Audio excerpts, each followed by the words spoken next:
Welcome to Major League Pickleball Australia. We are live here in Gold Coast. My name is Dylan Kimlin. Sitting alongside me, representing the Northern Crocs, Andy Dikosavjevic. It is a warm day here in the Goldie, and we are about to get underway with the Eastern Rush taking on the Sydney Smash. Andy, I'm excited. You've played up against several of these players already throughout this weekend. Any inside scoop for us to get us started? No crazy inside scoop, but I think we're in for a good match. I mean, some of these we've got some big names on court. I'm just so excited to see how this all goes down. Yep, not wrong. And your beloved Northern Crocs had a feisty battle last night, and you've got your games later on today. No doubt going to be a thriller as well. For our players warming up on the left side of the screen, we can see Ollie Gray warming up with Jazz, another commentator. I'm going to try my best to not be biased and cheer on my commentary superstars. But in the pink, we can see the combination Selena Tarulja and Zhao Wang Bakval. These ladies tore it up yesterday. Yeah, I mean, we've seen such a great performance from both of those players, Selena and Zhao Yi. This match is just going to be incredible. Just really keen to see how these players, adjust to the conditions. Like you said, Dylan, it's such a hot day. So I think everyone's just, staying hydrated and really keeping their energy levels at bay. Yeah, very fair point. Probably pushing 35 degrees Celsius here in Gold Coast. Currently, just pushing past, close to 4 o'clock here for our Gold Coast afternoon here on Saturday. Wherever you are tuning in around the country and internationally, we welcome you with open arms. The pickleball space here in Australia, New Zealand and Southeast Asia continues to grow. On our other courts, we currently have the combination of the Asia Aces taking on the Gold Coast Glory, and that is no doubt going to be a thriller as well. How did your game go yesterday, Andy? Who did you end up versing? So last night we played the Asia Aces. We made it to a dream breaker and unfortunately went down, which is just heartbreaking, really, once you make it all the way to a dream breaker. But it's just such a great effort from our team. We really came together really well, so synergistically. But we're back at it again tonight, and that's the great thing about MLP is you kind of get another chance the next day. Yeah. So looking forward to that later tonight. Yeah, not wrong indeed, and it's going to be an absolute thriller.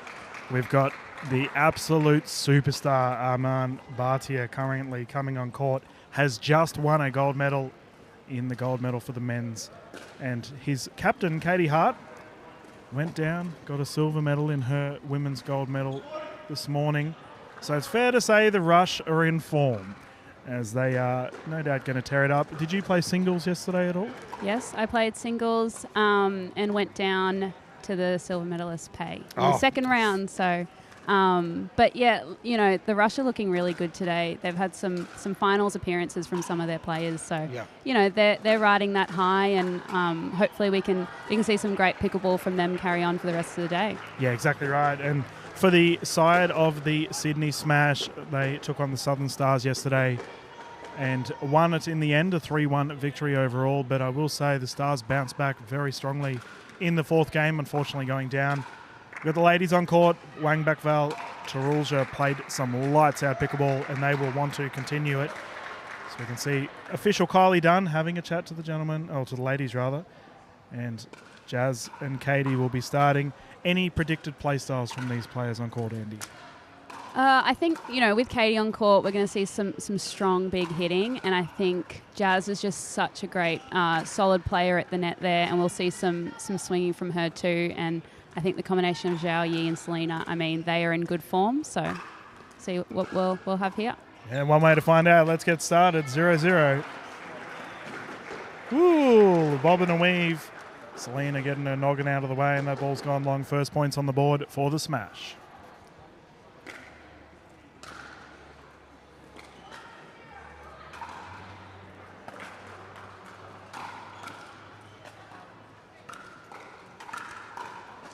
Hard immediately on the attack. Tarulja digging deep.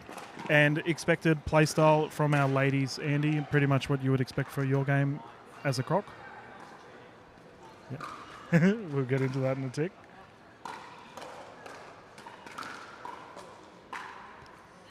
Great point there. So I think, coming out swinging, being aggressive, like we're seeing from the Rush here, is definitely a good idea leading into your first game of the Arvo.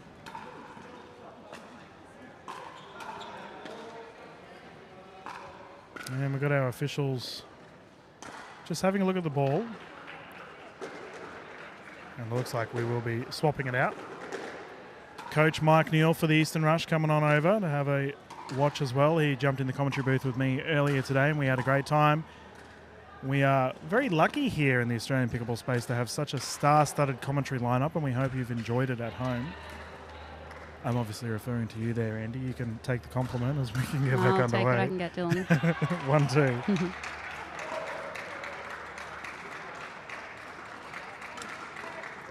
Yeah, it's just such great play from Katie. Like, she really needs to stay aggressive, maintain that, pressure moving forward. So, fantastic.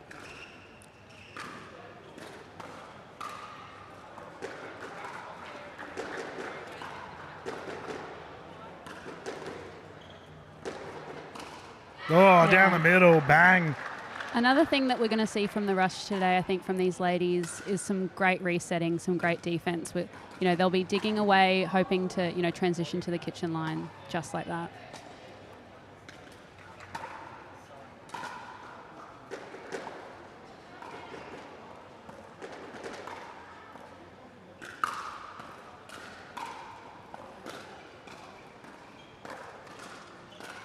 Yep. Jazz getting the job done there. Terrific play by Almaguia. And I feel like, Andy, that Tarulja's getting a large percentage of the balls here. Yeah, I think we'll see, what the tactic will be as we progress through this game. I think what we'll see from the smash is some controlled play, just to really get their feel of the game.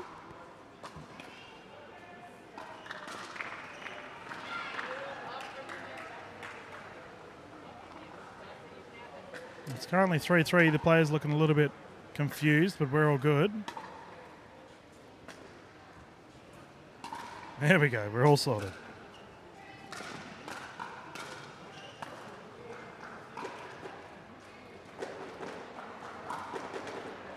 Yeah, Almaguia really doing a role thus far. As you mentioned, the firepower from Katie Hart. We are just seeing a few errors from the smash at the moment, so I think they'll just be focusing on cleaning that up a little bit. But as soon as they can do that, we'll see some controlled play.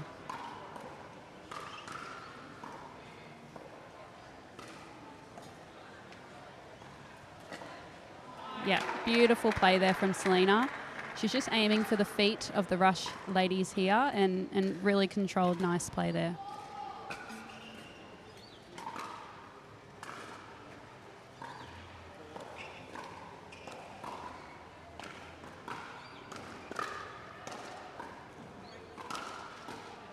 Oh, that was elite. Almaguia, Hart combining oppressive offense at the net. Once again, the rush coming on top. Rush are just maintaining that aggressive style of play. It's fantastic.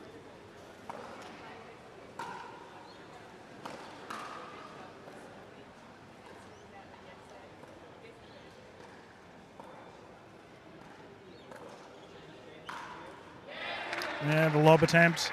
Scary prospect, the flying Selena Tarulja. Easy peasy for her. Ties things up 5 apiece.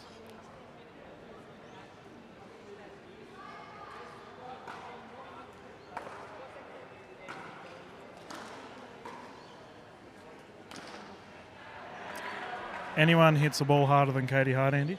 Oh, I'm not sure. I think you'd be hard-pressed to find someone. Yeah. Katie just strikes the ball so beautifully with just a lot of power. She's got some long levers to help her do that.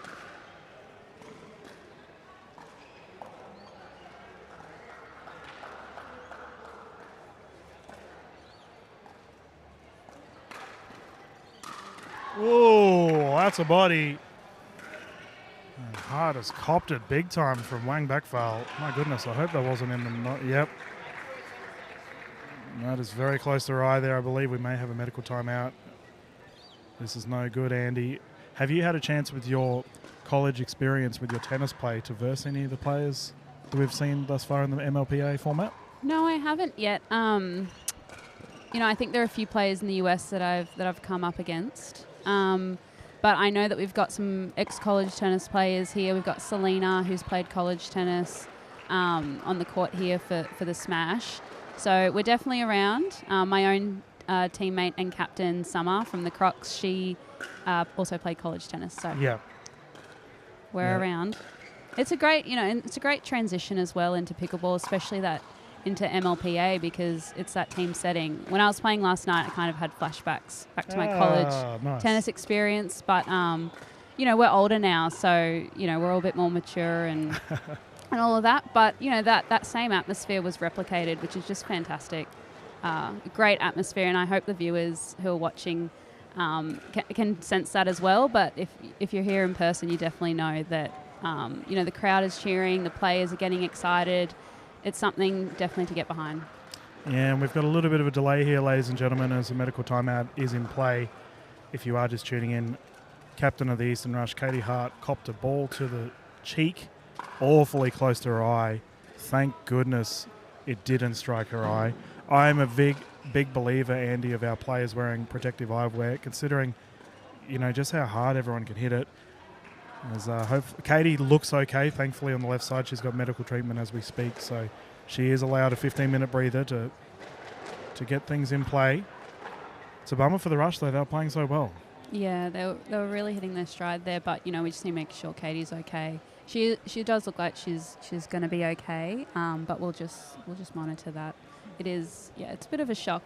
Ball's coming really fast. Sometimes it's really hard to get out of the way. Yep. Yeah. Yeah, I mean, it was just a wild shot from Wang Beckvale. Obviously, she didn't intend this at all, but we just talk about the sheer velocity of what these players can generate, and that there's a good example of it for the Sydney Smash. We can see them at the top left side of screen. Coach Yuvi Ruia has just won a silver medal as a sub, I might add, for this morning's men's events. He played with the absolute legend Kyle Yates. So he'll be on a high, and then his team's doing very well. He's deeply animated. He's one of those gentlemen that talks with their hands, Andy. He just, he played so well, and Kyle Yates and himself just came together as a team fantastically. That final, going to 3 with Aman and Harsh, that's just such an achievement, and I bet they're heartbroken that they didn't get over the line, but they should be really proud of themselves that they played such a, great final. And, he in particular was just very solid and played really well. And I don't know if the camera's catching this, ladies and gentlemen, but this is absolute sportswomanship at its best. So we can see Wang Beckvale and Selena Tarulja have immediately come over to the bench here with Katie Hart and Jasmine. Hugs all around, the ladies just talking it out. And Katie Hart, big ice pack on her face right now. We hope her the best. She's an absolute warrior, though. If she can play, she will. But, and Katie herself had such a great final today as well with her partner Rose. Yeah, oh. And just their performance was just fantastic. They came together so well, and I think they're definitely one to watch for all the future events too. Like, they're just such a great pairing. Yep. Yeah, Rose Van Rieck, you've actually replaced her, Andy, as the Northern Crocs second in command for the ladies side of things, because Rose tore it up last season for the Crocs, and now you are big shoes to fill, but I imagine Captain Summer Dalabona would be pretty pleased with her draft picks thus far. She has to be the most relaxed captain I've seen. Summer. She is so relaxed, and it's, even, what you say in between points, it's just, let's have fun, keep swinging, stay relaxed. It's just from the bottom up. It's just all about having fun and just, doing your best. Yeah. And I think that's really all you can ask for from women players. I just find it hilarious when I talk with Summer, because pretty much all of the other captains are like serious. They know what's happening. They know, that Summer, she doesn't know what she's having for lunch. She just is just off with the fairies and then comes out and absolutely crushes it. She won the gold medal yesterday for the singles events against Pei, the person that took you down, unfortunately. But your captain's got your back. Definitely. No, and she's just such a lovely person. I'm so happy to be on her team.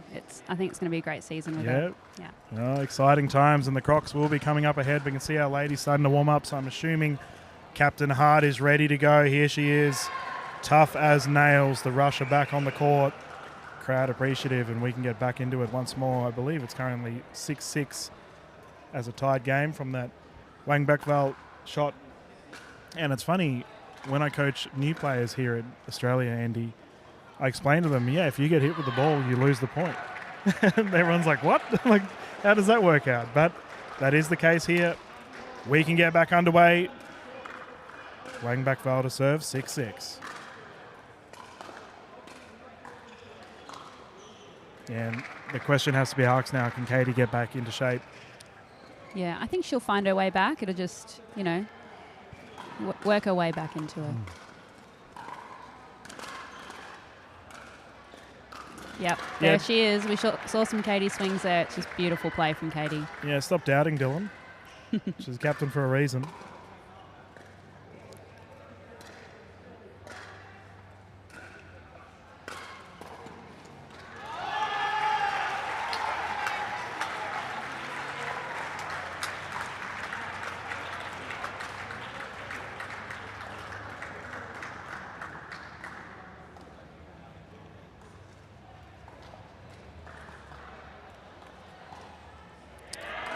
Great dink rally there, and I think Jazz really found the gap there in the middle.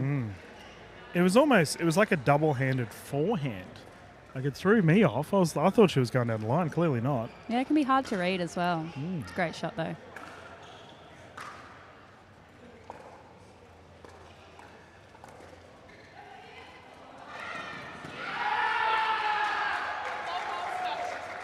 Oh, yes. Ball still live.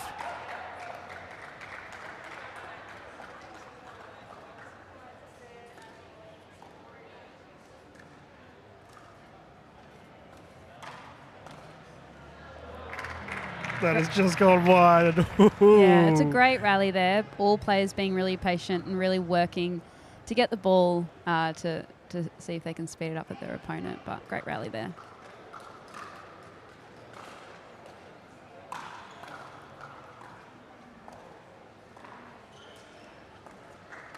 Yep, the net roll working in favour of the Rush. They have a 1-point lead. Yeah. I'd like to really see Selena start to take over the middle. I think Jai's taking a few shots there, but I'd really like to see her come over and take some of those shots.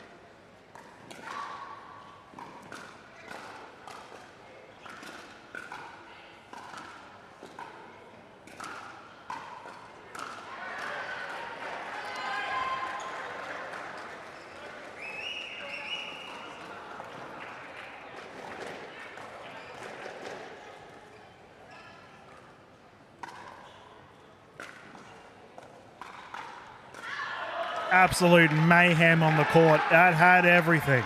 They used every inch of the court just then. That was fantastic.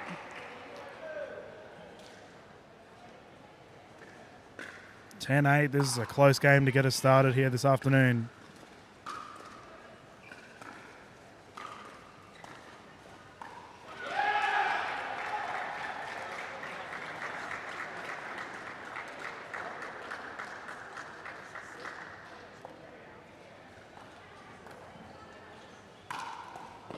And we've seen a volley lob attempt a couple of times here from Almaguia.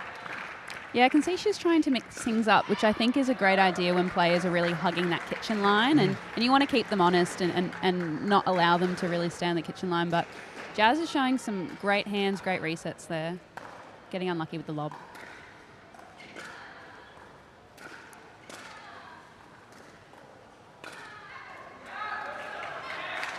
Yeah, a little bit impatient there, though. Pulling the trigger was a little bit low there. Currently 10-10. Very close game. And I imagine this is going to be the theme of the story throughout the entire match.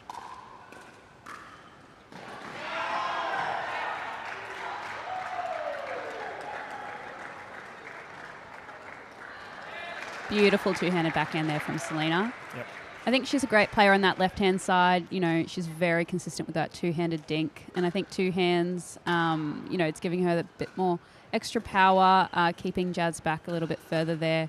Not really allowing Jazz to attack off those dinks. And I think we saw in one of those points there, she was trying to, pull the trigger a bit too early. Yep.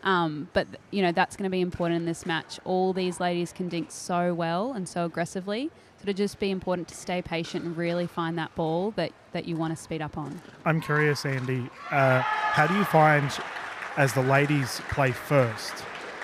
Do you prefer to get the game out of the way, or do you feel there's a pressure on it? I like playing first. I think I like that format and that sequence. So I don't really mind it at all. And then going into the mix, it's always a conversation between players who wants to go on first, how's everyone feeling. So I'm kind of easy to go with the flow and do my pre-match preparations depending on, when I need to play. And there we go, straight from the horse's mouth as the players are back on the court. We have an absolute thriller to get us started, 11-10. Smash with a subtle lead. We've got to recall Coach Uvie in the way, blocking the road of the refs, mate.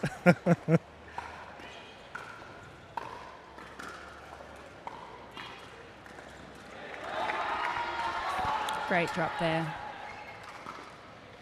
It's looking like the Smash are really going for that softer game, dropping, dinking, not allowing the rush too much time or too much height to be speeding up.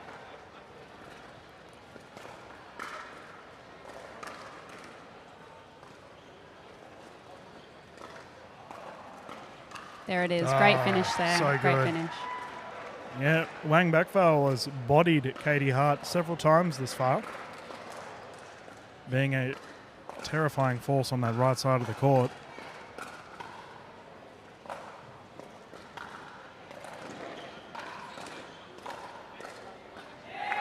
Beautiful shots there. I would call it a swing volley of what Selena hit on that forehand side. She was about midway up the court and just really unleashed on that forehand side. It's a beautiful shot.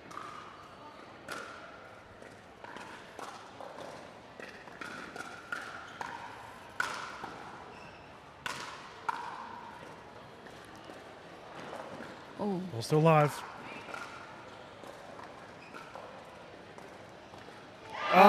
great the point. rush. That was some fantastic improvisation there from the rush. Oh, they put up a brick wall. And unfortunately for them, the Smash lobbed it over it. Great lob recovery. Saved the day, 11-14.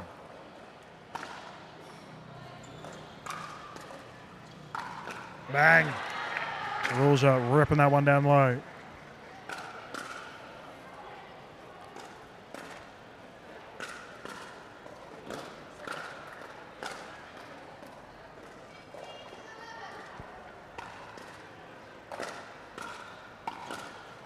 Beautiful drop on that backhand side. That had a lot of spin on it. It was dipping down as Jazz was approaching the kitchen and just couldn't quite lift it up. It was just dropping very fast.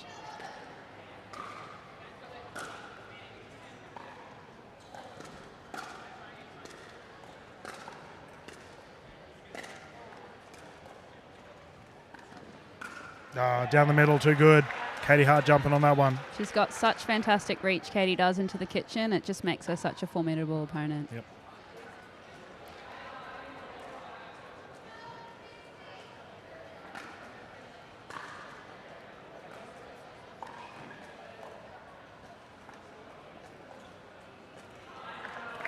And Dink Rally goes wide. The Smash find themselves with a pretty healthy lead. I'm continued to be... How do I word it? I find Tarulja's game just gets better every time she gets on the court. And that one goes long. Really does. She's got such great foundations as a player, and she's just building on that. And it's just so great to see her do so well, in the singles events, doubles, and now in MLPA. Fantastic.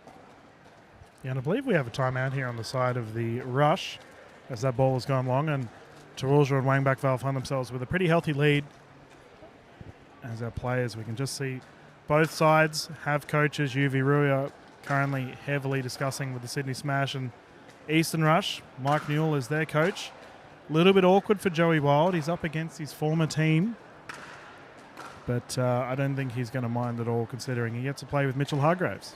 Yeah, it's pretty cool. They'd be such a great partnership. I mean, they've got to be one of the strongest men's doubles pairs in MLPA.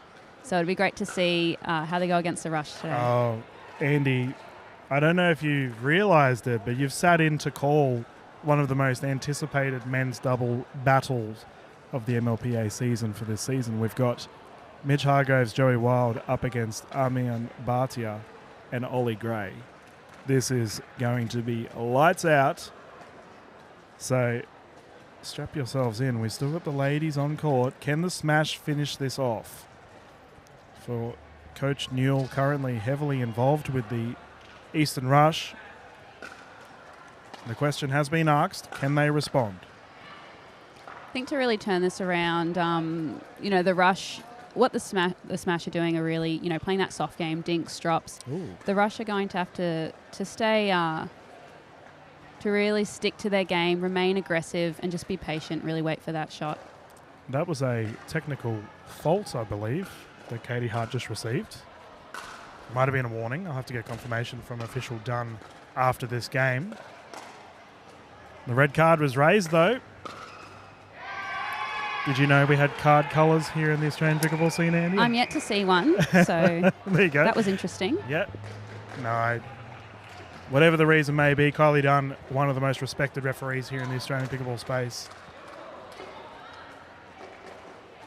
So my understanding, due to the fact that a fault was given, they lose a point. Here we go. The refs are currently heavily in discussion regarding it. So the score will be 18-11.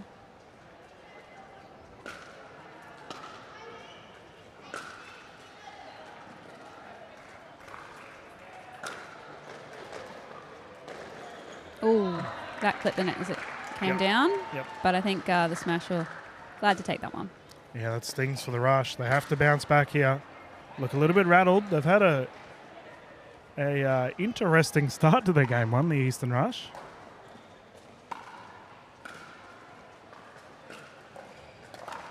Ooh. Oh, that's an absolute bullet. Selena really made her way up to the kitchen very quickly there as soon as she saw the opportunity.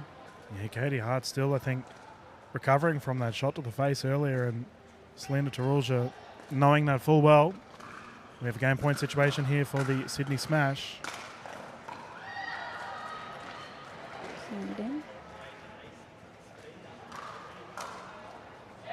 That was absolute lightning off the paddle of Wang Bakval there, and game one goes to the duo of the Sydney Smash.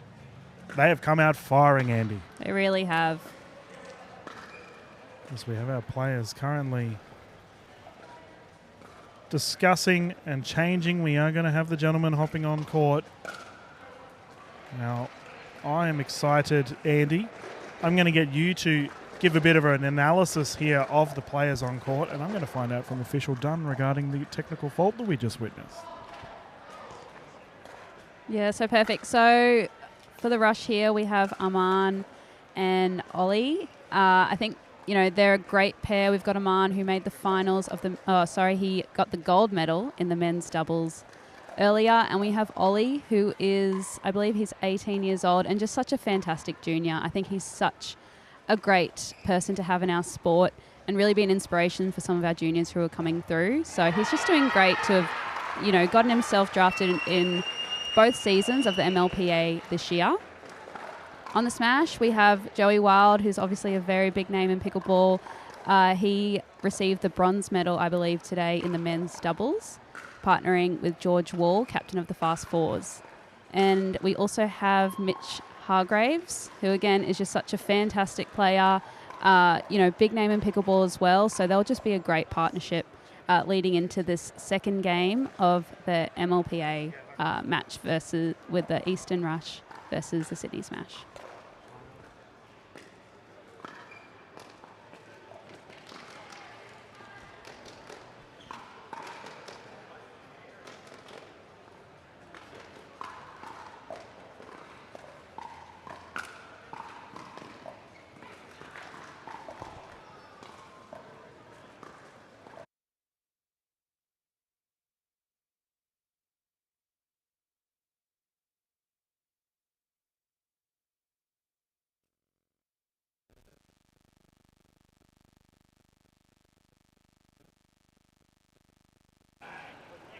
And there we go. I've just had a conversation with our official Kylie Dunn, ladies and gentlemen, regarding the last game we just watched.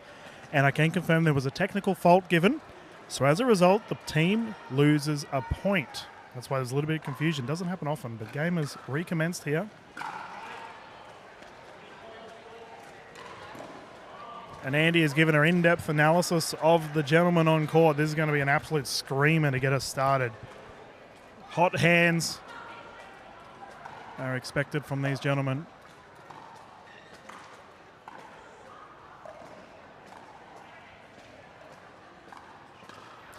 It's interesting to see Hargraves on the left side here, Andy, as we have the combination for the Sydney Smash of Mitchell Hargraves, Joey Wild.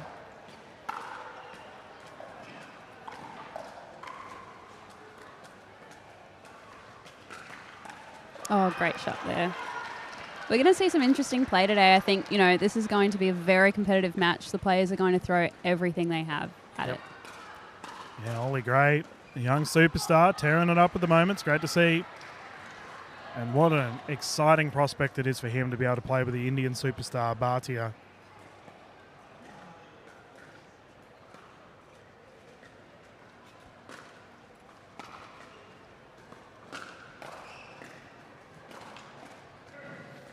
And the fellas, I believe Bhatia was just grabbing his towel. We're okay. We can get back into it.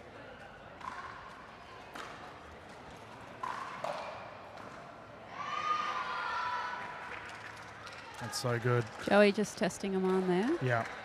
Keeping him honest. It's always good to do early on in the match, just to say, I'm going to go down the line. Andy, I have a question. As a professional player now, how have you found the transition from, I guess, emerging as a professional pickleball player? It's something that a lot of people wouldn't really understand. Yeah, it's been great. I think there are some great pathways into playing professional pickleball in Australia. You know, and so it's just been fantastic to be able to follow those pathways. So it's been really great. Oh, double-handed Bhatia, not to be. And Arman, when he gets going, he is hard to stop. We have a 4-point game.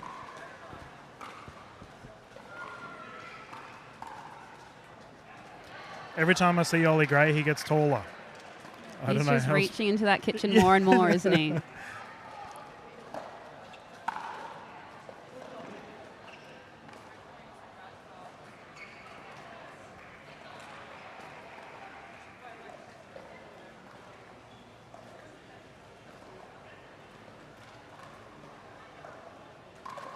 Great touch there.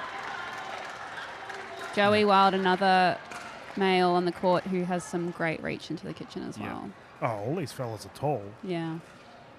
It's a big advantage in pickleball.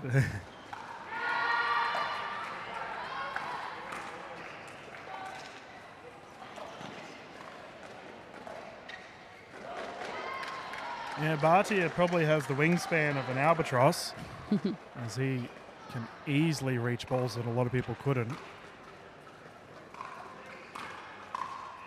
Gray slapping it down. And isn't it interesting, Andy? We see an immediate change of play style from the ladies in game one.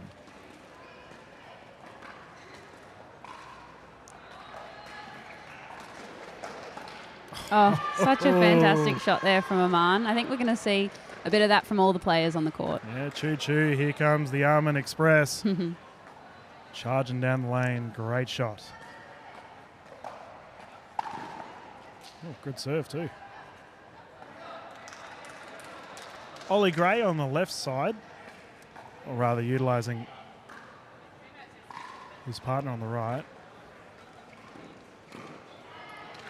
He's normally known for aggressive play, Ollie, so I'm curious to see how he's going to go taking more of that support role with Arman.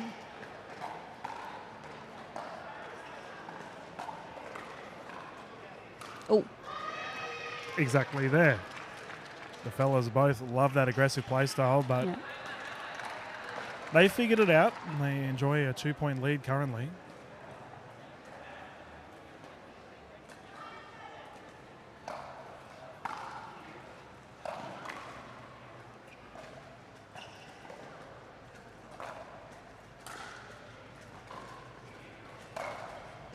Just such a good option there. It's something that we saw, you know, the ladies do in that first game there, utilising the lob when all players are at the kitchen. And Aman, I mean, that precision to land just inside the baseline, it's not something that all players can do. Yeah, not wrong. And the Sydney Smash on the back foot.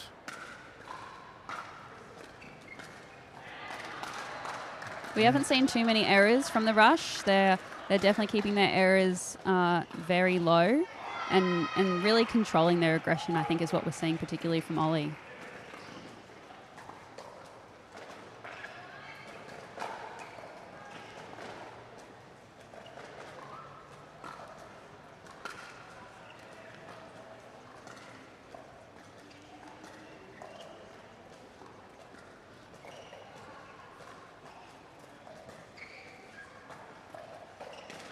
Oh, rally patience there from the smash.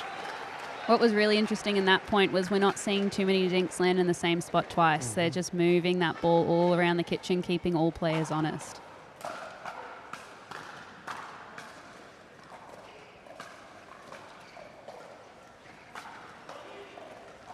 There it is. Such a great shot. Hargraves with the footwork. Captain consistent. Plonks that one down, and we have a tied game at 10-10.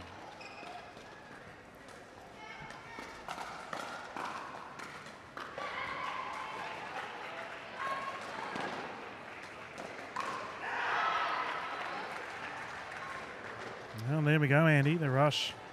Dig deep. There's not much in this one. 1 point difference there, but all players just, playing a similar game style here with that controlled aggression, moving the ball around in the kitchen and just really waiting for the right ball before they speed up, because, that's a real risk here, is speeding up, because you've just got some players who have amazing counters. So if you're leaning forward for that speed up, get ready. There's a ball coming. Exactly right. Firing back at you. No, it must be. How do you find, Andy, especially with the male players in the MLPA format, like you're mentioning, all of them are absolute lightning when they get the chance. How do you find when you go into your mixed games against gentlemen of this caliber?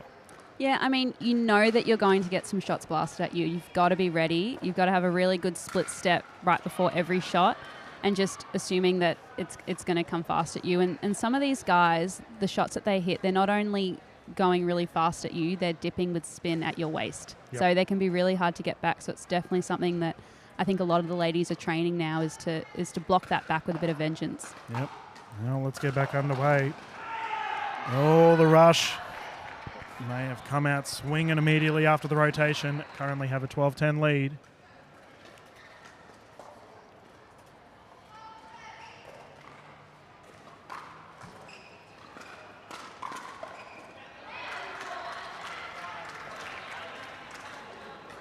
It's curious, Andy. I feel like Bhatia is dominating, but Ollie Gray is giving him the space to do so.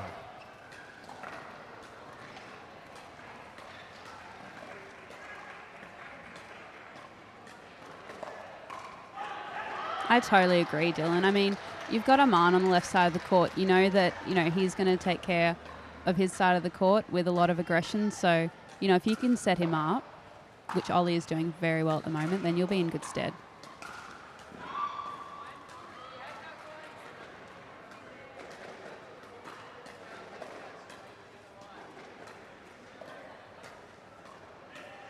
The angles are unreal right now on display here at Gold Coast. Cross-court dinking action. Big sigh of relief there from Aman. That was a very good point.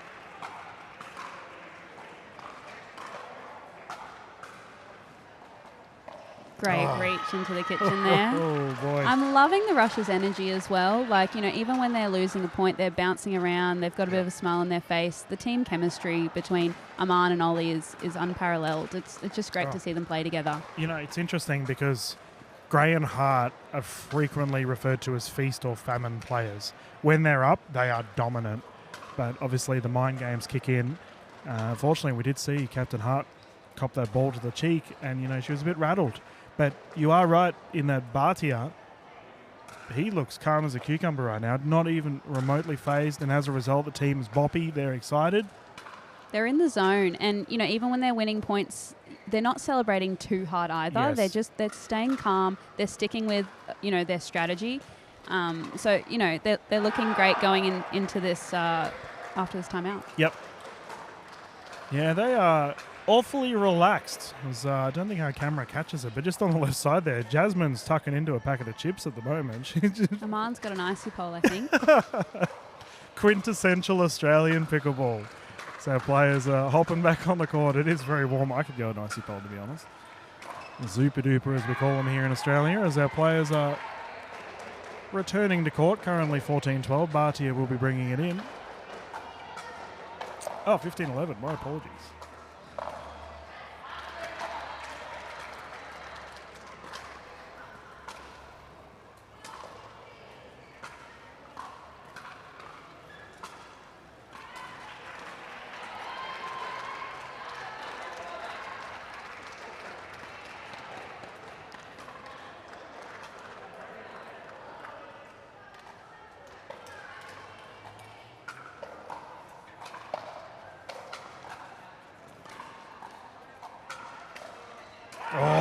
is It's unreal. a great shot. Bhatia actively bringing it to Joey Wild. Big grin on his face. He loves it.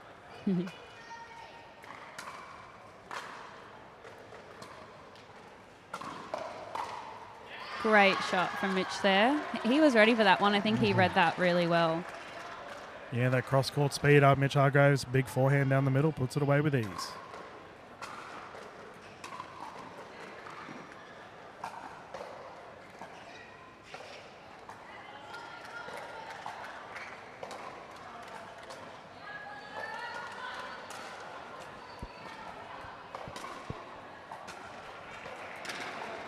Well, we've got a heated discussion going on. This game has it all at the moment. Very entertaining, Andy. Was your game this fiery last night? It was fiery in the sense that the players had a lot of energy, which I just thought was fantastic. It was such a good atmosphere.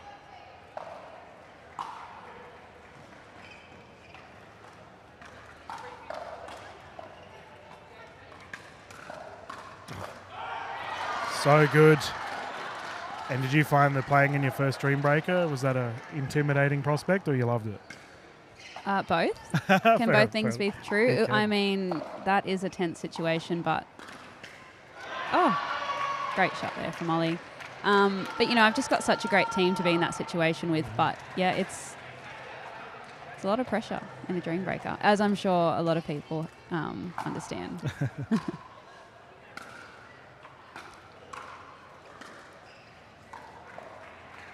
We're seeing a few more errors from the rush in the second half after the change of ends. I mean, they made next to no errors in that first half.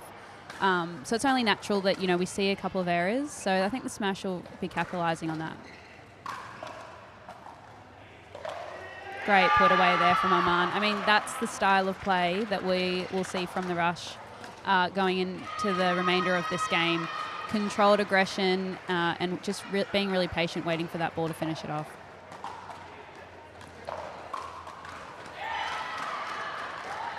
Again, I think that's the right style of play from the rush.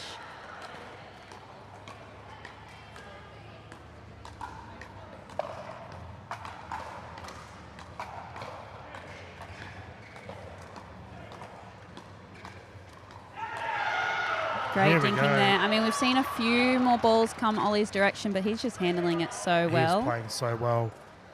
We have a game point situation here to tie things up one apiece. Yes, indeed. And the Titans have been knocked down. Wild and Hargraves were referred to as probably the #1 male duo for our MLPA season thus far.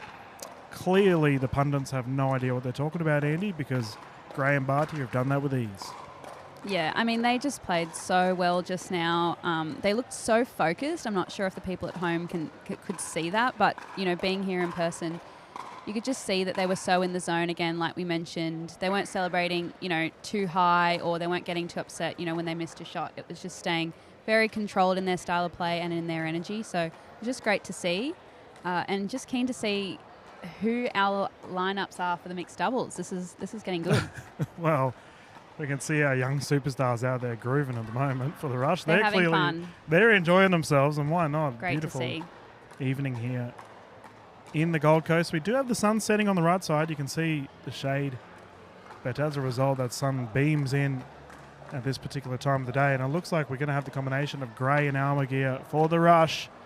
Andy, would you like to explain to the viewers at home what this process is regarding the picking of the mixed sides? Yeah, so, you know, I'm sure the teams have an idea of who they'll want to play in their mixed. You know, they've probably had conversations as a team.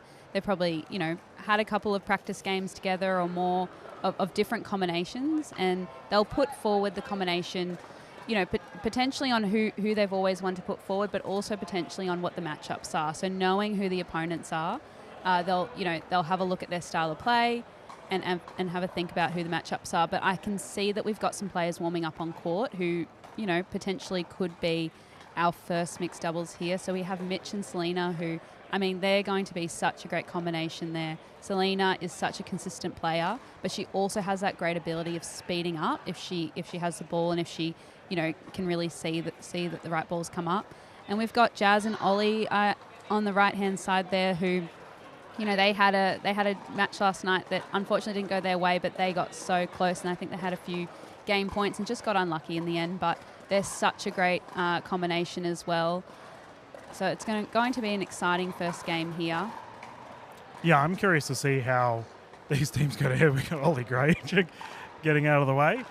But you are correct in that it's going to be an exciting one. And it's an interesting prospect, the, I guess, strategy of picking your teammates and who will be on as our players are. Do you think, from a captain's perspective, I know you're not a captain, but do you think, if you were a captain, would you rather just pick first or be the reacting pick?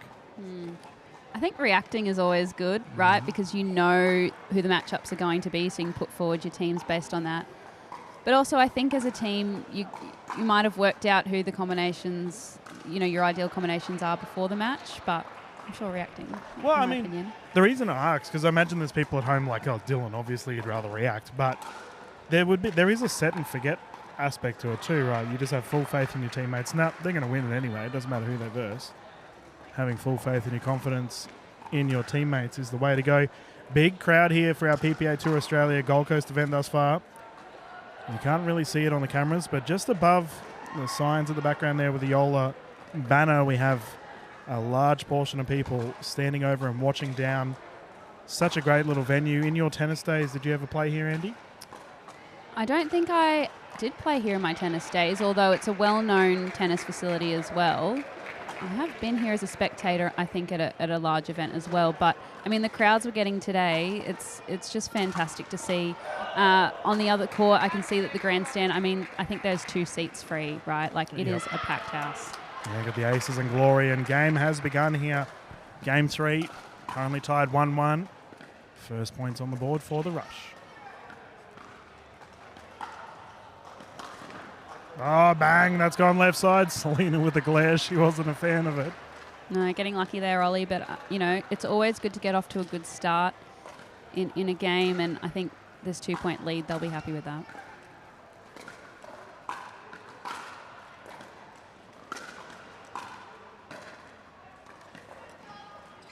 Well, we have a foot fault here on the side of Tarulja.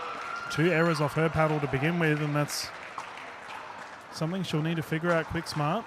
To be fair, a net roll can be hardly considered an error, but it's a point for the duo of Almaguia and Gray regardless.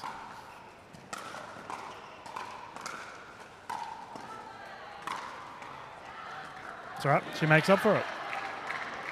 Great point there from the smash. I mean, that was just so beautifully constructed.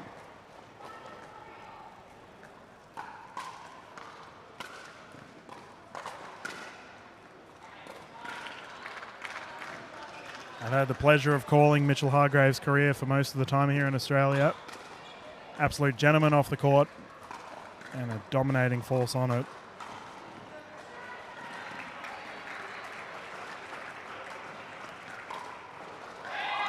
Yep. Great response there from Selena. I mean, Ollie was testing her just to see, how is she going to respond to a speed up, and that was just a beautiful backhand. Yep. Right past Ollie.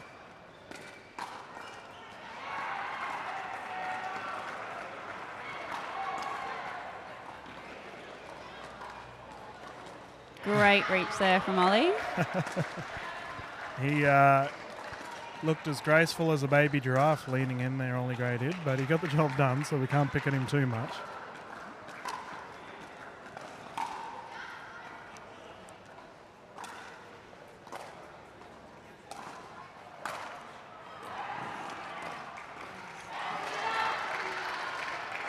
Great point from the smash there, but I did love how Jazz did speed up at Mitch there, just to test him to say, I'm going to be speeding up at you too, so watch out. That's called long. Yeah, not wrong.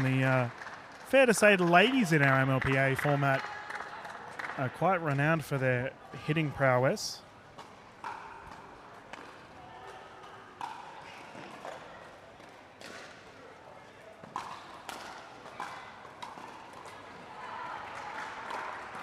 Oh, great setup there from Jazz. I mean, again, just showing some great stroke work there.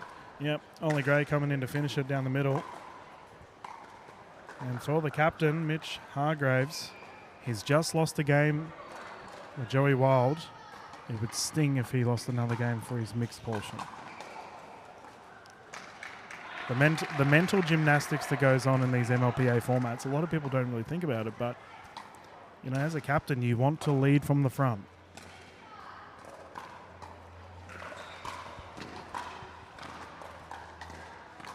Wow. Oh my goodness. Absolute perfection from Hargraves.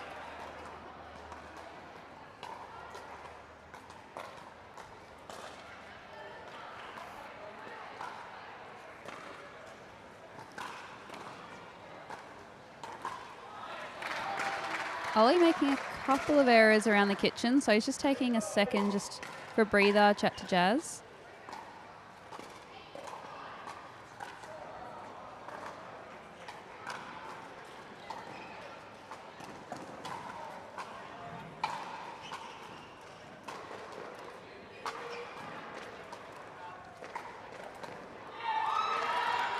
Wow, Selena Tarulja digging deep.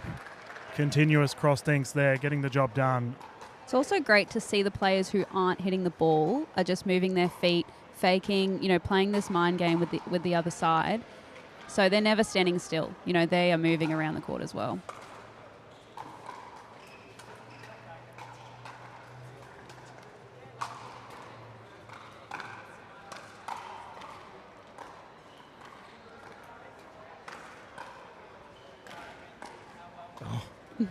Wow.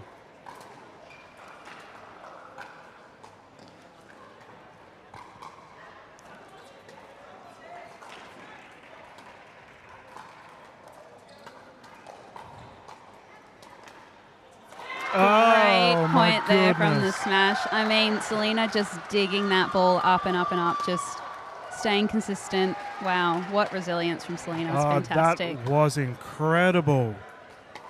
Pick after pick, the resets were on display. And the new recruit bowling out here. The Smash find themselves with a 5-point lead.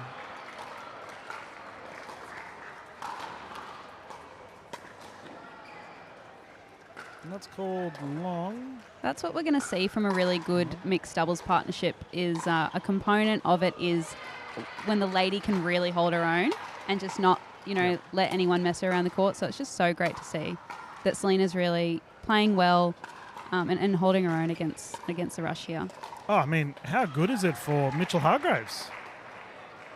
He gets to just sit there and just let Tarulja run amok. Now, all the players Definitely. are having a discussion at the moment. I'm not entirely sure what's occurred, but we will continue nonetheless. Al McGeer and Dunn just having a quiet discussion. It looks like we have fixed things up and we can get back underway. Currently 6-10.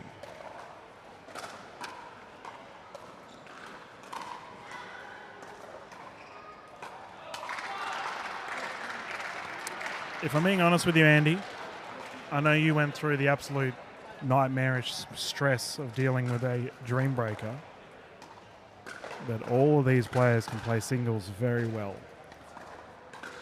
Yes, I think a dream breaker of Smash v Rush, that would be amazing. Yeah, But, yeah. you know, see how we go. There's a bit to go before then. No, I know the people watching at home. I actually had a chat to quite a few people that came in today, and they were speaking to me and said, Dylan, we watched the footage yesterday, and some of them travelled several hours to come in today. They're like, the footage was amazing. We had to come and see it live.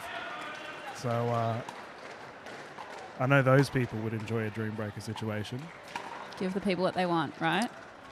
Give the commentators what they want. That's what I'm saying. We have soft sides currently 11-6. The Rush have a little bit of work to do, but we know the quality on court. These two can get it done.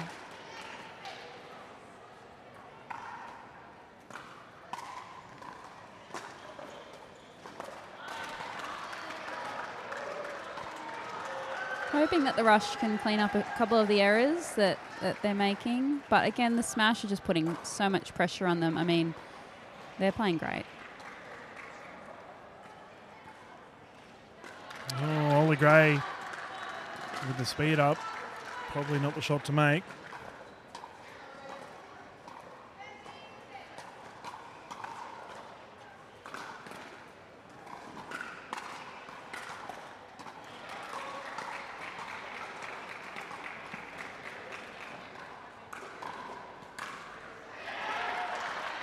Great shot from Ollie there. Jazz and Selena really exchanging dinks in an aggressive way. Those dinks are landing, just inside the kitchen line, just far enough that players can't be hitting it on the full. So very well placed. Yeah, good example of a deep dink.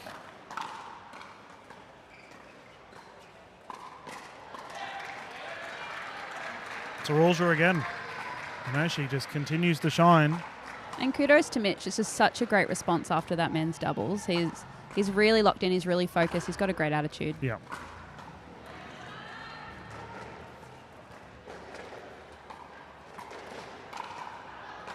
Yeah, Mitchell Hargraves widely considered as the gold standard for the captain point of view. Absolute dominant force on the court, but seems like a genuine nice bloke. Like the players get around him, he gets around them. He does. He's definitely a role model. I haven't seen him have a bad attitude. He's always got a smile. He's just a good sport.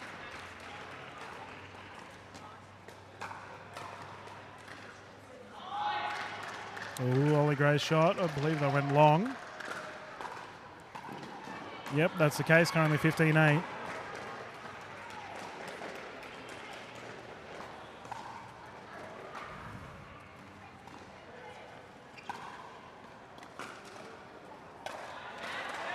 It looked like Hargraves held that a little bit longer than anticipated there for a Malgo.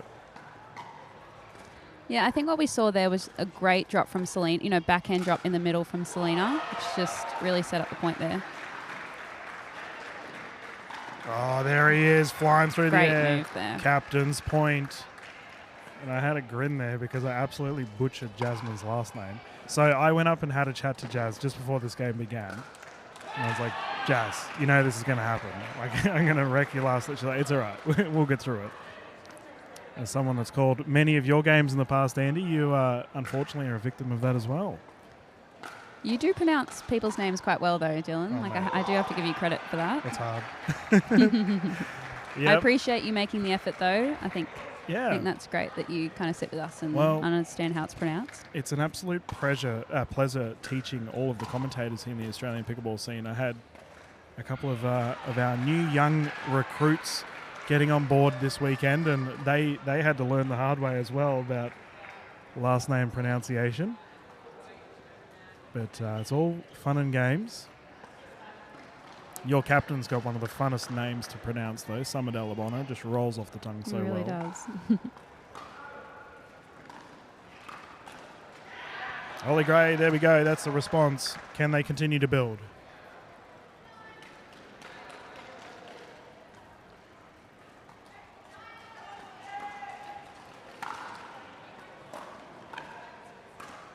Great aggression there from Ollie. Fantastic. Yeah, and I want to point out the absolute ripped ball there from Jasmine to set that up. Double hand and backhand down the middle was perfect.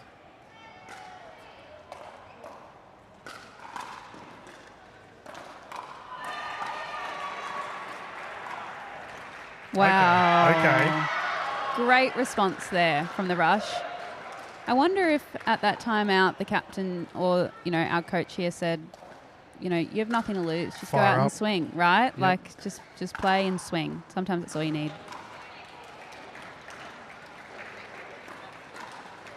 Yeah. Oh, you're on to something, Andy. Fantastic. Eastern Rush starting to tear it up here. Momentum swing. I do think the smash, their dink and drop game is fantastic. And I'm not sure you want to get into that kind of game with them. So maybe the Rush have changed their strategy to a bit more of a fast speed swinging kind of game. It's clearly worked because immediately we've got a timeout here from the Sydney Smash. I saw Captain Hargraves as soon as he was exiting the court. Big grin on his face. He loves the fight. But no, you are right, Andy. A smart timeout to be called because of the obvious change of strategy from the Rush. I feel like there's been a shift in the energy as well. After those 2 points, the Smash have called a timeout. They're still up by 5, but I think there's been a bit of a shift. Yep. I definitely would agree with you there. As I mentioned earlier, feast and famine. Ollie Gray, once he gets going, terrifying prospects. And some of the errors, in the kitchen, they've been so close. He's just missed it by a little bit. So it's an easy fix, I think, for Ollie, and he did find that there. So let's see how we go now. Yep, let's get back underway. 5 points in at 12-17. The rush to serve.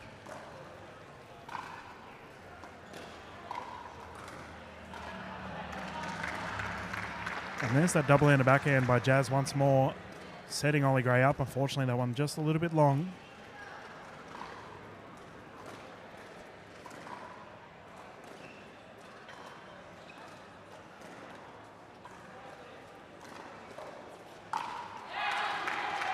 Speed up at Jazz and then finish it off at Ollie from Mitch. Yep. The old captain's shake and bake. Unfortunately for Jasmine, she's on the receiving end of it. Don't know what Ollie Gray's doing with his foot here. Might have a bit of a cramp or something. Keeps stamping it. Could be his dance moves. Might be trying to fire himself up, I don't know. He's a little bit odd, Ollie.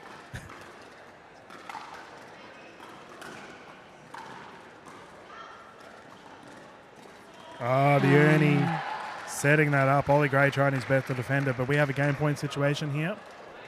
We've seen that move a few times from Mitch now, and it's just flawless. It's just so great to see. Yep.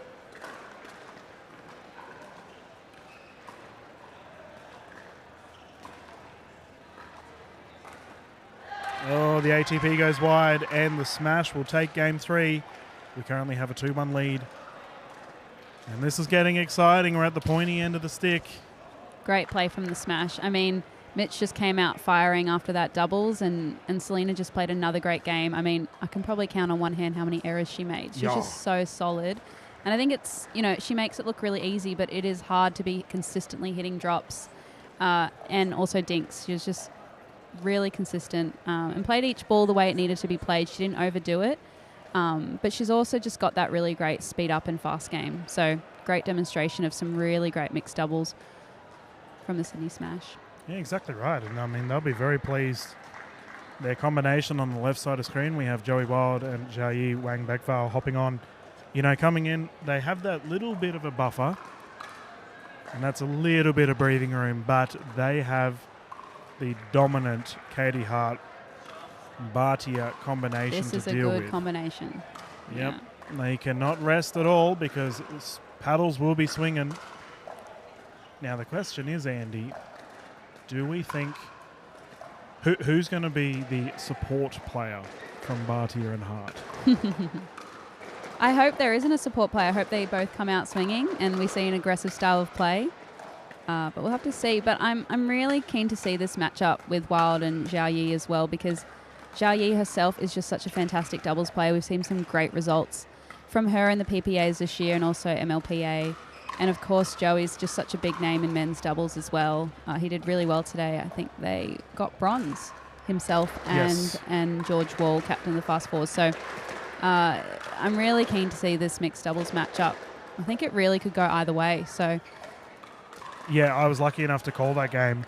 And I also called their game before that where Joey Wild and George Wall went up against the combination of Kyle Yates and Yuvi Ruria. And let me tell you, that was mental. So these fellas are in form, it's fair to say. Joey Wild disappointing me each game he plays, though, because he's not wearing his signature bucket hat. I don't know, he must be trying to change his image, I guess. He looks serious. Yeah. Joey, we love the way you dress up normally, mate, but it's fair to say he's all business on the court here, and as you mentioned, Wang Bekval, also a terrific player. Kudos to Mitchell Hargraves. His drafting was superior. As we have our Sydney Smash closest to screen, they're up against the Rush duo of Hart and Bhatia. Let's get started.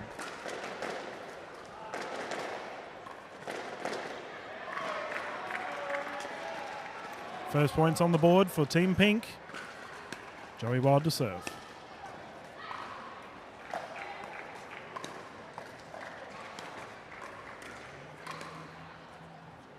Great speed up from Joey there. Right at him on. Yeah, I mean, it's fair to say as well, Joey Wild has played a fair bit with Katie Hart in the past, so he knows her game inside out.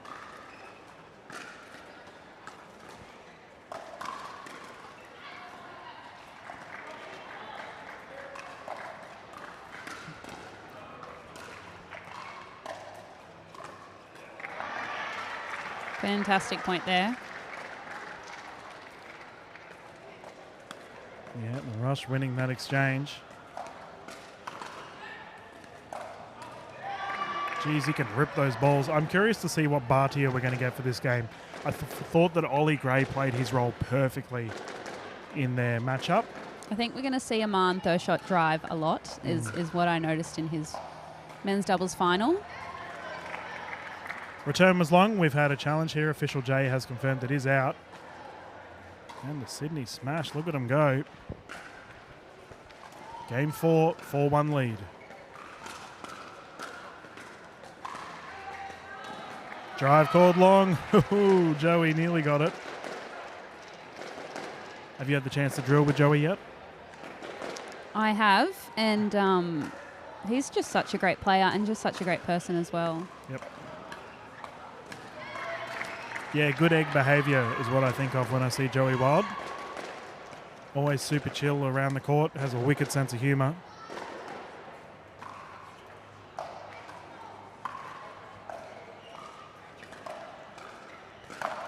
Great finish from Aman there. That is walloped out of bounds. And speaking of Joey Wild, he's gone to retrieve the ball. Have you seen his social media presence? What about it? Joey, oh, it's hilarious. He's a bit of a comic, let's put it that way. And no doubt the Sydney Smash will be loving all the attention he's getting at the moment. It's a little tactical timeout from the Sydney Smash players going to retrieve the ball. Just some reassessment. They're good to go. Bit of a breather. Let's get started once more. Bhatia to bring it in.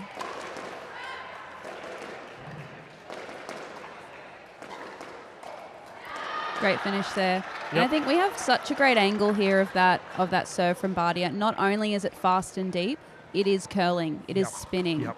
It's just, you don't know exactly when it's going to hit or the trajectory it will go in. So it's just such a difficult serve to return. All right, it's such an underrated part of our game, right? Is the serve? Definitely.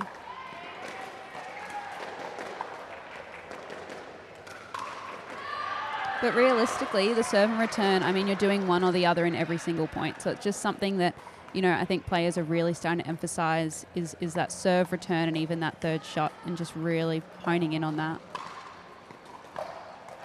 Yep, I would agree entirely with you there, Andy. And the players, it stings so much in the rally scoring format when you make a mistake with the service.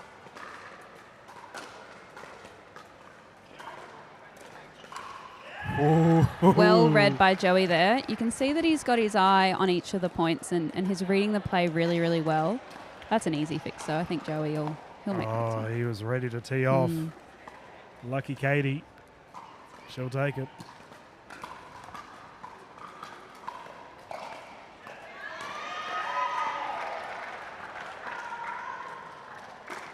It's currently 6-7. Sydney Smash enjoying the subtlest of leads. We have plenty of pickleball action for you here today with the MLPA format.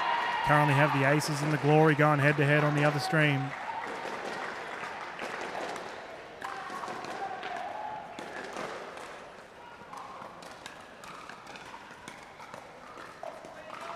Oh, terrific hands from the Rush.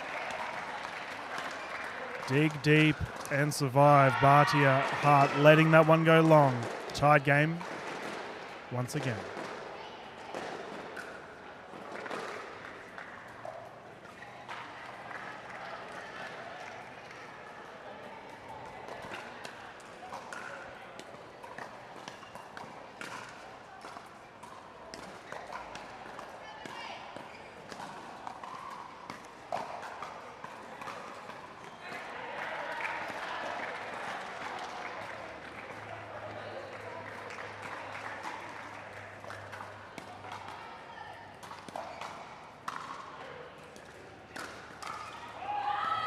Oh, here we go. That was a Katie drive right there. Just such great power from Katie, using those long levers.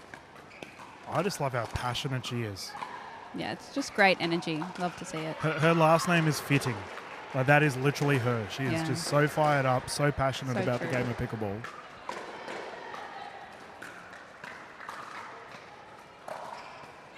There we go.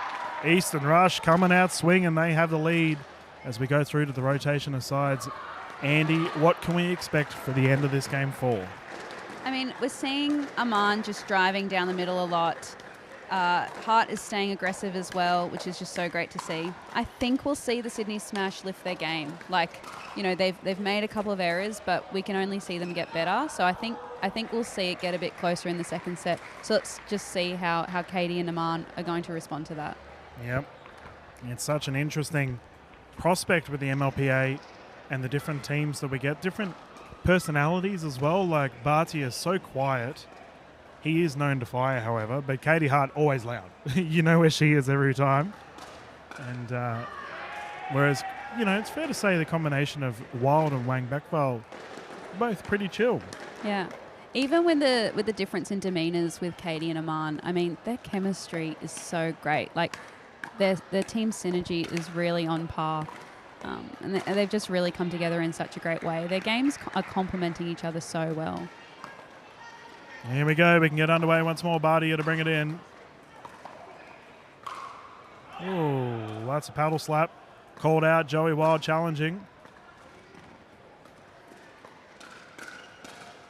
See what the call is. Referees called it out. Wild not agreeing with it. Oh, my fantastic goodness. Drive. Well, we are at a golf club just down the road, Andy. Fair to say the drives are on show. And we'll see. Wild, I don't know if that was called long or if the bounce threw him off. Nope, confirmed in. And we have a timeout here on the side of the smash. Joey Wild looking a little bit flustered. Yeah, I think they'll definitely use this timeout just to reset. You can see Joey is just talking to his team there. I find it hilarious. Selena Tarulja right now looks so serious. She's not even on the court. Just all business here for the smash at the moment. But, Joey Wild, absolute Australian legend, has had a couple of errors here. And it might be up to, you'll see what Zhao Yi can do here. To get him involved. Come on, we can fire up. We can do this. When you've got a rampaging Bhatia on the other side, all you can do is respond. Yeah, I think the strategy might be keep it away from Aman at this point, but then if you do that, you've got Katie to deal with. So I don't know if it's the best strategy. Yeah, I mean... what else can you do? Yeah. It's like picking between a lion and a T-Rex. Either way, it's not a good result. Okay, so official done did just... Okay, no, I was wondering whether they used their second timeout in the same instance, but it doesn't seem to be the case. Let's get started. Hart to bring it in. 14-7. Rush enjoying a healthy lead here for this game 4.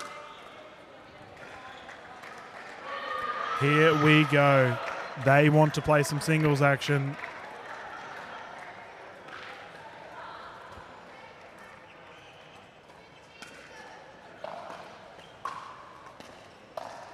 Oh, wow. I mean, Aman is firing. That is incredible. I don't know if the camera does it justice, just how fast that drive was. Off both sides now. I mean, forehand, backhand. Where are you going to hit it? It's the full package. It just does it all.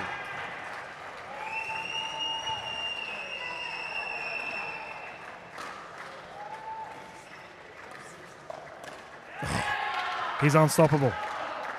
There was a gap there as well, so Adman had shifted over to the middle, and Zhao Yi had tried him down the line, but he was just so fast.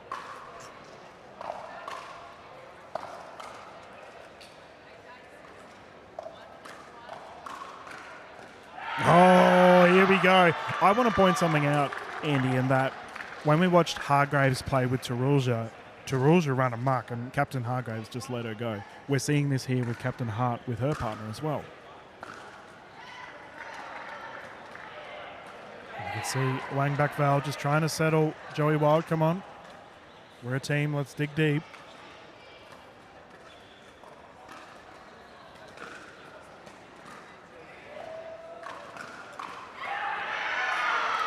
Katie is so quick with her hands. Joey is really speeding up so fast at her, and she's ready. And I mean, that's a common theme in mixed doubles, is just being ready for it to come your way at any point. Wow. Oh. Katie just taking over the court. I mean, this team are unstoppable right now. I've mentioned it, feast and famine. Right now, the Rush are feasting. They are running riot here at Gold Coast. Coach Mike Newell, a big smile. He is loving what he's seeing. Ooh. Smash, need to dig deep, defending multiple game points here.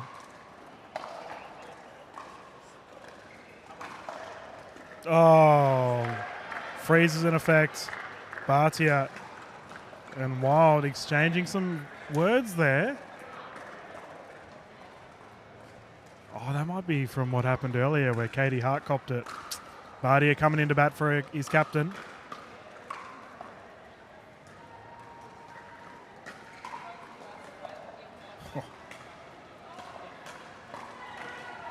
The Smash are competing. This is just so Yes. great to see. Oh. They are just pushing and pushing. This is just fantastic. It's so tense right now. It's so tense. The fellas locking eyes. They are taking each other on.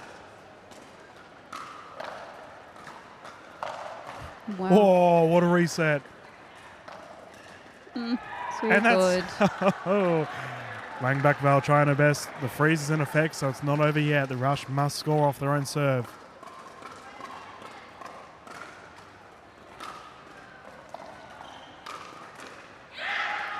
Great response there from the Smash. Langbach-Val trying to fire right now. I love this. We mentioned earlier how calm their side is. Someone needs to fire from the team in pink.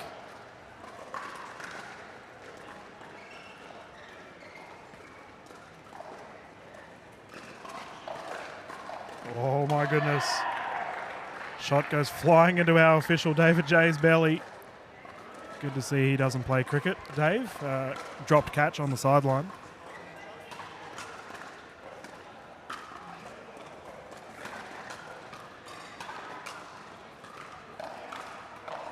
Put away.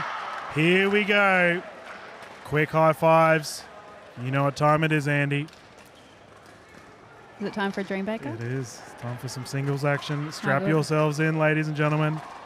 As someone that was in one last night, what would be going through your head right now, knowing you've got to play singles against some of the best singles players in the country? I think it's you flip a switch in your brain to get into singles mode, right? These players have been playing doubles all day. At least yesterday we played singles in the morning, but these players are in doubles mode. So we can see that Katie and Ollie are just getting some singles points in. Jazz is hopping on court as well.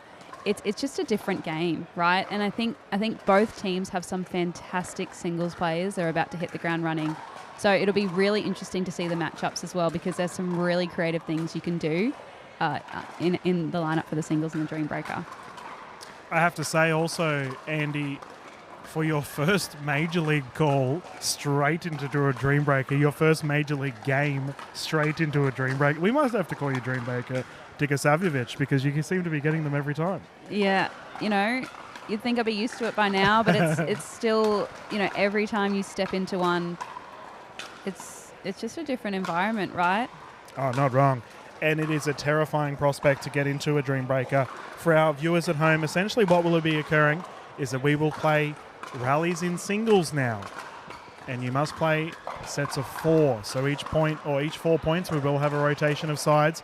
Andy, where did you play in your lineup, out of curiosity?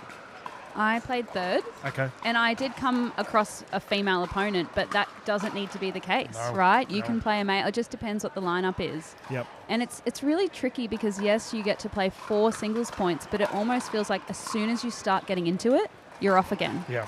Like you almost want to stay on for a 5th because you've just worked your way into singles. But so it's fast, it's dynamic. So this is going to be exciting. Oh, my goodness. I can't begin to point out just how good all of our players are in singles. And I know I spoke to Captain Andy Horridge of the Western Vipers when he went through his draft process.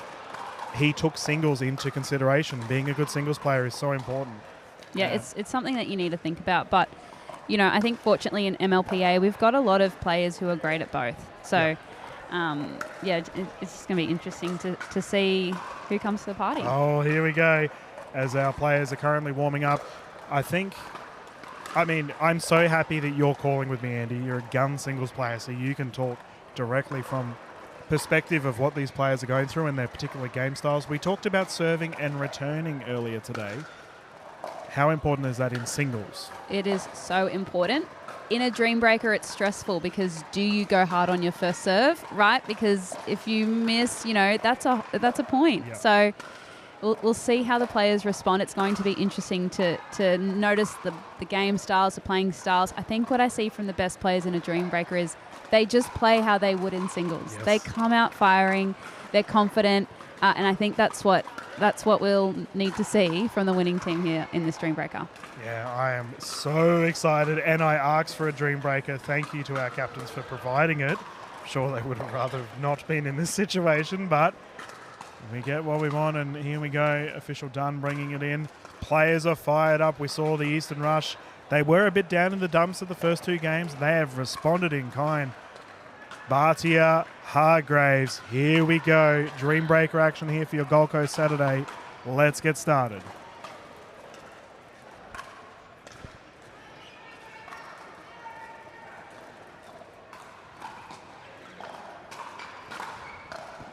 Oh, captain's point to get us started. Hargraves got the ball rolling for the smash.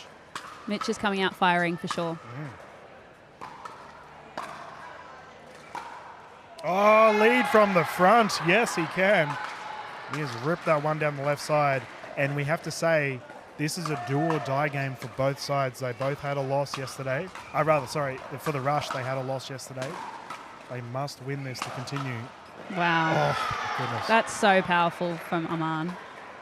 Yeah, Sydney Smash ended up winning against the Southern Stars. Rush taking the victory. Taking the loss against the Gold Coast Glory yesterday. Wow.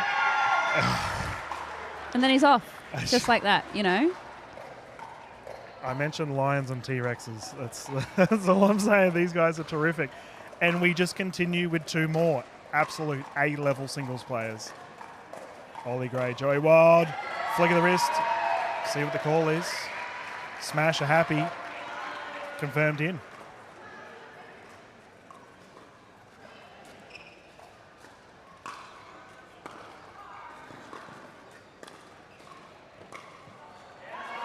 Great point from Ollie there.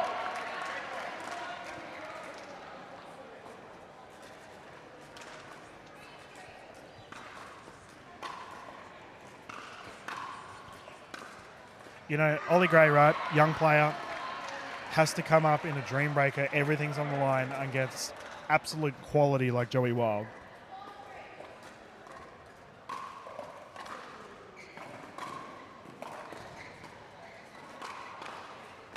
Pressure, Pickleball on display. Smash taking a 2-point lead.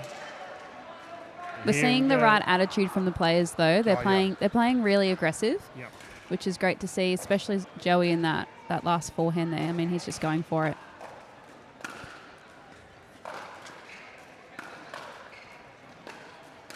Oh, wow. down the left.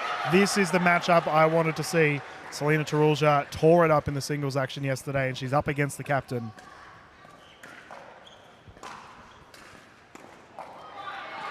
Oh, a bit of a missed return there.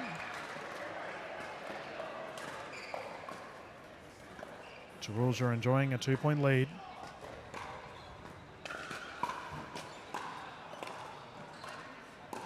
Oh, Beautiful backhand. too good. Selena really utilising that backhand cross court there, Yeah. finding the angle.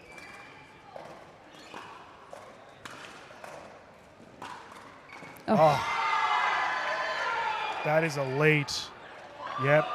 Call was out. Two Confirmed passing in. shots there from Selena. The recruit. She comes in, first time playing in the majors, does not matter, rips it down the left side twice. Here we have Wang Bak Vel hopping on against Jasmine.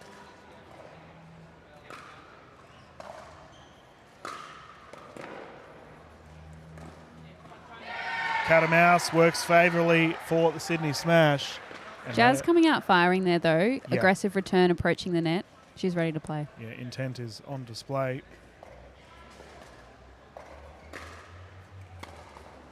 Oh, that was close.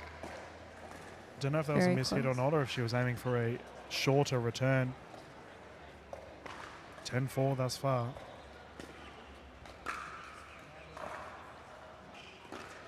Great return there from Jazz.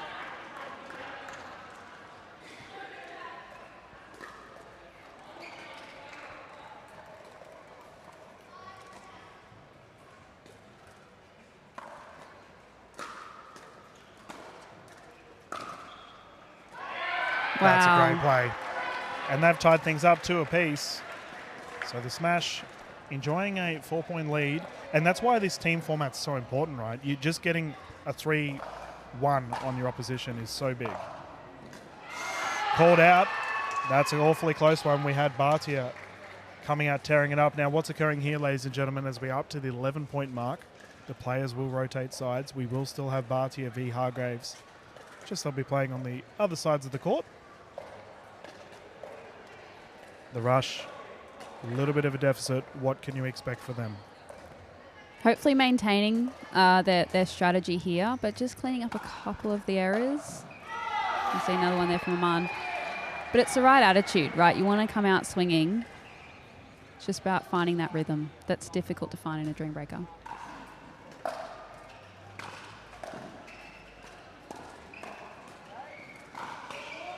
Oh my my. goodness. Oh, that is a captain's point. The smash on their feet. Not much you can do about that one. No.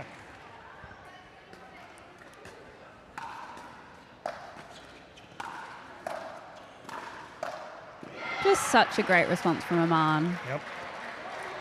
Yeah, he went down 3-1, and it is fair to say the Rush need to get some victories underway. Ollie Gray to step up next. That's not the Smasher on start. fire. Oh, yeah. They're putting the pressure on the Rush here because, you know, they're creating that lead, which in a dream breaker is hard to close the gap. Yep. Better. We haven't had a clean sweep yet, but it's been a lot of 3-1s on the way of Sydney Smash. It's called long. And it's something that the players are mindful of is how they've gone in their last round with the player, right? Of Like course. they know they've gone 2-2 or 1-3, but it's something that isn't really probably relevant for the next time around. Oh, Wow. there we go. The young gun stands up tall.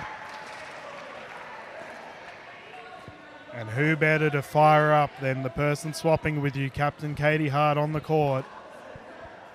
Rules will run amok in the last exchange between these two. Can she continue?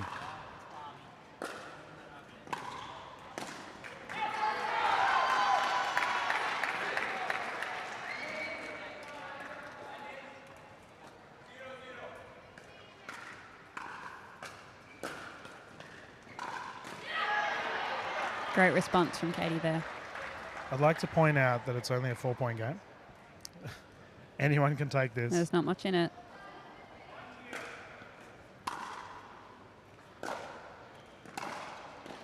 Oh, top of the paddle.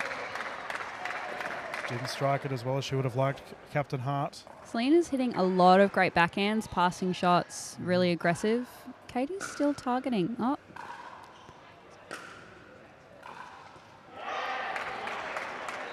And that is a 2-2.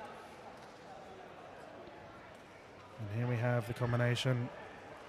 Jasmine taking on Zhao Yi. Awfully close. 12-16. Rush must win this if they do want to go through to finals. Oh, the net roll. The crowd holding their breath as that rolled along the net. something that can really make a difference in a dream breaker. Yep. Yeah, those 50-50 points, right?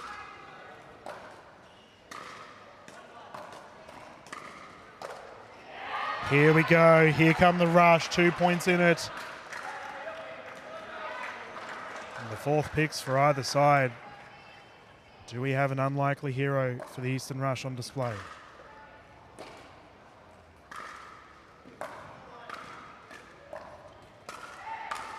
Oh, that angle is Finding the elite. angle. Wang Bakval ripping it down the right side. Terrific. You can see the teams on the sidelines are just cheering so hard for their players. It's awesome to see.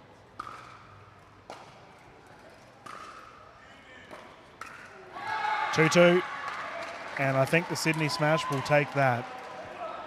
Here we go, Hargraves. Fair to say he won the last exchange between these two fellas. He can also secure the victory overall with this.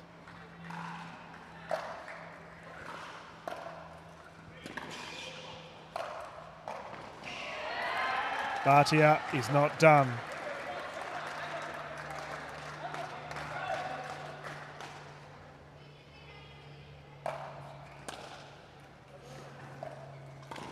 Oh, what a play! How do you defend that, Andy? You can't. Stick your paddle out and hope for the best. Throw your paddle. That's all. That was insane. Yeah.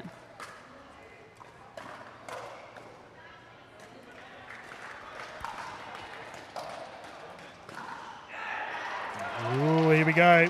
Solid return. Last scoring effort here from both of the gentlemen.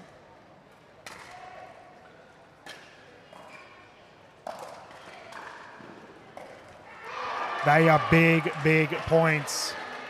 Eastern Rush within striking distance now. Young gun Ollie Gray stepping up to the plate up against Joey Wild. Strap yourselves in.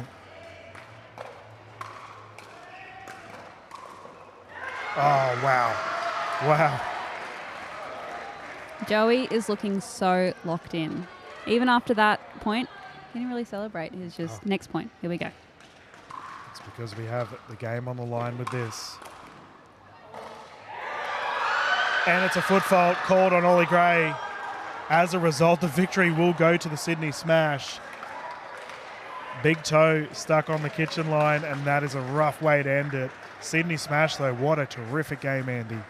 Yeah, I mean, there wasn't much in that one. I mean, we see a 4-point difference here, but both teams just displayed such great pickleball. I mean, some of those matchups were just legendary. Oh, I mean, it's heartbreaking for the Rush as they are most likely out for the remainder of the event, and it's literally 4 points. Yeah. Oh. Yeah. It's brutal. It's the nature of it, though. Yeah. But, yeah. It's tough for the Smash. They have now got 2 victories under their belt. Fair to say they're probably going through. Andy, I would like to thank you very much for jumping in the booth. Your analysis was amazing, as always. And good luck with the Northern Crocs. Who is your next game against? Our next game is against the Western Vipers. Ooh, look out. So it'll be a great match. Looking forward to it. I have a feeling I may be calling that one. I'll try my best not to be biased. But we will let you go, Andy. This is Dylan Kimlin live from Major League Pickleball Australia here in the Gold Coast. Plenty more action coming up just around the corner. Thank you.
Good evening, everyone. This is Dylan Kimlin. We are live from the MLPA here in the Gold Coast, Major League Pickleball Australia. We've had a wonderful evening thus far.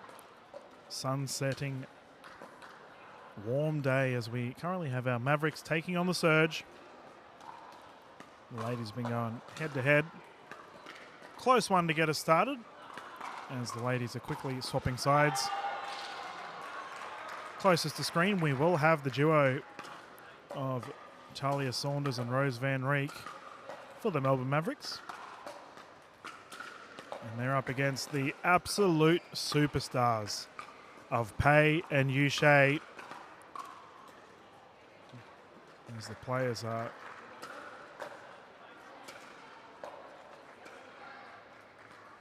there we go, we can get started once more.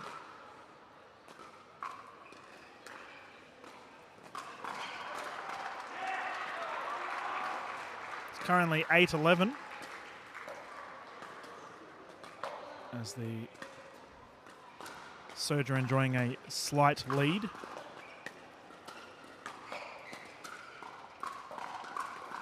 Oh.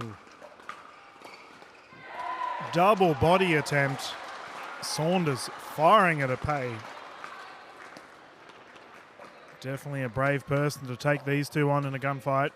The duo of Pei and Yushai, elite hands at the kitchen net.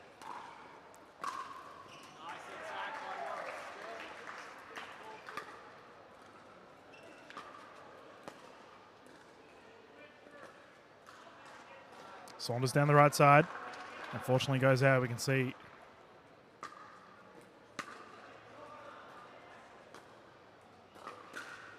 Rose Van Rieck immediately coming to her aid.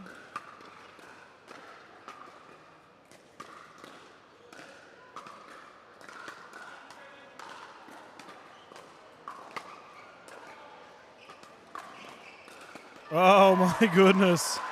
Have you seen anything quite like it? Saunders digging deep. The bounce threw off there. The spin was a little bit wonky, but absolutely terrific. Yushai doing her best trying to save the day. Couldn't get it done. 10-12.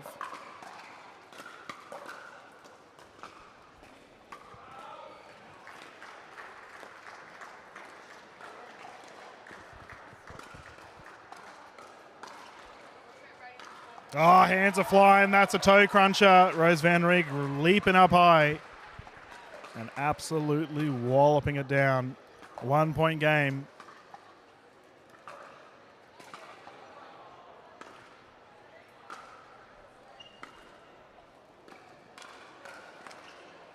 Oh, hands are flying. Van Rieck trying to capitalize on the pop-up. Couldn't get it done. However, 2 point game. Captain Pei, ball in hand.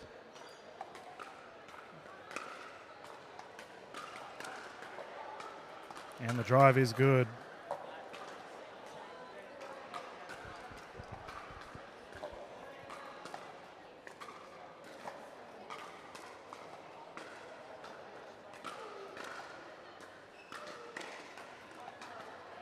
Oh, pick up a dig attempt. Saunders getting away with that one. Talia Saunders, absolutely consistent player. I recall covering a game last season with Wesley Gabrielson and we discussed Talia Saunders and how much praise he has for her. Gabrielson now playing for the Mavericks, unfortunately out with illness. We'll be watching on.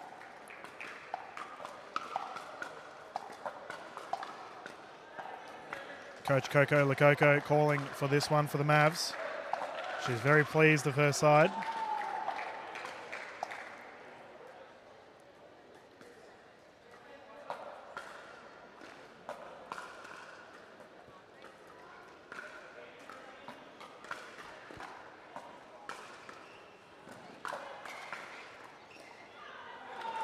There we go.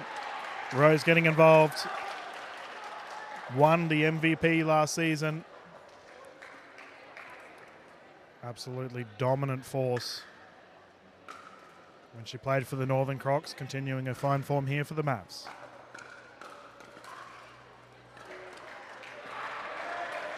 However, she is taking on one of the most lethal duos in our women's space here for the MLPA. Payne Uche can do it all.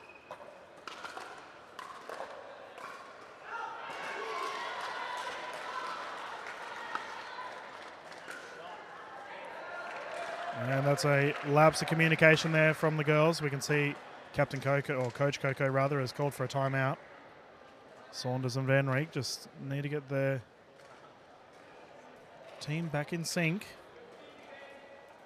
Now the Mavs are walking wounded at the moment. As I mentioned, Wesley Gabrielson unfortunately is out this weekend. But Captain Aaron Blitz is also away. He's not available for Saturday and Sunday. He did play yesterday, but he has been replaced by Wesley Vine. Absolutely terrific player Vine is. A welcome addition to the Mavs, no doubt. I know many people were surprised that Wes didn't get picked up, so it's fair to say he is a handy sub. Talking about super subs, the substitute for Wesley Gabrielson, Zach Grabovic. Fair to say these two fellas have the biggest set of biceps in the Australian pickleball scene, and somehow they've ended up on the same team. Players recommence, ladies to bring it in.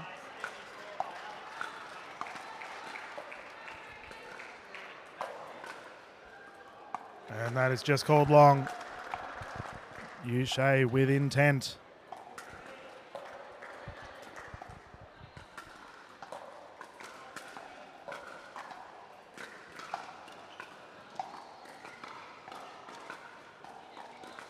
Oh, that is so good.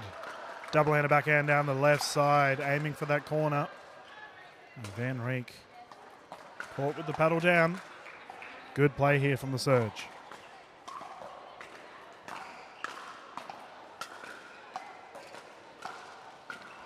Third shot lob ends up in the crowd. Whoa. Yeah, 6 and out. Talia Saunders from a badminton background. Very brave person to lob her. And here we go. Close game. Mavs have responded.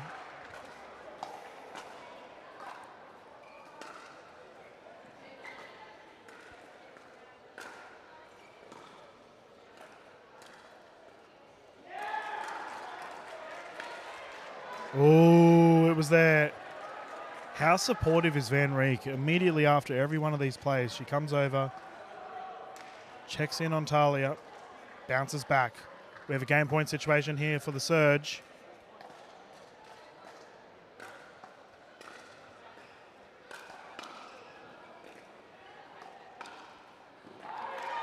Elite Van Rieck.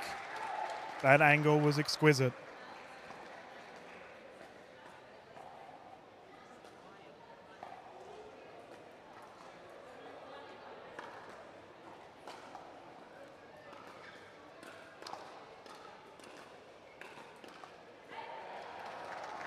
There we go. The Surge have the freeze in effect, so they can't put it away just yet.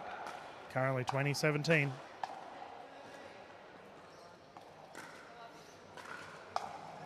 And that'll do it. Game one going to the Southeast Asia Surge.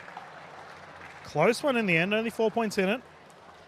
Quick paddle taps. The gentleman will get on the court. We will see the combination of Lazaro and Chan taking on the double substitutes. Fair to say anything can happen here for the Mavs. I don't actually know if the duo of Vine and Grabovic have played together much, like outside of MLPA pickleball. And Wesley Vine played last season with the Brisbane Breakers.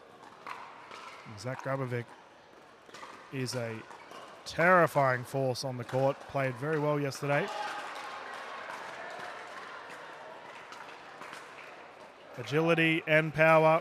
Fair to say these two have it in spades. It's going to be a very interesting game to be expected from these gentlemen. For the combination of Shan and Lazaro, I was very lucky to cover them yesterday. And let me tell you, these two are legit. They tore it up. Leander Lazaro covered him a little bit last season. Wonderful guy too, really nice.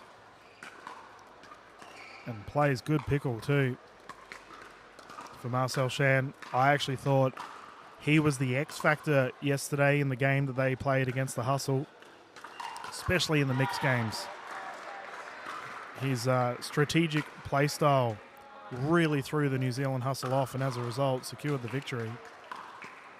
It's going to be interesting to see how he goes against the current Mavericks lineup on the left. And I mean, you have to say, with the Mavs, 2 subs playing, they just have to come out here and just try their best. We will probably see a right-handed, left-handed combination, as Zach Grabovic is a lefty. For Wes Vine, a right-handed player. 2 completely different play styles. Wes Vine typically a little bit more slower paced. Likes that slow transition. If it drives there, he will take it. But he does enjoy a dink. Whereas for Grabovic, he likes whacking the ball. It's pretty simple. Going to expect to see a lot of movement from the boys. Grabovic's trying to fire himself up. Meanwhile, from the duo of Lazaro and Chan, they are cool as a cucumber. I don't imagine we'll see any crazy antics from these two fellas, as the gentlemen are just discussing who is serving first. Or rather, if the ball's round. This will be rally scoring format to 21. For any of our Australian viewers tuning in that are new to rally scoring, as I know our international audience are very familiar with rally scoring, essentially how it works is you do not need to be the server to score the points. Chan to bring it in. Southeast Asia Surge currently have a 1-0 lead. 0-0 lob serve. Here he is. And Wes Vine starts with an error. Chan had many lob serves in his game against the Hustle, and as a result, they got the victory. Just really threw them off. A lunging effort. Might not have been his to take there. 1-1. Vine to bring it in.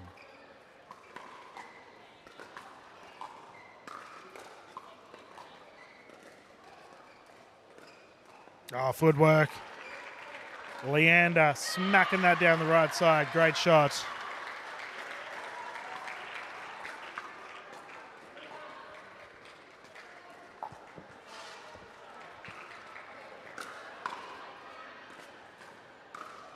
There it is. Absolute agility. Grabovic is big, and when he gets moving, good luck stopping him. Terrific, Ernie.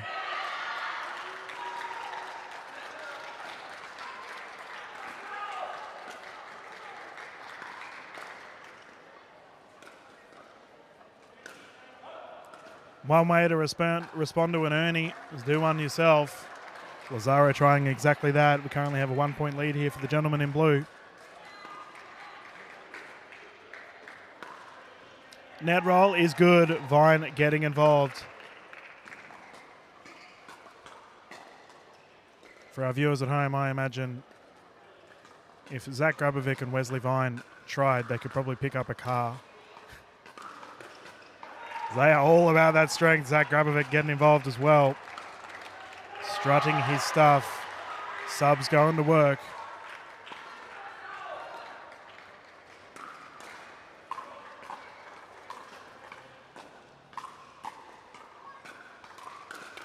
Oh, hands.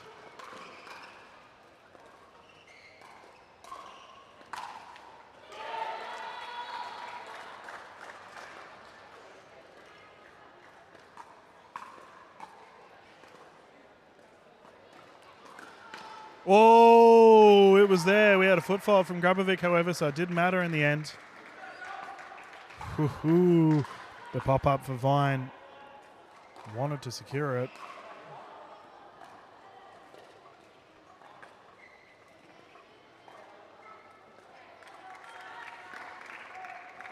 So Surge 2 points down.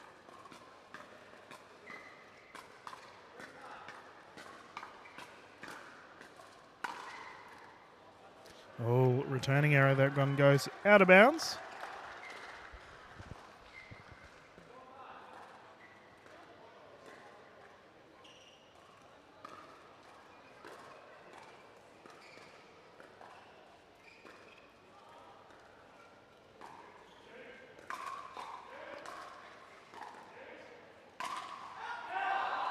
That's low. Grabovic double-hander backhand cross dink. He's typically very good at it. Unable to get it done there, however, and we have a tied game, 5 apiece.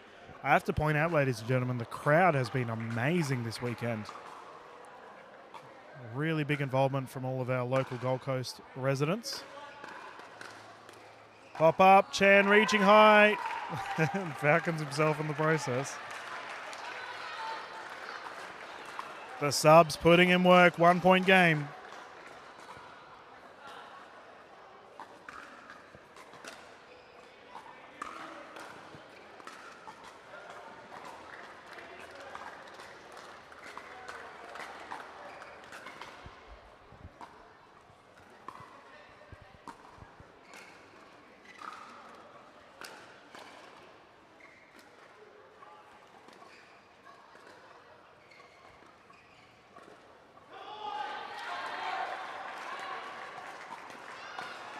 Oh, hands. Where's Vine striking?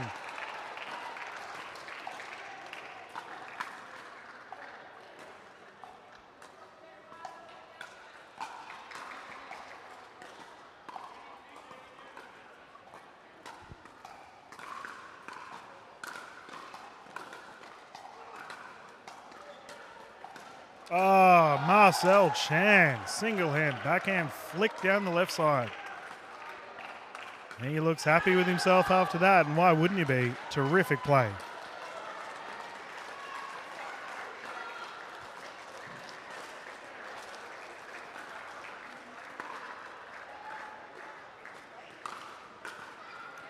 Grabovic ensuring that his feet were not in the kitchen for that one. Made light work of it.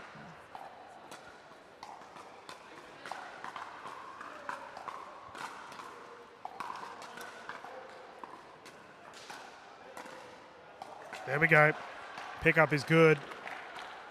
Nice deep return, catching Vine off guard, and the gentlemen are just going toe to toe right now.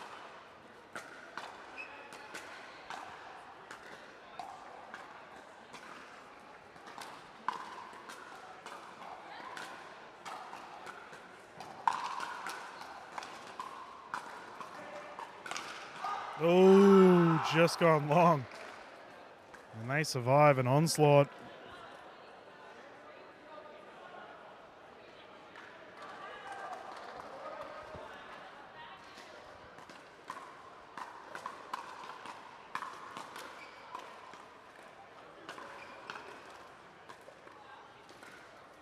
Net roll. Vine going diving into the crowd. We are seeing a bit of a change here from the surge. They do seem to be targeting Vine's left side, forcing that backhand of his.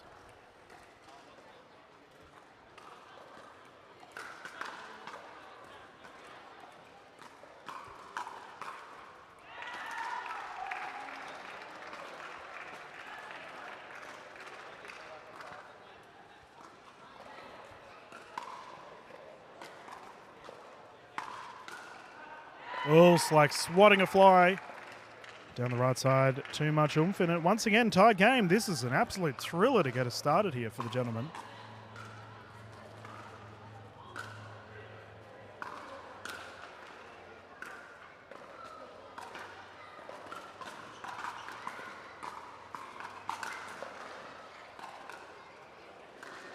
Oh, Grabovic did so well to defend. Too much oomph in the end, and the Surge enjoy a 1 point lead as we go into the rotation of sides, currently 11-10. Awfully close game throughout our days today. Strap yourselves in, ladies and gentlemen, because we have plenty more pickleball footage for you throughout the Major League Pickleball Australia games this evening.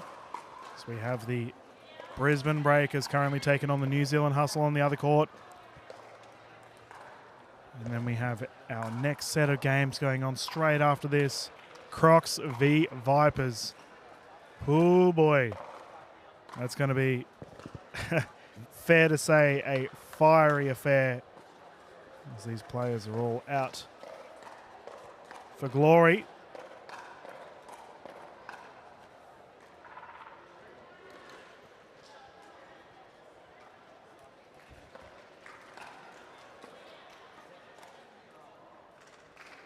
Okay, let's get back into it. Currently 11-10. Very close game.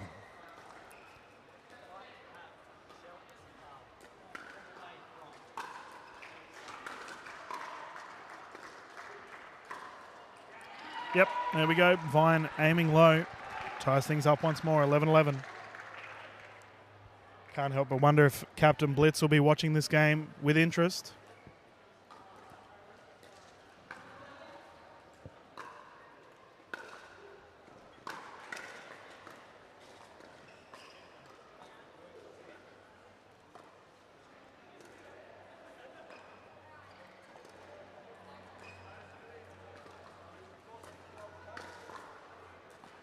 Yep, simple there. Shan ripping it down low.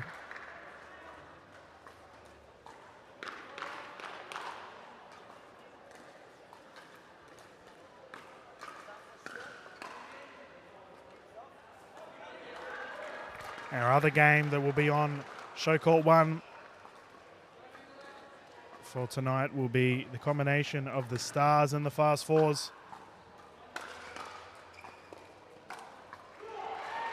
And that will also be a great game. These team lineups this season are nuts. So many quality players on display.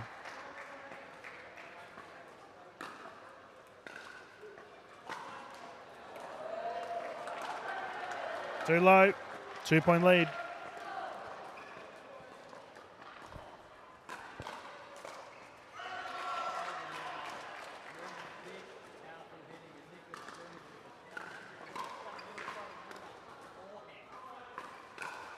Slap.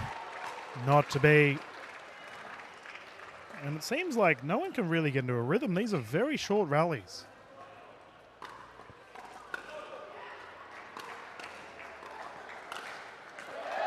Never mind. Shan definitely looked like he was in a rhythm there. Jumping through the air, soaring.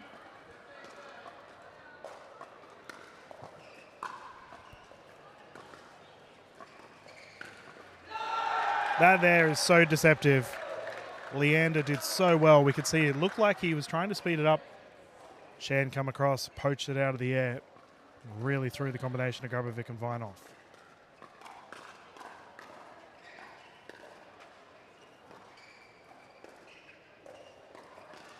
Speed up is so good. Surge are running riot here in Gold Coast. And as a result, we have a timeout. Coach Coco Lococo recognizing the momentum shifts and wanting to do something about it. Terrific play. For the Surge, they are playing so smart right now. And they are just an all-round good team. Their ladies team, as I mentioned earlier, arguably one of the best female duos we will see for MLP8 this season. And as we are seeing right now, Chan and Lazaro are nothing to sniffle at. These fellas can duke it out.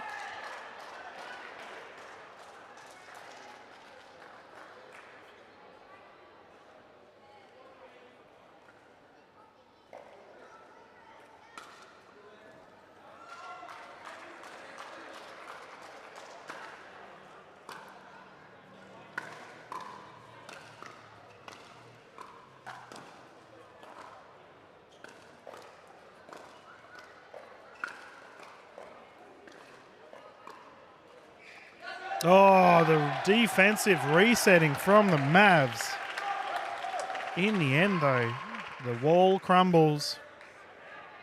And like a tidal wave, the Surge just continuously pummeling the resets efforts.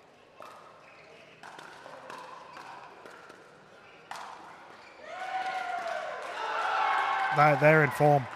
They are in form right now. Shan and Lazaro are in sync, doing this easy.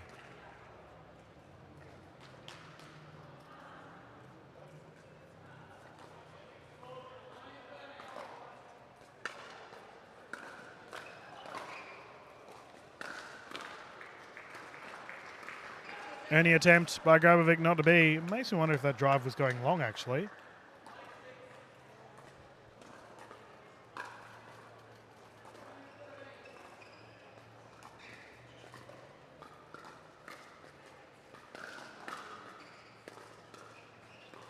And that'll do it. The sub squad going down in the end for the duo of the Surge. They played terrifically well. As the gentlemen come off the court, we will have a little bit of a breather before we get underway for our next set of games. The mixed action just around the corner. And let me say, the Surge are looking so hot right now. Minimal mistakes, continuous efforts, good pickleball.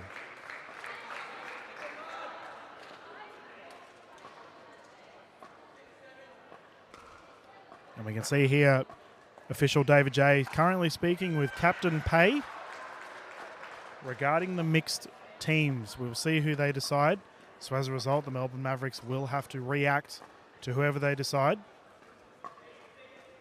Such an interesting format, the way that these teams go about it and just how they come into the decisions regarding who should be playing. Yushay looks like she's been kicked off. So, oh, never mind, she's back. Well, the ladies are going to warm each other up. And we'll see who gets put on the court to play with either Pay or Yushay. And Rose Van Reek stepping on in the blue. Looks like she'll be leading us to get started. Zach Grabovic, it looks like, will be playing alongside her. Interesting combination. You know, individually, Rose Van Reek and Zach Grabovic are just absolutely mental. Like, these two can dominate in their own. We got a bit of joking around here from the players. All right, we have utter confusion. We're all sorted. We can start dinking. But, yeah, I mean, Grabovic and Van Reek are both renowned players. They're both successful players, continuous performances at a high level. I don't know if they've actually played together, though. So it's always interesting. Same with Wes Vine and Zach Grabovic when they came on together, and they had a couple of little kinks they needed to work out. But that is the beauty of team pickleball, that you never know who you're going to get, and you just got to work with it. Fingers crossed, hope for the best, and as a result,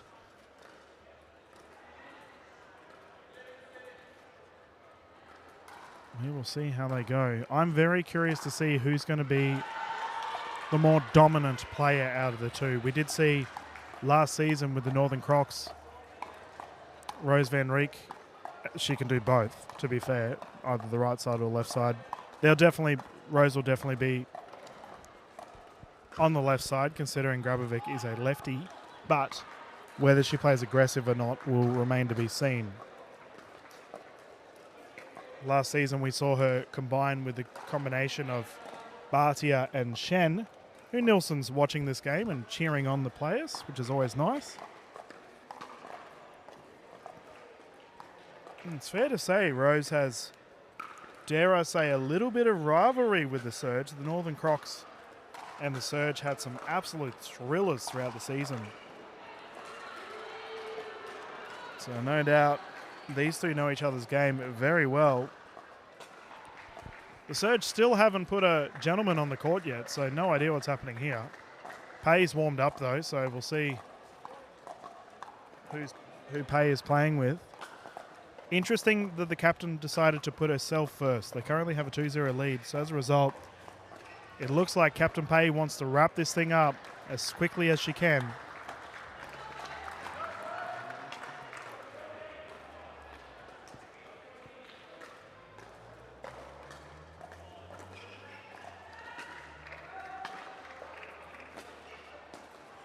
Okay, 0-0. Let's get started once more. The Surge will be bringing it in. Chan to serve.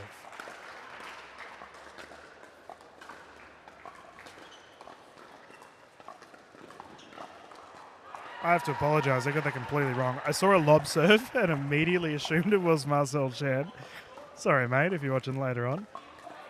Pay and Leander closest to us. Oh, serve goes long. As a result, we have a 2-point lead here for the Mavs.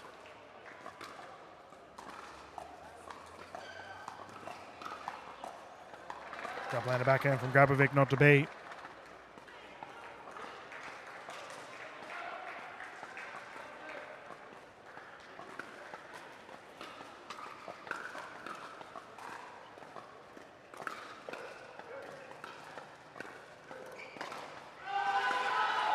And that there is a very interesting combo. So Grabovic, renowned for his earnings. He loves playing aggressive on that side. Rose van Riek, such a dominant force with that right-hand drive of hers, can easily cover for Grabovic. So we might see a little bit of agility here from Grabovic to try and open up the aggressive side down the left. And as a result, Rose van Riek will cover.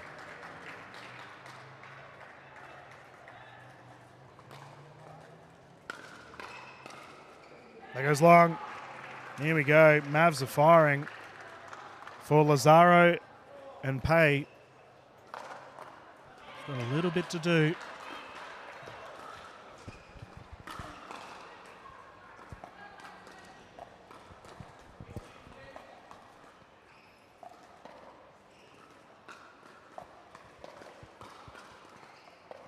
Ah, there it is. They combine again. Double Ernie, the Mavericks. Any doubts I may have had regarding how these two would play together, absolutely squashed. They are tearing it up.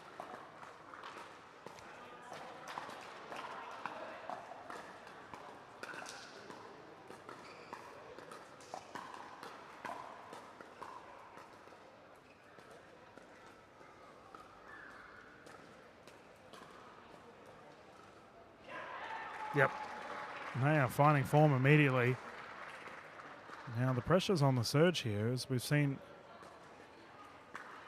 Mavericks playing quite aggressive.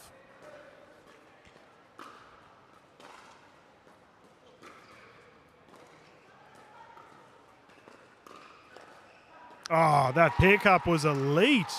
Grabovic digging deep, pulling it out. 6-point lead here for the team in blue.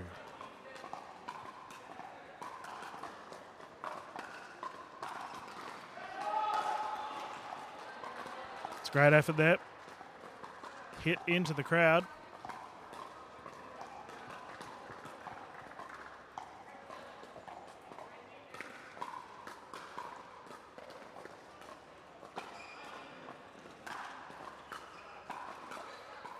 Ooh, uncharacteristic error there.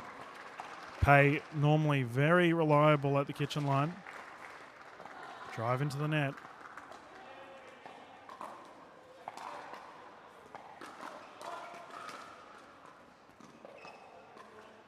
And looks like we have a serving fault here on the side of Grabovic.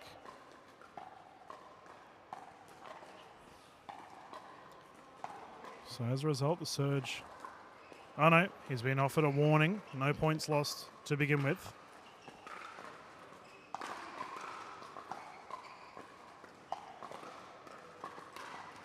Okay, that was so good. Typically, Zach Grabovic would take that because he's quite aggressive with the smashes, but he gave Rose van Riek time. She has that right side forehand down the middle. Grabovic recognized it, got out of the way, let Rose do her thing. As I said, any concerns I may have had regarding the duos getting in sync, not an issue whatsoever. Terrific play from Van Riek. So we can see here on the left side, Lazaro deep in conversation with his side. They've called a timeout. It's fair to say that they're comfortable at the moment, considering they have a 2-0 lead overall via the games.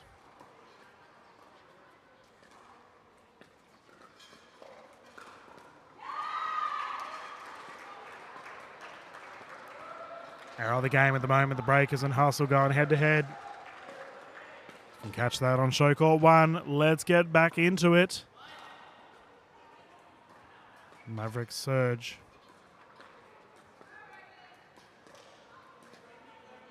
And the side from Melbourne playing some great pickleball here in Game 3.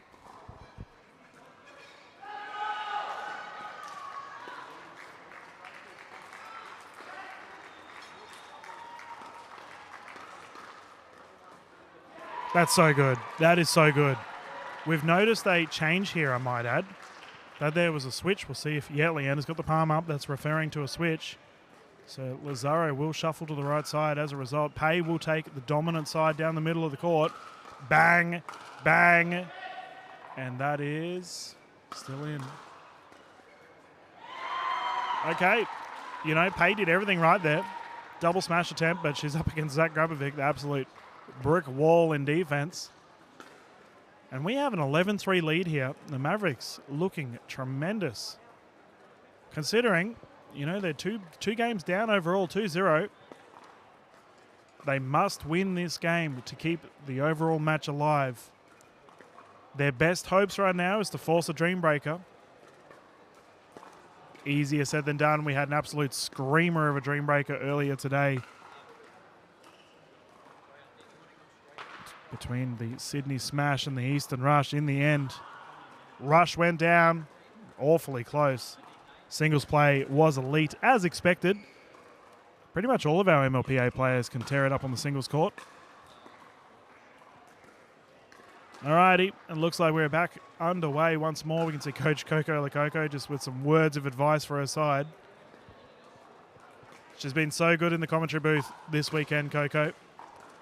Just so much insight and analysis she can provide to her side. I was not surprised at all when she got given a coaching role.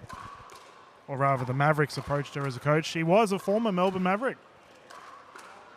So she knows the team inside out. We are back underway after the rotation, 11-3 currently.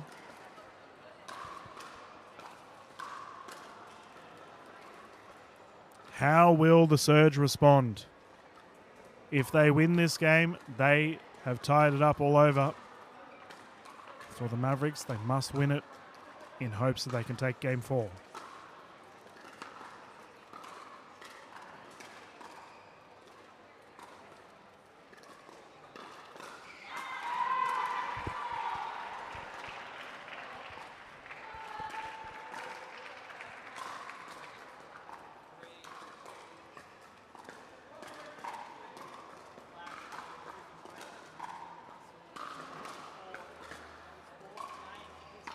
Oh, Van Reek pulling the trigger.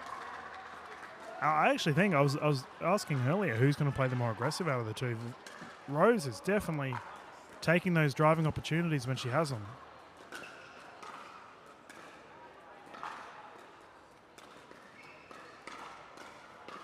Oh, there it is. 5-5 doubleheader backhand down at the knee of Pay and Rose Van Reek.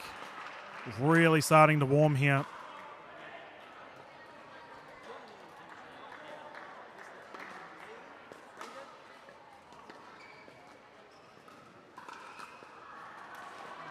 Van Reek jabbing out of there. A little bit too much energy.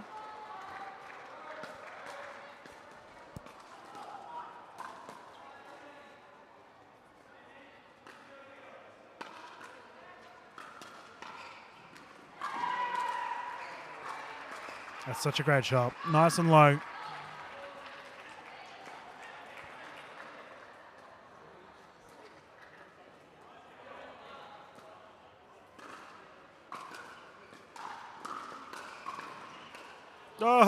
Oh, the open paddle face slapped down on the left side. Easier said than done. Leander Lazaro making the difficult look easy.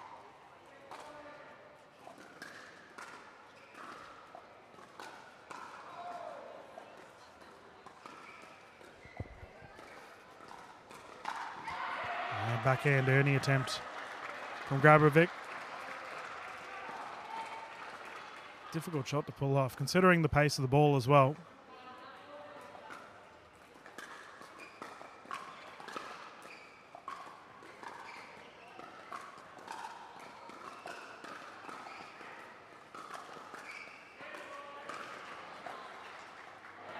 That is incredible.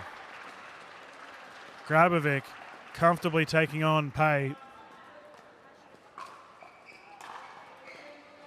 As a result, we have a 15-7. Service error, though.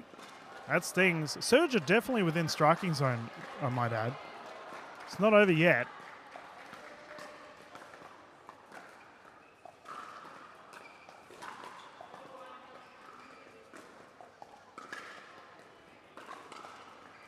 Oh, it's a lapse of communication there. Pay wanted it. And ironically, what I was talking about earlier between Rose Van Reek and Zach Grabovic, same can be applied for Lazaro and Pay, as they've had a swapping of sides. Now Pay's on the aggressive side.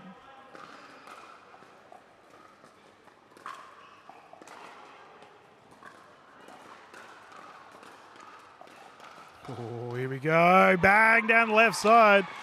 Grabovic reaching up, plucking it like an apple and pulling it down hardcore on the left side. Terrific play.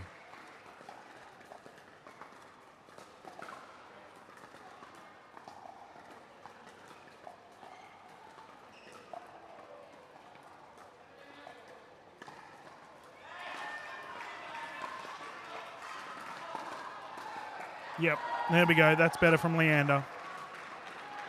Nice drive down the left.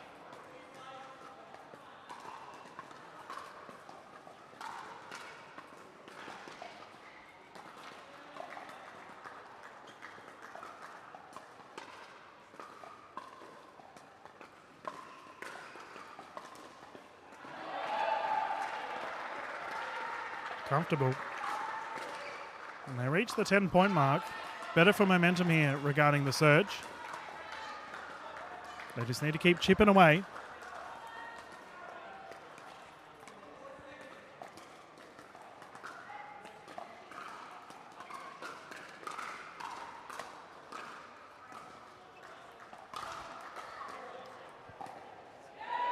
And that's called long. Grabovic ripping it down. Captain Pay trying her best to defend it.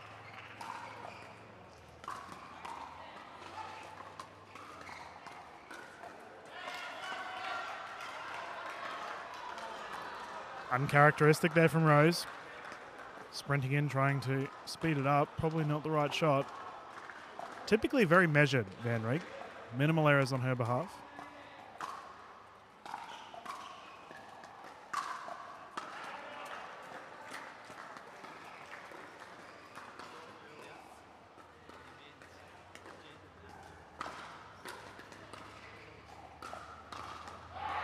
There we go.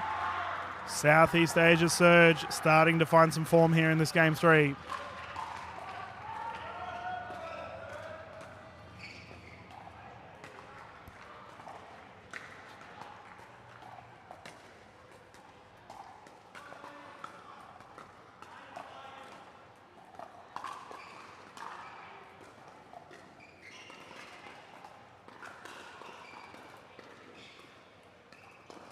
Oh, TTP through the post. Grabovic so close.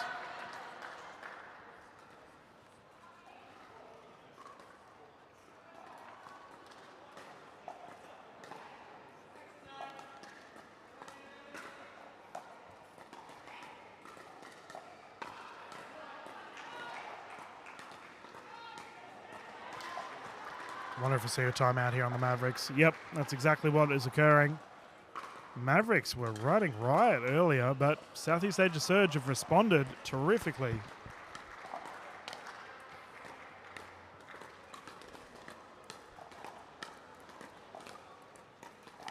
And with the substitute requirement of Aaron Blitz no longer being the captain for this event, Rose Van Reek has stepped in his place. So technically, this is a captain's clash we have on board right now.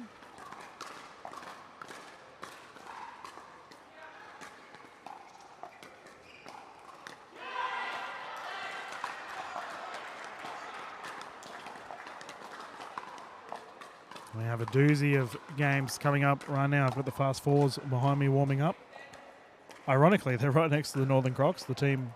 Oh, no, they won't be up against the Crocs. The Fours will be taking on the Southern Stars. Crocs will be up against the Western Vipers, who are also warming up as we speak.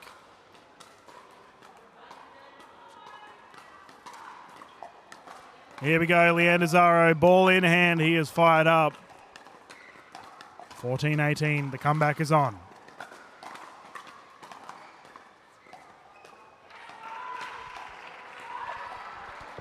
Rally scoring form back. Any mistakes like that really sting.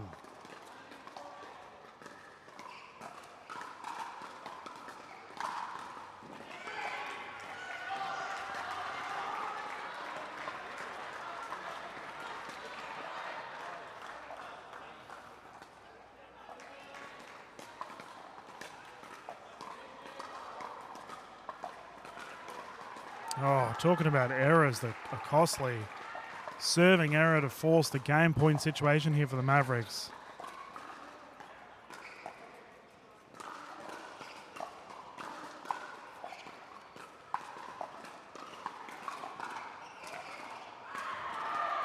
Here we go. 4 points in it. Captain Pay on her feet. She is fired up.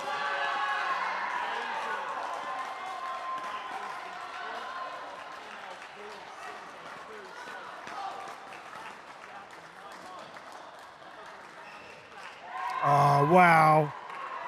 Rose Van Reek down the left side. Absolutely terrific. Freeze is in effect though, so it's not over yet.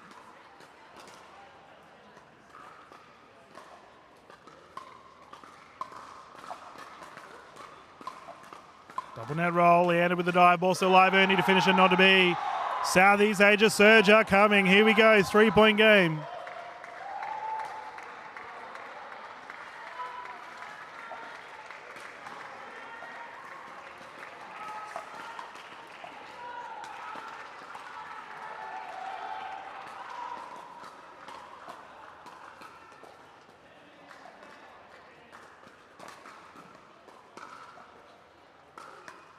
Oh, costly error. Pay trying to pull the trigger there. These two are loving it right now. Pay and Leander having a great time. High fives around, big smiles. Game point here for the Mavs.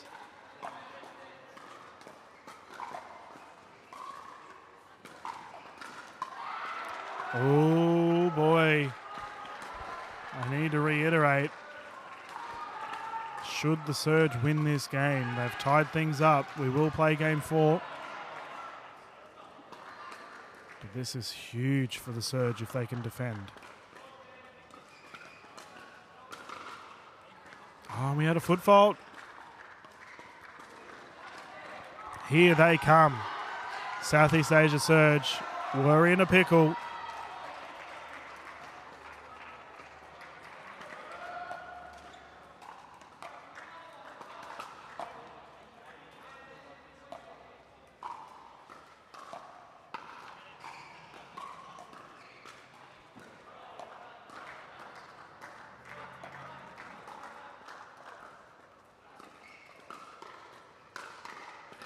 Oh, here we go. Tied game 2020. Surge are running rampant here in Gold Coast.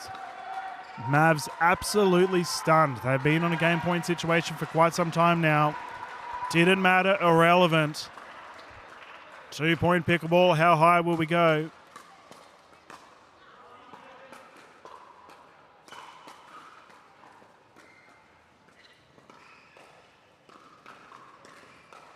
Oh my goodness.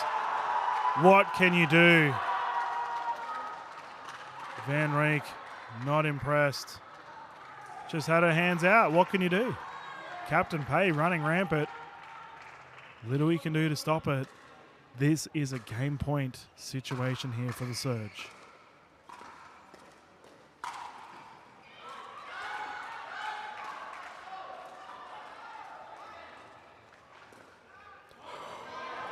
Oh, goes long.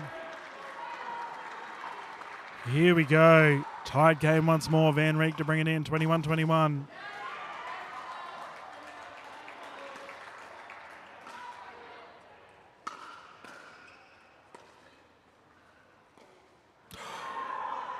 It's big. They have defended a game point. They find themselves on a game point. Melbourne Mavericks 22-21. And we have a timeout. Everyone can take a collective breath. Ooh, this has been a doozy. Surge back in. Game point.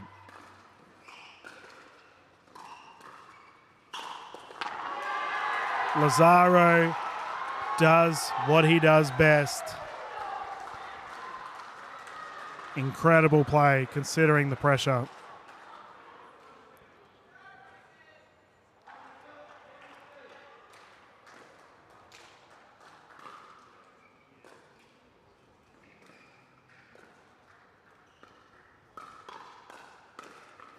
Oh my goodness, this is insane. I can't begin to explain at home how tense it is here. We have a big crowd watching this game at the moment, and it feels like everyone's holding their breath for each point here. 23-22.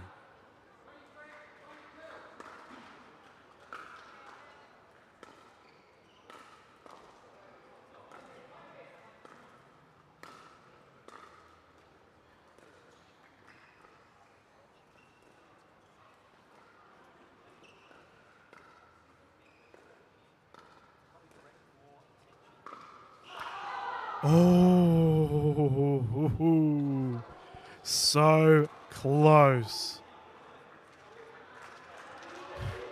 Can hear Pay. She is in the same frame of mind. What a way to end that game. Matter of inches.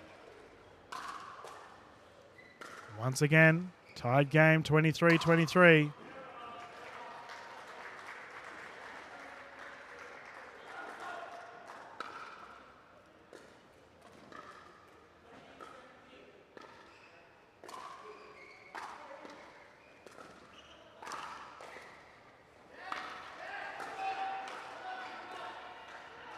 Strength on display. Van Riek, Grabovic combining. Mavs taking the lead once more.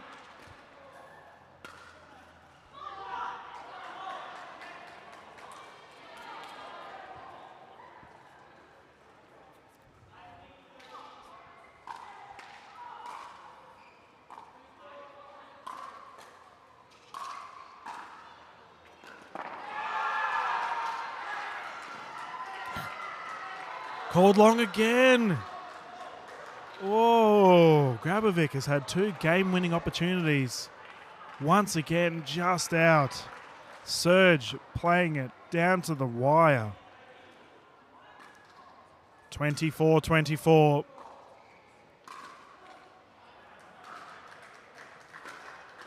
That drive at that point in time, absolutely elite. Leander Lazaro down the left. Talk about stepping up to the plate in your time of need. Game point.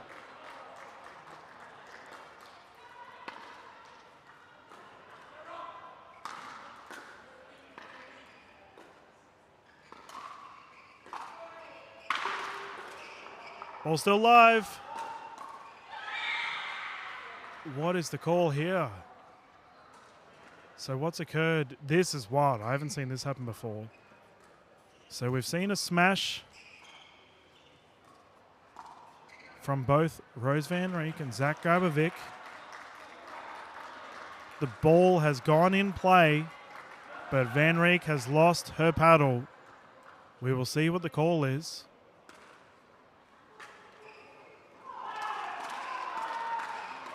I believe they've won the point.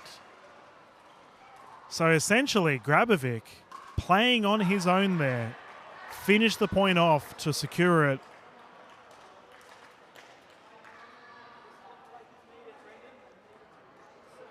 Yeah, this is wild. Looks like that's the case. Heavy discussion here from both sides. Referees trying to maintain the calm.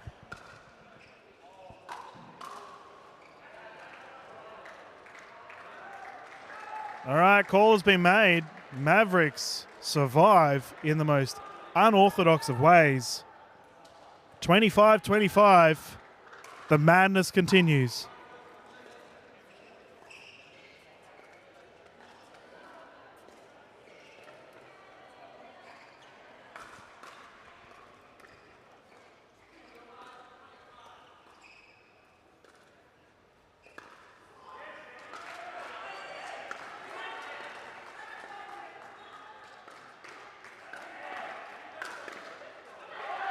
Here we go. Serge firing once more.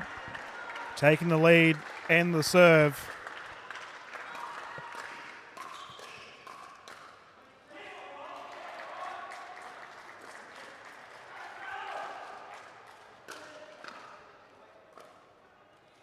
Oh, are we going to get to a 30-point game?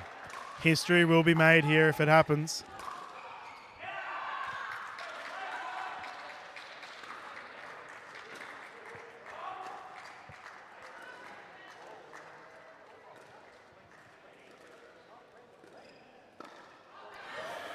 Oh, so close. Van Rieck having the opportunity. This is on a knife's edge. We have majority of the teams here for MLPA around the court watching this game.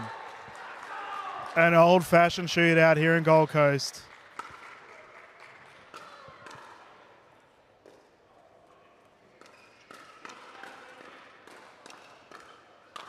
Heads are flying. Grabovic secures the point. Insanity on display at Royal Pines.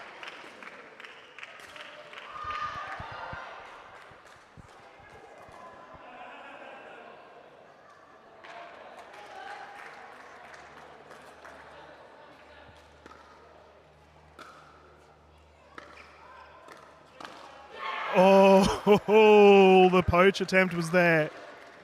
Serge once again forcing the Mavericks to defend a game.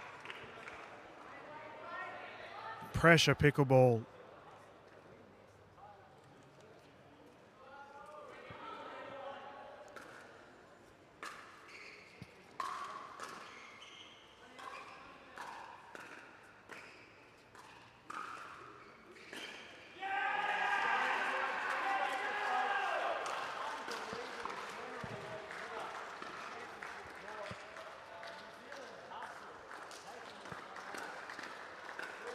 Oh, everyone held their breath.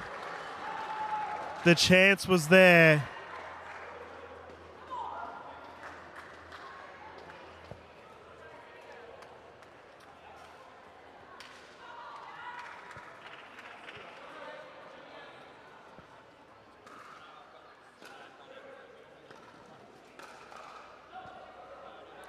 And that's gone long.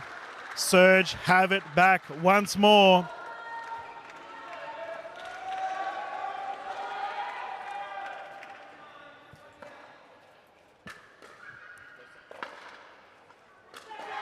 It's gone long. The game is called. And that there is our first ever 30-point result for Australian pickleball. 28-30.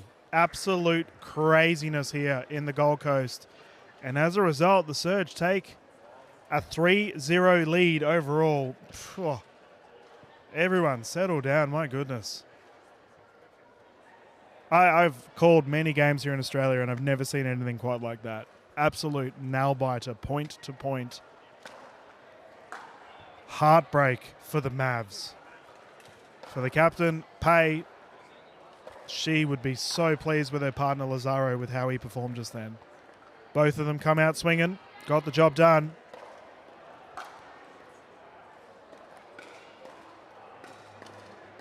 And we now have the uncomfortable area of a 3-0 game. The Mavs doing it all for pride now. We had heavy discussion yesterday with Sanj Carter and regarding how important each win and each set of points is. I can't help but wonder with a 28-30 how that does for your point differential overall with such a large score for both sides. Oh, Van Rieck on the sideline looks absolutely shattered. So close. So close. I called a dream breaker earlier. And same deal. There was only 4 points in that game. And just so close to being to victory. To have it taken away from you. Pickleball can be cruel. But the show must go on. We are now up to our fourth game. We have the combination, the sub, Wesley Vine. By the way, can we just point out, that entire madness we just witnessed was with a sub. Zach Grabovic coming out, tearing it up. He had something like 6 Ernies during that 28-30. I'm just leaving that up, by the way. That is real. 30-28 was the end result.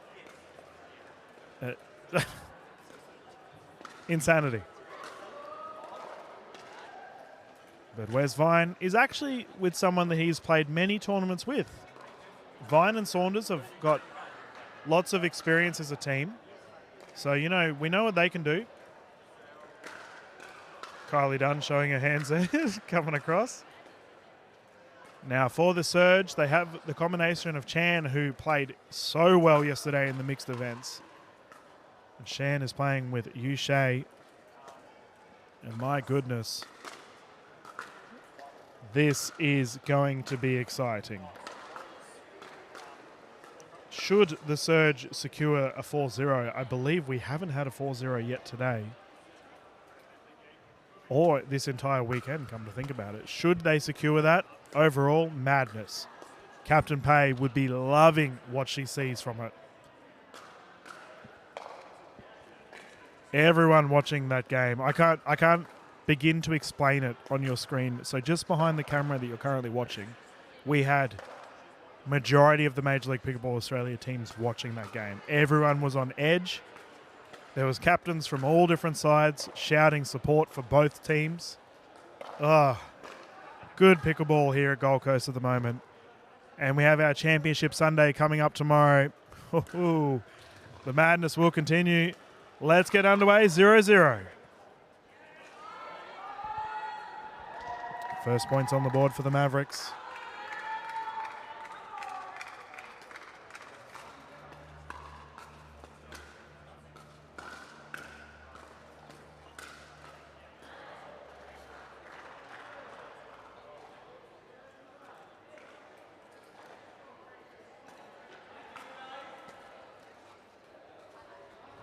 One.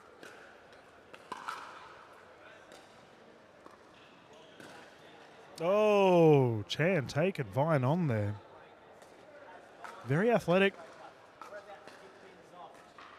Chan making the most of his opportunities. Currently has a 2-1 lead for his side. Bang, down and low. For Wesley Vine, he looked a little bit rattled in the last game that we saw him play with Zach Grabovic. He needs to respond here once more.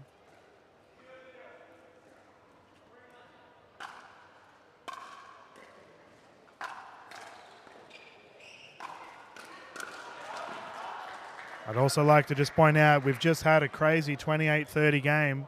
Meanwhile, on the other court, a dream breaker has just begun. Major League Pickleball Australia putting on a show for your Saturday.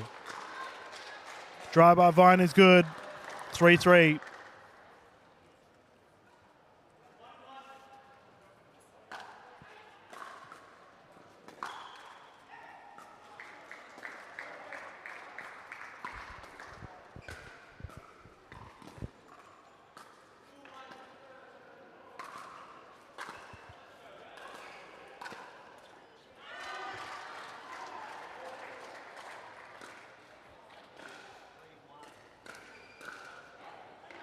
Yeah, this is good here from the surge.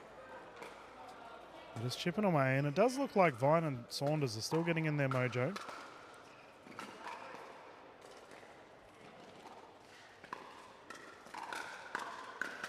Ah, nutmeg.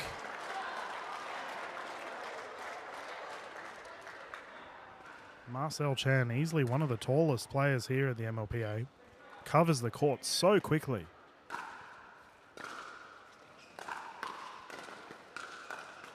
Yep, Saunders responds. Great shot. Whipping that out of the air.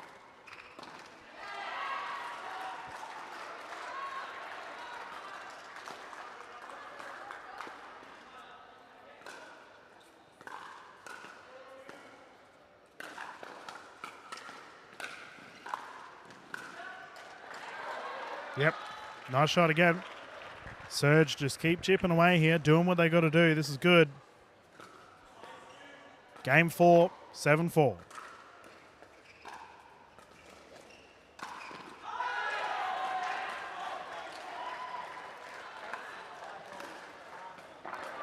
Uche coming in, cleaning that one up. Where's Vine taking his time, letting it bounce. Smart move, but in the end, bopping into play. Unfortunate for the Mavs too.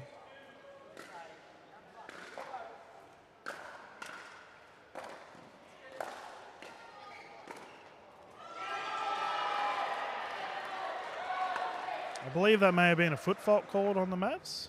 I'm guessing so. As a result, 9-4.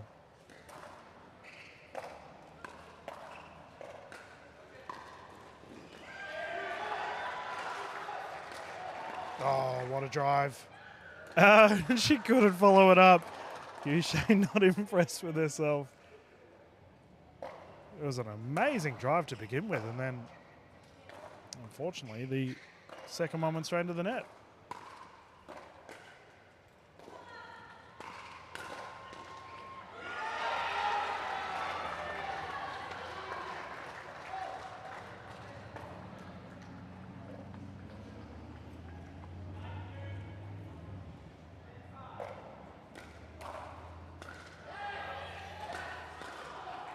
And that brings up the 11-point mark. The players will rotate. So we just have all the excitement has been sucked out. I think the Mavs just look a bit shell-shocked considering they went down in that very, very close game 3, 28-30. For the Surge, they are all smiles at the moment. They know they've got this one wrapped up. A 4-0 lead is so beneficial, though, regarding their placement leading into finals. Captain Pay would be loving what she's seeing from her side right now.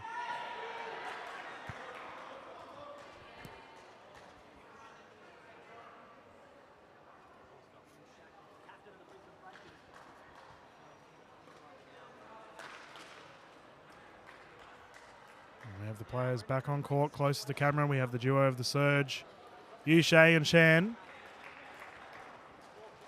Currently 11-5.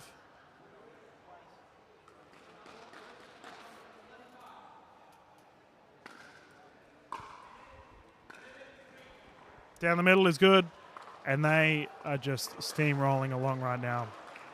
Vine and Saunders just haven't clicked. It's been rough for the Mavs considering all of the substitutes they've had.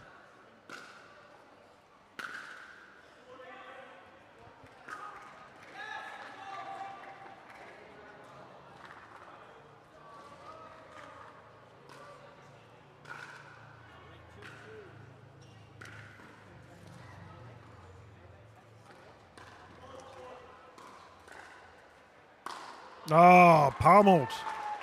And that there is Saunders' bread and butter. Put that smash up. She is going to wallop it down. Great shot.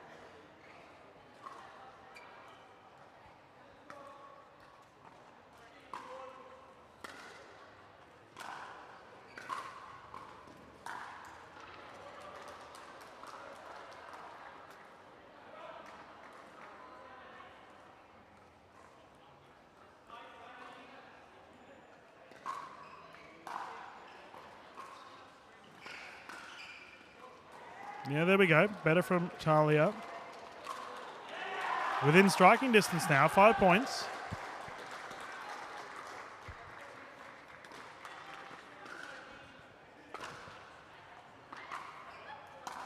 And you feel like the Mavs are just trying to rush things. They don't have that slow, methodical transition that we typically see for a Vine-Saunders duo. Now there's put away, however.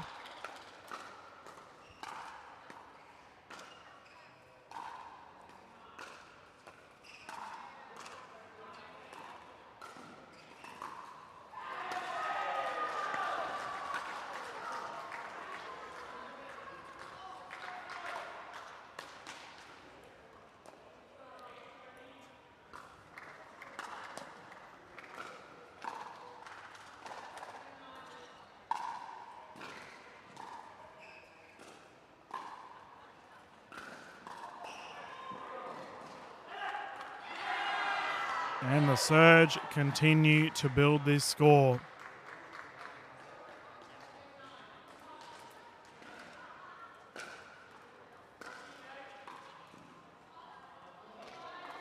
Net roll. I believe it's gone out. Yep.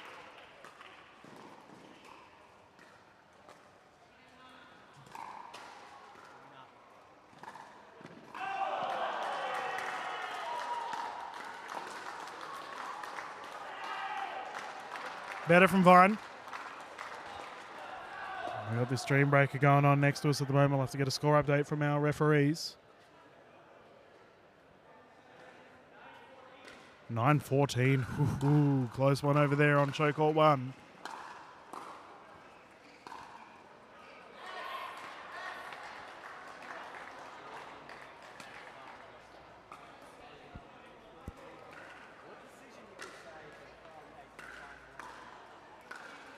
Oh, Chan had the gap. Couldn't capitalise on it, however.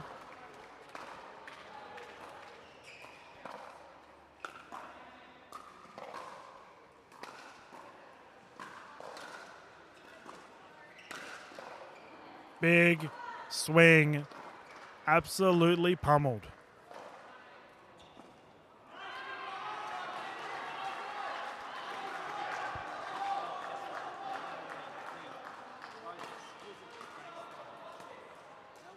Okay, looks like we have a service warning here for Shan.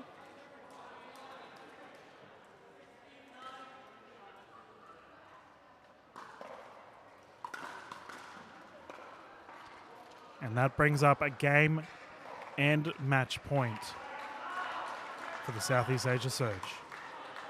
For the first sweep of the day, 4-0. And they've done it with a walk-off. Marcel Shan, easy as it comes. For the Surge, absolutely dominant. We had that screamer of a Game 3, but I honestly feel like the air was sucked out of them after that loss. For the Surge, they've come in and cleaned up shop. Very strong start here for their Gold Coast campaign, and I imagine we will feature them heavily in finals to come. We have a couple more games for you this evening, ladies and gentlemen. You see the fours starting to warm up. The fast fours will be taking on Southern Stars, and on the opposing court we will have the combination of the Vipers taking on the Northern Crocs. Major League Pickleball Australia. So many awesome games going on around us at the moment. We'll take a brief break and be back ready once more here at Royal Pines Gold Coast.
Hello everybody and welcome to this MLP Round 2 clash between the Southern Stars and the Fast Fours.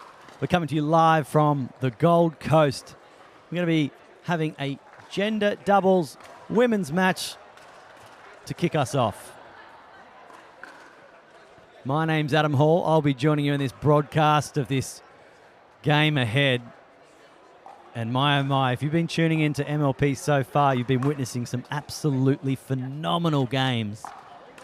I just called one on Championship Court, which ended in a dream breaker between the Brisbane Breakers and the New Zealand Hustle.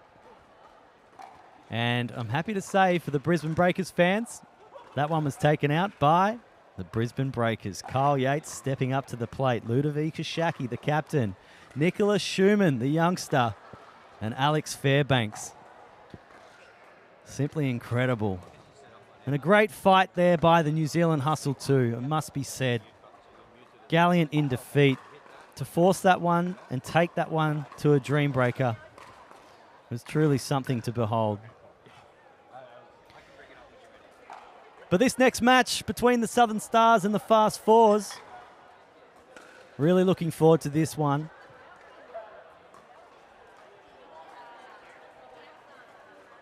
We've got Jamie Way and Liz Trueluck, gold medalists. So this is going to be very tough because opposing then is going to be Michaela Hayat and Jo Yu Ko, a.k.a. Tadpole. So we've got Jamie Way and Liz Trueluck, the gold medalists in the Open Gender Women's. They certainly have a lot of chemistry and a winning pedigree.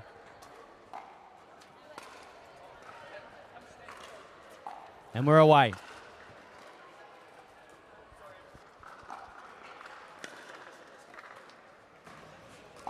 And joining me in commentary, I'm happy to say, one of my friends, Colin Kugler. Hey, it's good to be here. This is an amazing event we got going on. This is, I think, the last games of round 2. Can't wait. And you're certainly correct there, Colin. This is one of the last 2 matches of round 2. We're here on court number 2.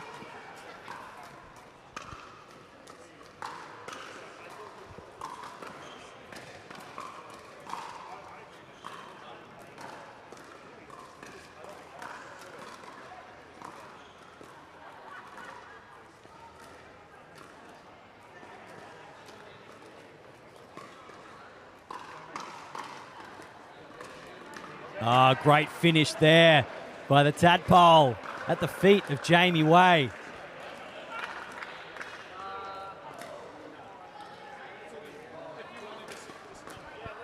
And apologies, just catching up with the scoreboard. And a lucky net cord there. And a quick start here by the duo of Hayat and Co, a.k.a. Tadpole. Colin, if it's all right with you, I'm going to keep with Tadpole. I like Tadpole. I think that's the right name. I wouldn't be able to tell you her first name.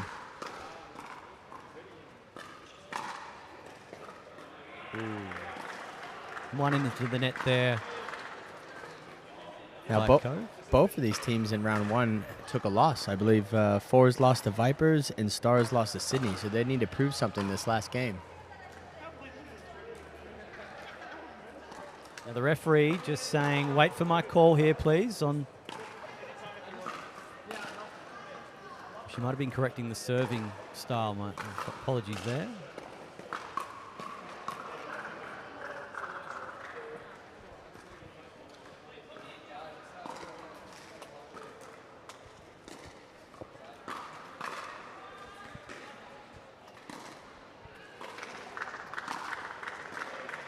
Night has fallen here on the Gold Coast.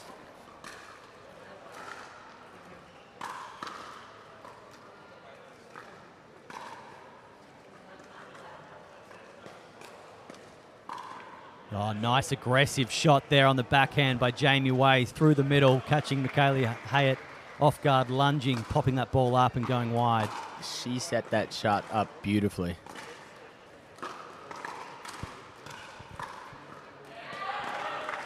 And some aggressive play here, Colin Kugler. They're starting to speed it up. It's good to see. That was a nice leave ball there.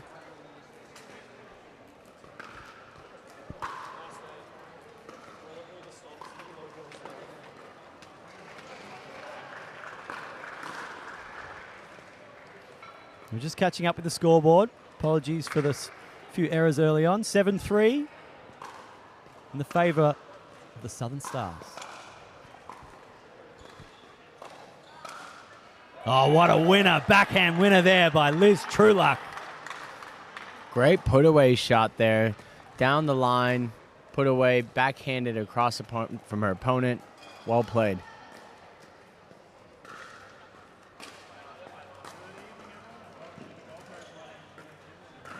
ATP from Liz Trueluck.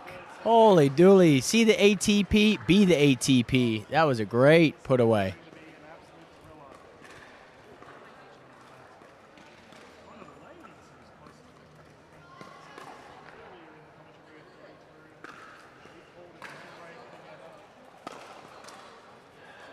An interesting shot selection there from Tadpole. Almost a bit of a getaway maneuver. Yeah. Caught her by surprise. We've all been there.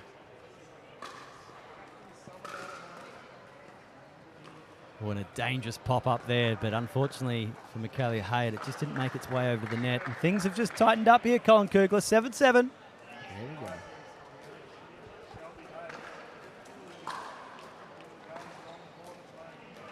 And a nice, deep return there from Michaela Hyatt to win back service.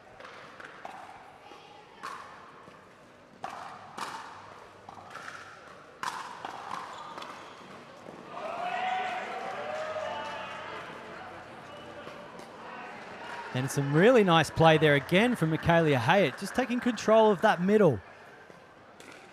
Placing the ball to precision and making it very hard for Jamie Way there.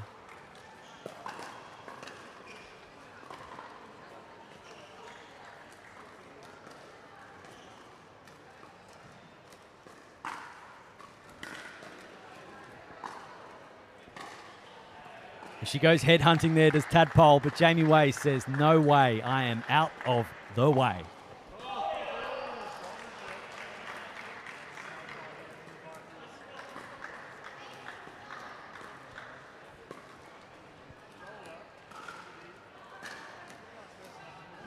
And that one, unfortunately, just going long there.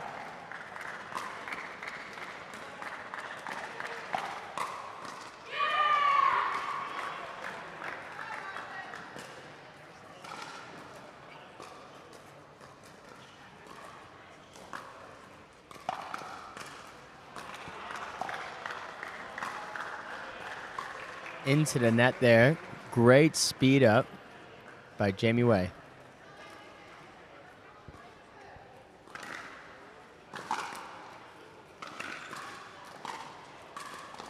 Nice finish there by the Tadpole. Overhead slam. Forcing the change of ends, Colin Kugler. So first to 11 gets to initiate the changing of ends. That's been a nice little start. Tight little affair here between these two teams, Colin Kugler. Seen some uncharacteristic errors into the net by the duo of Trueluck and Jamie Way. Obviously, gold medalists in the gender doubles over Rose Van Rieck and Katie Hart. What a match that was. And here tonight, definitely the duo with the higher pedigree. But right now, we've got Hyatt and Co, a.k.a. Tadpole, with an early lead. And the conditions tonight, Colin, they couldn't be any better. We've experienced a lot of heat today. However, as night has fallen, it's just nice and warm right now. This is beautiful Gold Coast winter weather here. Bit humidity, it's roughly around 27 Celsius. And we have a cover over us. Great night to be playing pickleball here in the Gold Coast.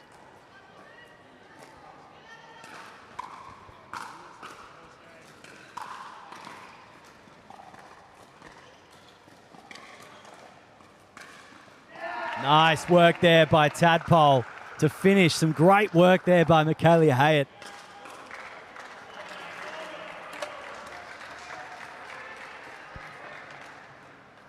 Jamie Way just having a chat with Liz Trueluck.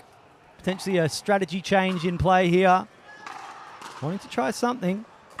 Needing to chase down this small margin before it gets away. And Tadpole just putting it right into the sweet spot. That backhand dig just could not be dug.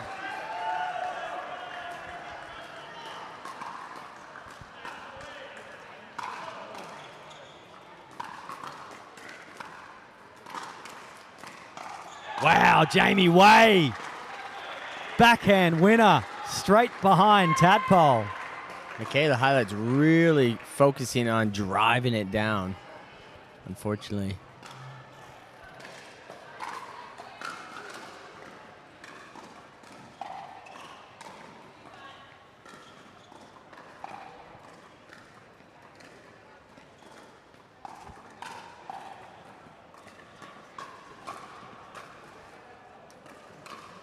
Tadpole again with another winner.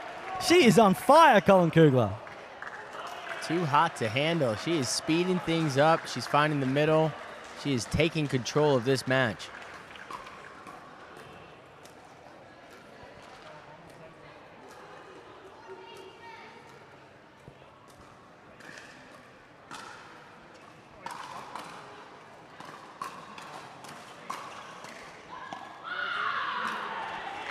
And that ball just goes long.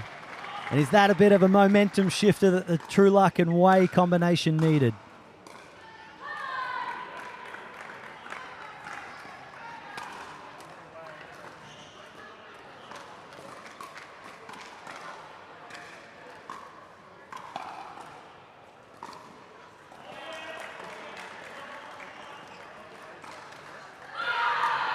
Aggressive play there by Jamie Way. These girls are firing themselves up.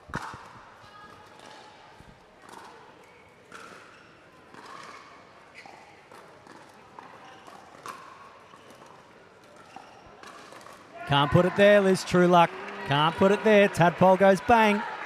She's waiting for that high rise and put it down, put it away.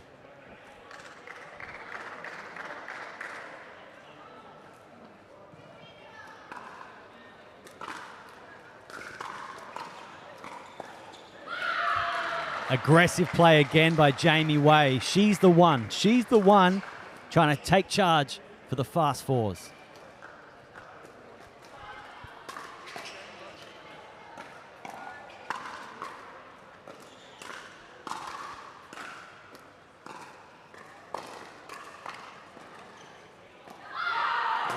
Well, what a drop there in transition from Liz Trueluck, and Jamie Way with the dabbing defense, just forcing Tadpole to play one more shot, and that one more shot went wide.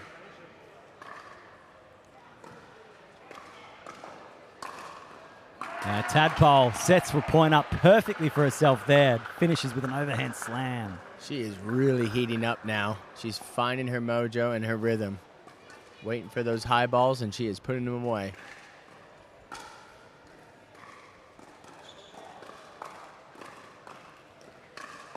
Well, Tadpole again.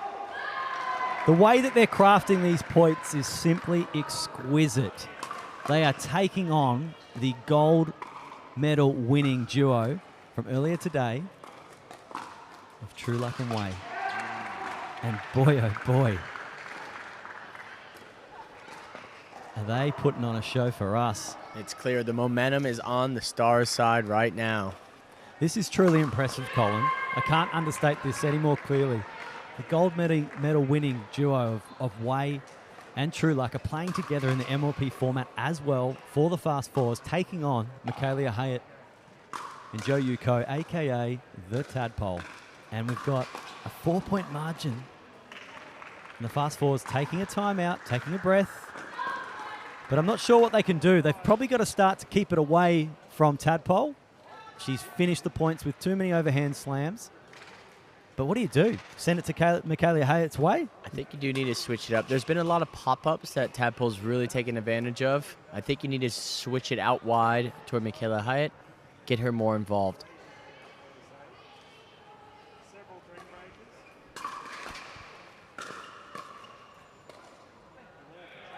And that's a nice start coming out of a timeout. It's what you needed. You want to regain serve. You want to set the tone. Strong serve, deep serve. Play your game.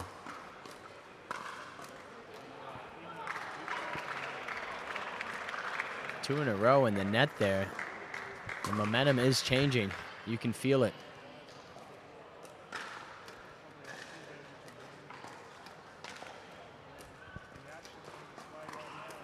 Gutsy backhand move there by Michaela Hayat. Sails one straight past Liz Trueluck.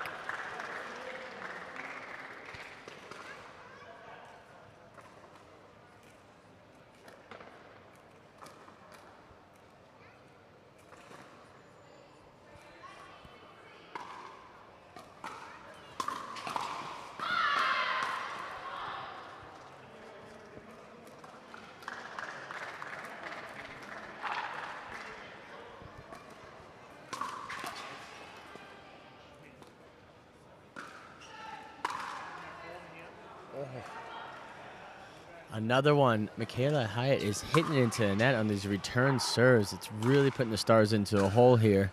It's looking like the fours are coming back. We got 19-18. And rightly so, Captain Jay Grewal just calls for the timeout. Beside him right now is Daniel Moore, one of the pioneers of pickleball, hailing from the United States, Colin. Yeah, originally from the States, but now living in Japan and growing the sport in Japan. He is bringing visitors from Japan to Australia to play in tournaments and is doing an amazing job with getting the sport of pickleball involved in Japan.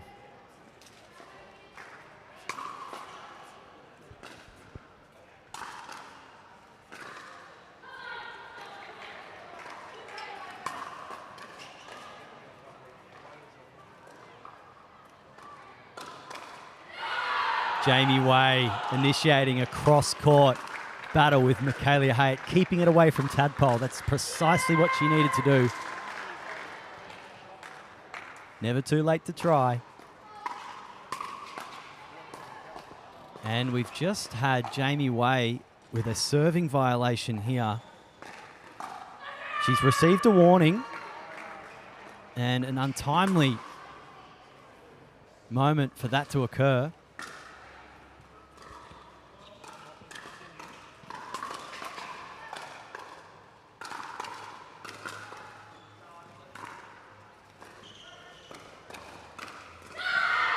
And they get it back to the fast fours, girls.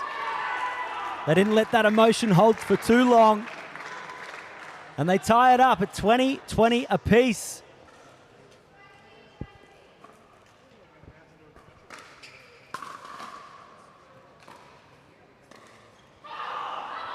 And Tadpole there, the wrong time. Rare mistake from her. And what a turnaround this has been. We've got a game point situation, Colin.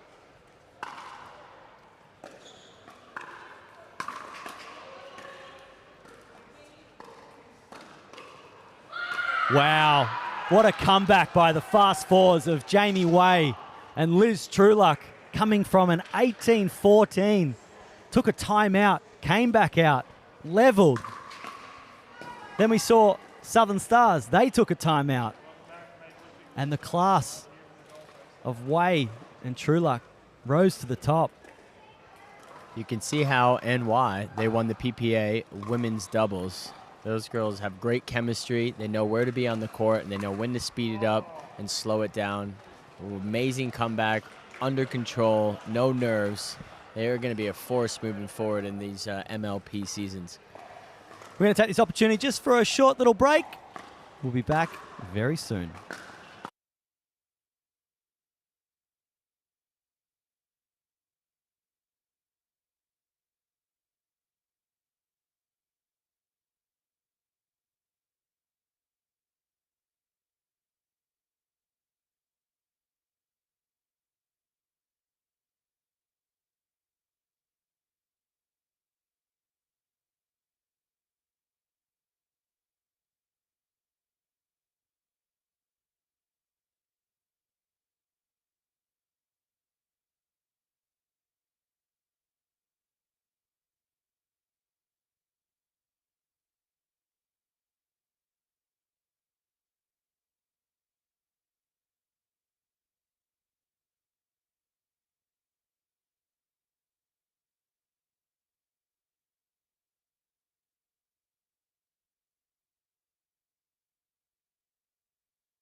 And welcome back to this clash between the Southern Stars and the Fast Fours. Game 1 of gender doubles taken out by the women combination of Jamie Way and Liz Trueluck for the Fast Fours. The men to kick us off, Lucas Pascoe and George Wall. And Daniel Moore and Jay Grewal. And Daniel Moore meet Lucas Pascoe. His disguise speed-ups will get any professional player. He does such a great job disguising those.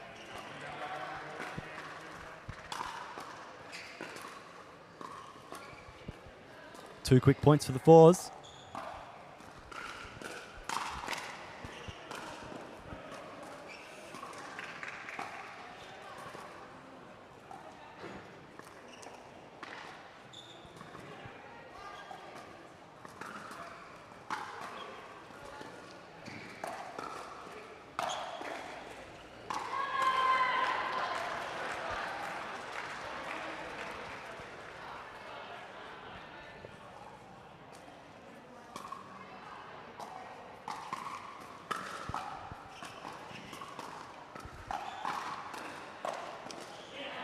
And nice here by Lucas Pascoe. He looks up for this game, Colin Kugler. He is ready to go. One of the youngest players on the tour. He's the #1 draft pick for a reason last year. His time to shine is now.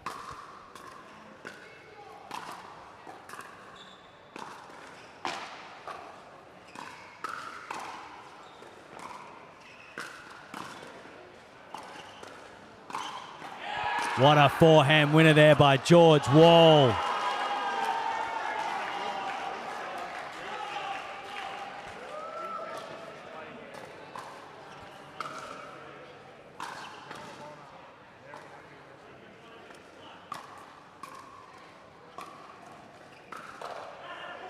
Great speed up attack there by Jay Grewal, captain of the Southern Stars. What a face-off this is going to be between him and Lucas Pascoe, Colin Kugler. Absolutely. Jay pretty much just said, I see how you speed it up. Watch me how I do it.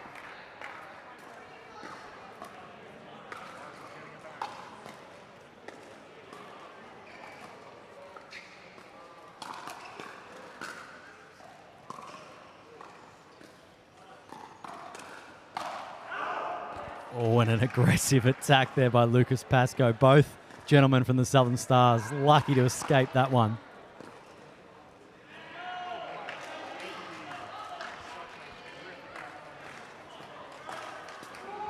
Great serve there by Daniel Moore to even the ledger, 5-5.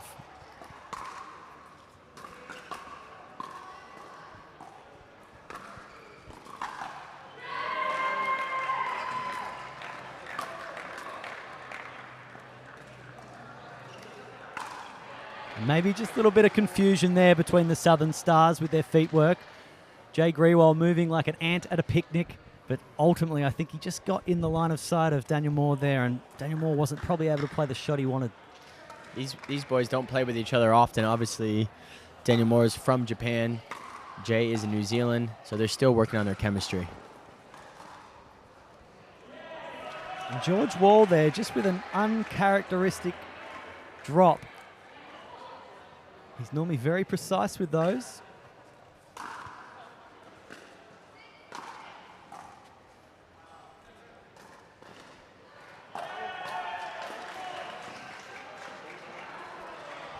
And now maybe with an uncharacteristic miss is Daniel Moore.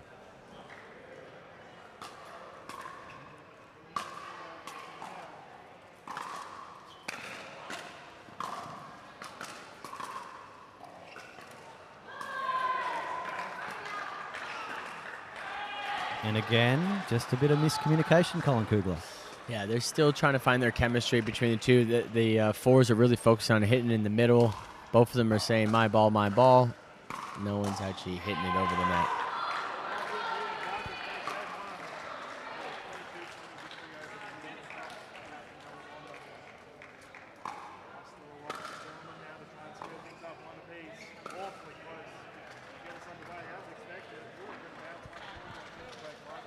And it's quickly just moved to a 4-point margin here, Colin Kugler. will be swapping sides at 11, and it looks like the Fast Fours might get there first.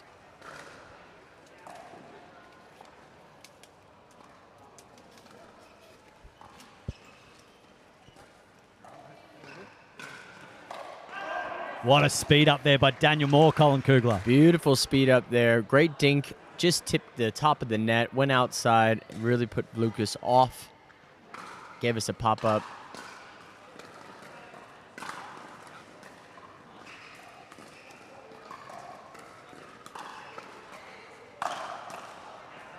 And Lucas Pascoe hits that ball hard and takes us to 11-7, forcing the change. Well, that first game started quick, started like a flash. The first few points for the Fast Fours. Ultimately, Jay Grewal and Daniel Moore did get to assert themselves during play. But what do they need to do from here, Colin Kugler, do you think, to probably wrestle back this momentum that seems to be in the Fast Fours' favour? I feel like they're doing an amazing job with their dinking. They're in the point. Obviously, there's a bit of a communication barrier when the ball goes into the middle.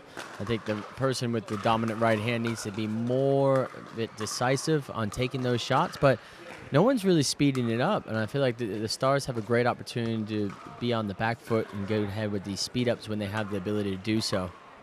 Yeah, I think you brought up a really good point there. There seemed to be some communication issues between Jay Grewal and Daniel Moore, but we've got the second half of this match to iron them out.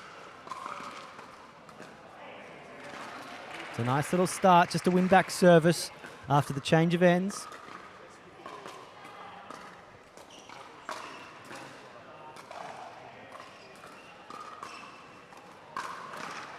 What a finish there by Jay Grewal with the backhand flick.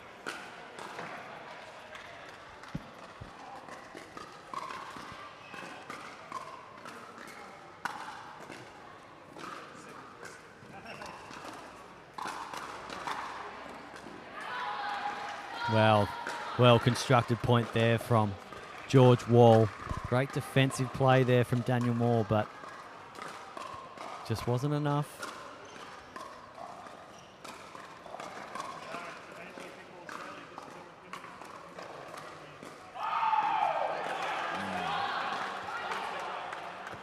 Off the tip of Jay's paddle there, just goes a little bit too long.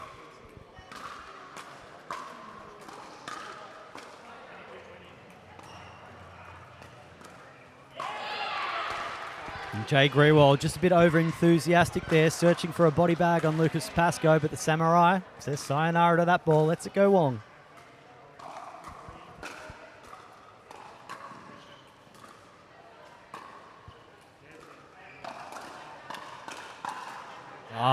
Pure hitting there from Daniel Moore, but ultimately overpowered by George Wall and that powerful forehand. Lucas with a great job with the speed up. Actually kick-started that little firefight.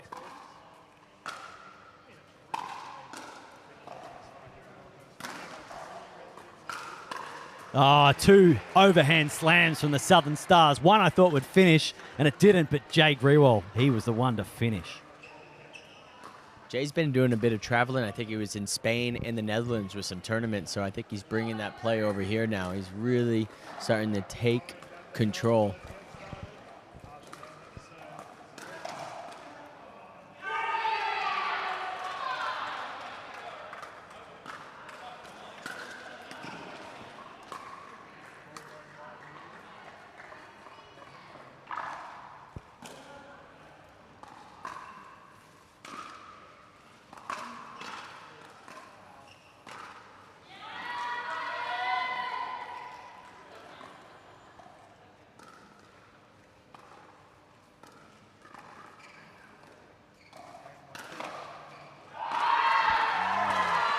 How's the look on Lucas Pascoe's face? The speed up from Daniel Moore and the counter punch from Lucas Pascoe. Backhand winner down the middle. That Samurai is feeling hot right now. That was a great shot. A couple net kisses there in the dink rally, but then the speed up for Lucas to put it away. Amazing effort. Well, some of these efforts, time and time again, from Daniel Moore to combat what's being thrown his way by Pascoe and Wall have been phenomenal. He's just not getting rewarded for it, unfortunately. Now, it looks like the Southern Stars have cleaned up their communication issues. So we're seeing a more positive style of play, but the margin has just blown out to 7 points, Colin Kugler. And with ball in hand for the Fast Fours, they're looking to close this one out and take a 2-0 lead in this matchup with the Southern Stars.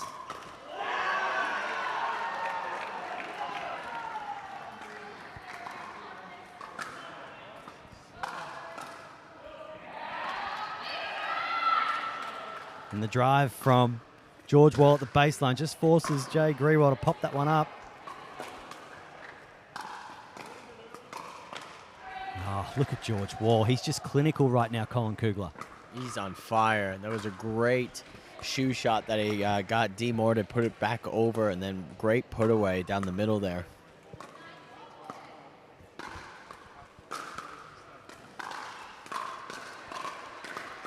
And a little error there by the Fast Fours. Just looking to finish this one off swiftly, and we'll have to win back service.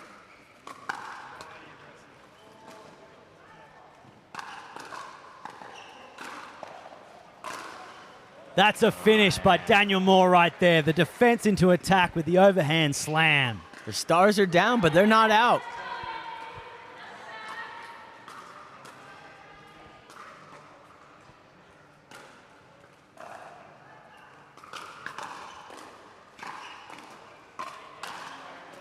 Ah, what a finish. Classy finish there by George Wall. 20-12, and he brings up a game point situation on serve. Lucas Pascoe.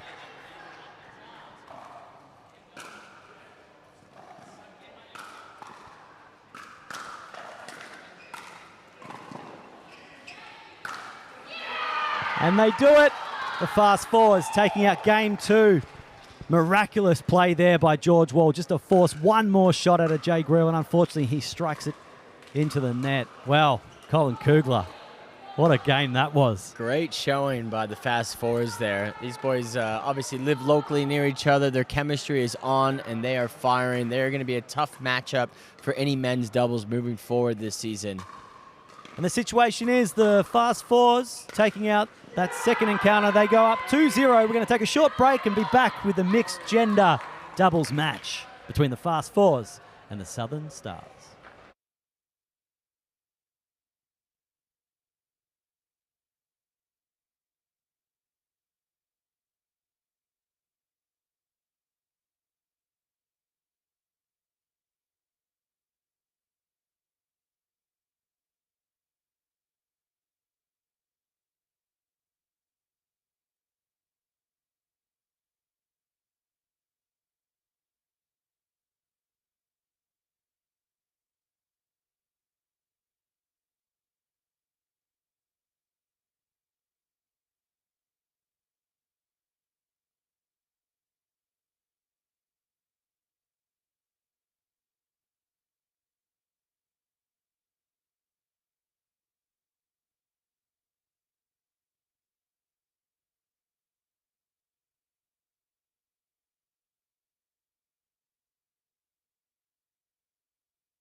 And welcome back to this clash between the Fast Fours and the Southern Stars. Well, just witnessed a couple of great little games there, both taken out by the Fast Fours.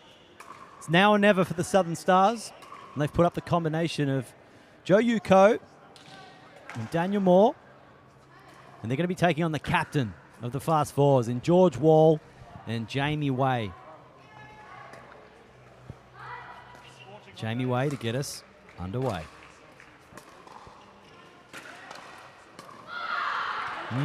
Interesting, Colin Kugler. Daniel Moore wanting to take court position from Tadpole there. He sure did there. He got caught off guard by the Temple Trailblazer, we call her.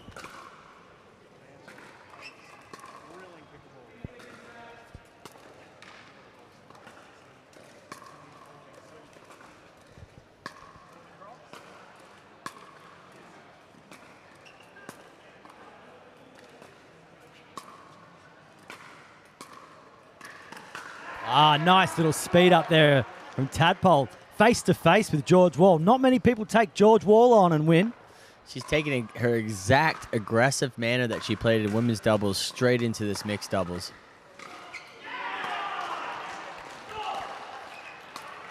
Oh, and Daniel Moore just putting that ball way too high and making it way too easy for Jamie Way.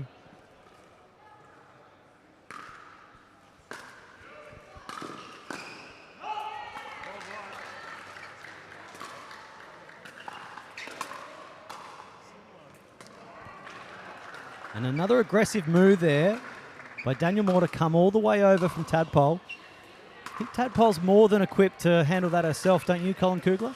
She is, after especially the women's doubles.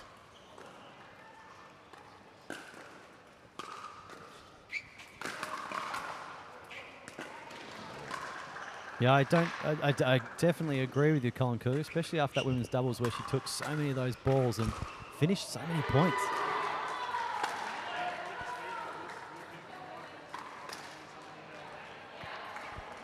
George Wall just testing her out there, Colin Kugler. Yeah, great speed up there. Caught her off guard, caught me off guard. I think caught everyone here off guard.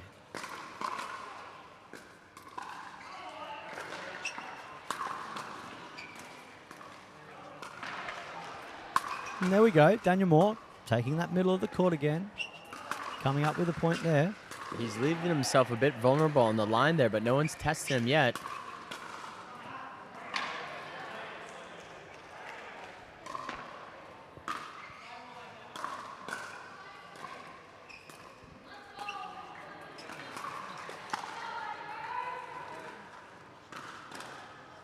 Oh, the defense.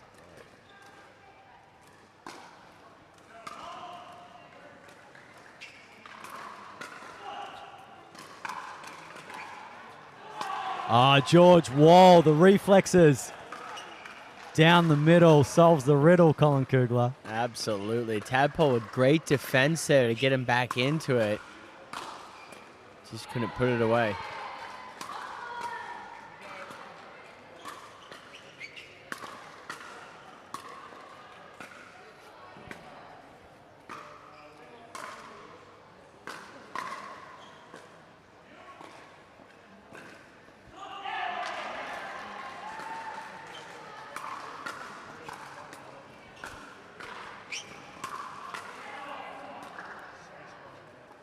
Some cheapy points back and forth here.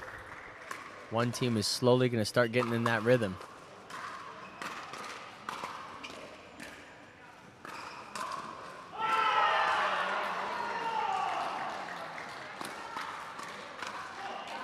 Nice head-to-head battle there by Tadpole. Won by Tadpole, taking again George Wall.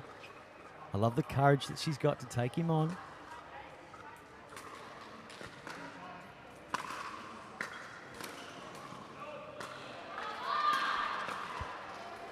Net cord getting involved there, Colin Kugler.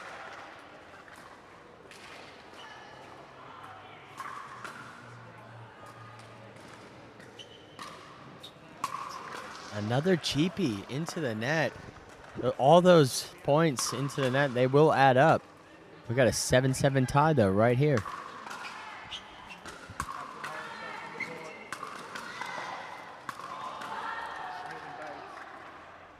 What a reach there by George Wall. Those yoga classes are paying off.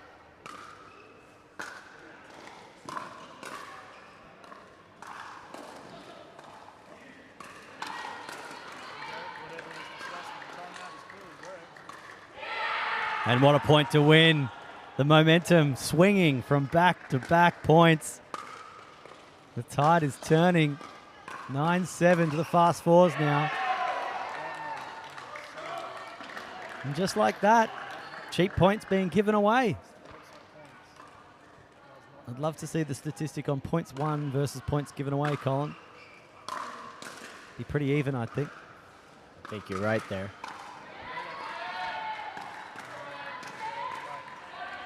Way to go, George Wall, exploiting the position that Tadpole found herself in, although she did such a great job to get the first one back. She couldn't get the second one back.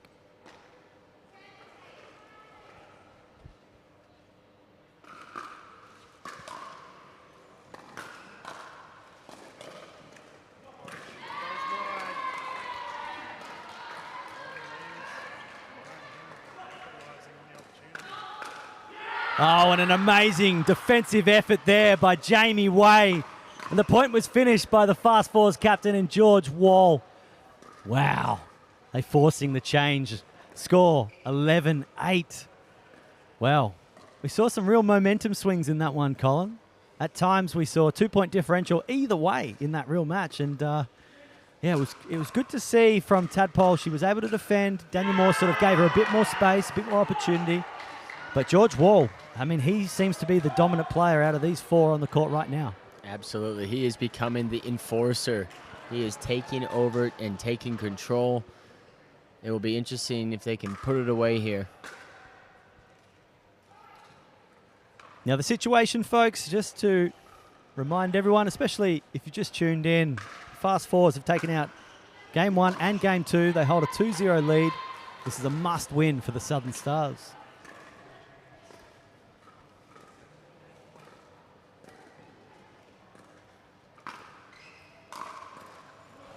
A bit of a aggressive forehand attempt there, Colin Kugler. Yeah, she had the opportunity to go for it. It was a bit hip high. Unfortunately, just straight on that white tape. Couldn't get the ball to roll over.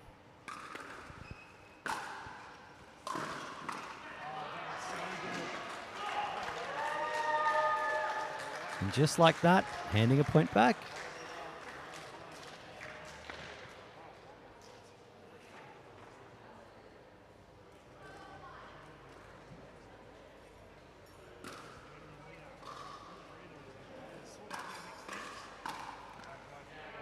Nice shot there at the feet of Daniel Moore by George Wall. George Wall is heating up and taking control.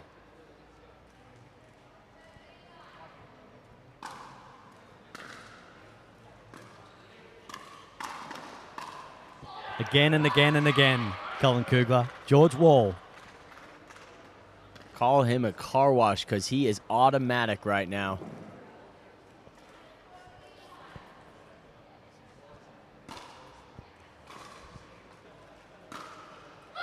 And the forehand winner from Jamie Way down the sideline of Daniel Moore. Exquisite. Absolutely. That Temple University scholarship she got, it's really showing now. She is finding the lines.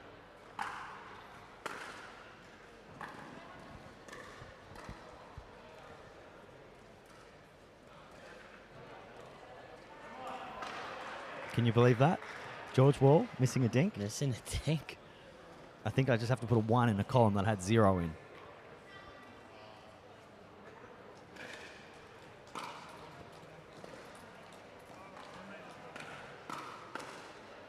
Ah, well done, Daniel Moore.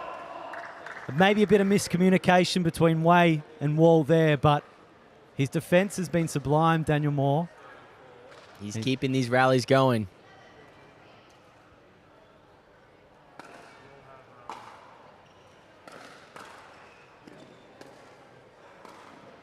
Daniel Moore with the dig from the baseline, just dropping it so hard to get back for Jamie Way. Just like that, just a 3-point difference. Now George Wall being the more assertive one, taking space away from Jamie Way. being the dominant, playing a big, big game. A lot of pressure on the Stars here. They need this win to get them back into this series.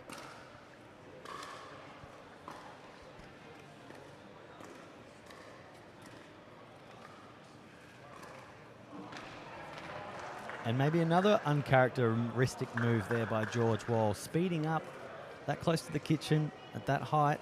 Don't see that very often from George Wall.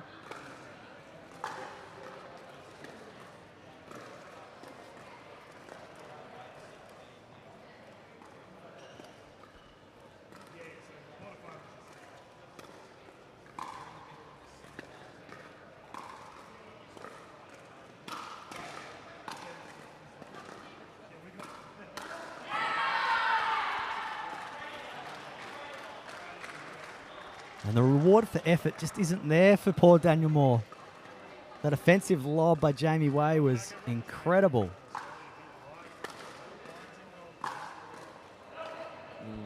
Great leave by D. Moore there. Head high, you gotta let it ride.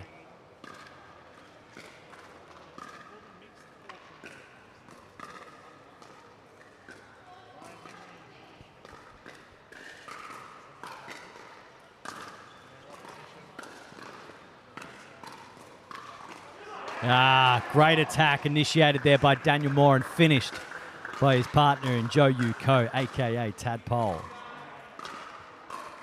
Great seeing Tadpole be assertive there. She's acting just like she was back in her women's doubles, and she was the enforcer. She needs to do a little bit more of that here. And there's some momentum shifting as we speak. 16-17. Southern Stars find themselves down. Fast fours. They just take a timeout. Well, it's been quite the little shift that we've just witnessed there. Who do you put it down to, Colin Kugler?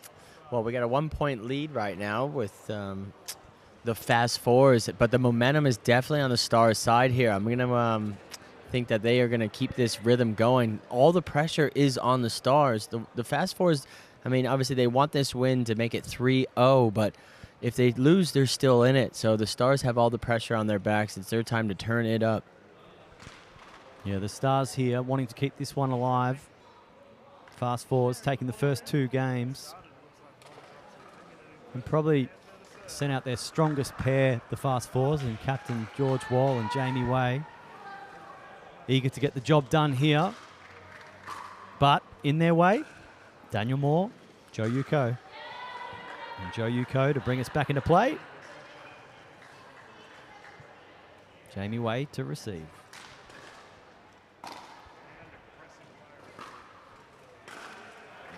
A nice time for a timeout, Colin Kugler. Absolutely. Unforced error there by Daniel Moore. They want to have that one back.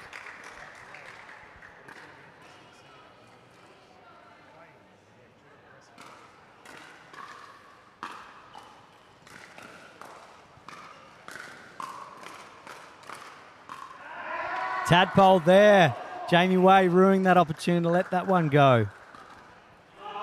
Clip the corner there by Tadpole. Great cheeky point.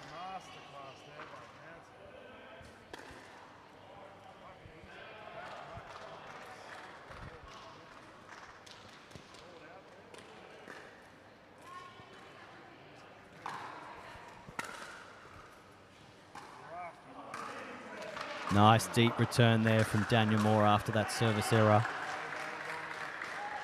That return, it looks like it clipped that back line that threw George Wall off on his drop shot there.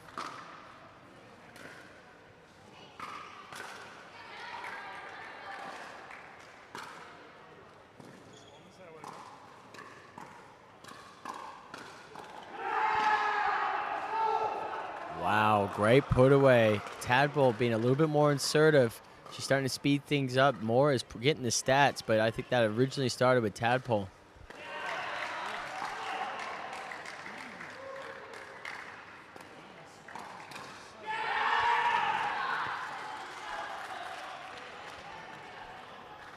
Well, here we go. This is the time that you want to have service. They've just got to 20. Got a game point situation here to go 3-0.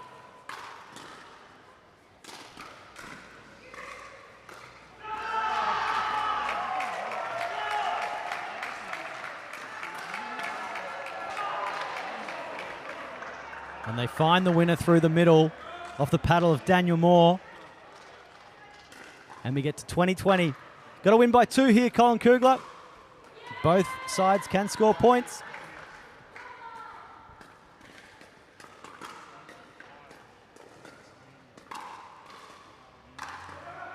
A finish there by George Wall. He is heating up here.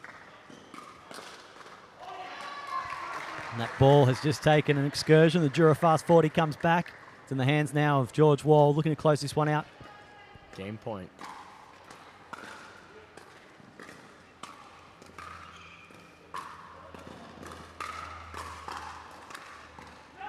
Oh, what defense by George Wall, but too good by Tadpole.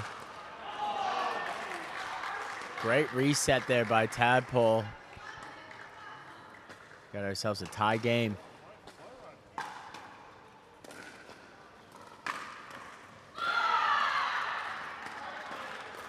And just an error at the wrong time there, unfortunately, but they can save this. However, got another match point situation. Game point. Apologies.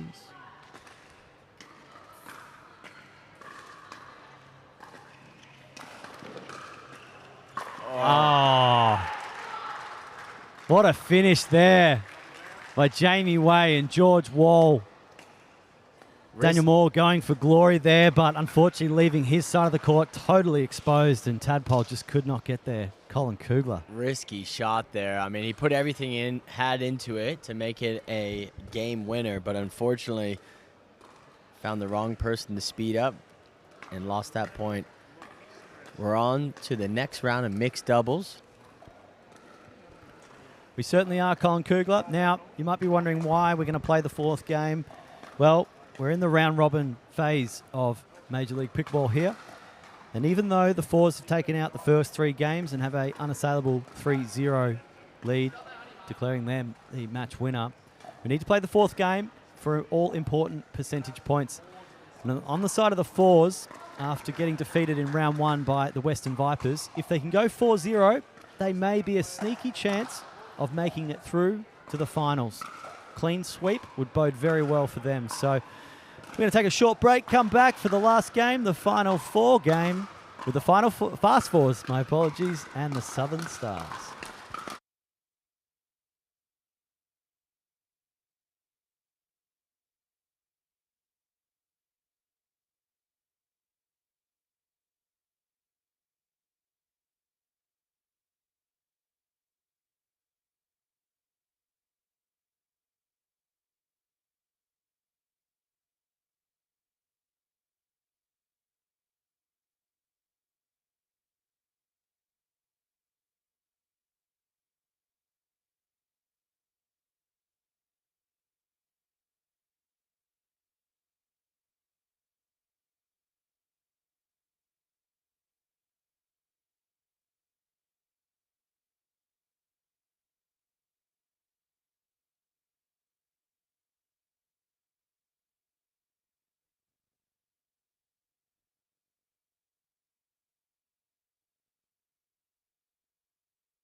And welcome back to this clash between the Southern Stars and the Fast Fours. We're playing out for Game 4. Fast Fours have collected this match 3-0, unassailable lead, but they want this 4-0 clean sweep. It might matter most for their points to make it through to finals. True luck gets us underway.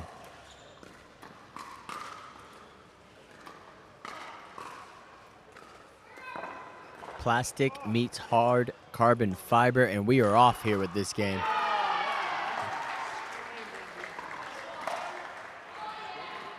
And I'm really looking forward to this match, simply put, because there is no pressure on the Fast Fours, and there's really no pressure on the Southern Stars. But Southern Stars could tell the story of derailing the Fast Fours' opportunity to make it through to finals if they prevent the clean sweep. I think the mindset, if there's no pressure, I think if I was a player out there, I'd be going for everything, trying to speed anything and everything up.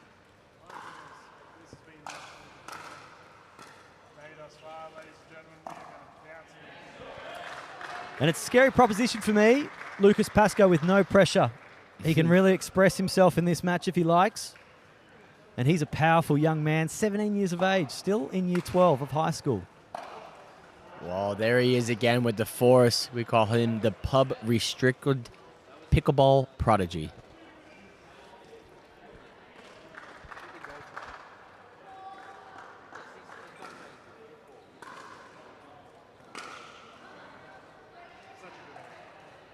Not much dinking so far to start this game. It is a lot of line drive shots. Everyone is putting all their force behind it.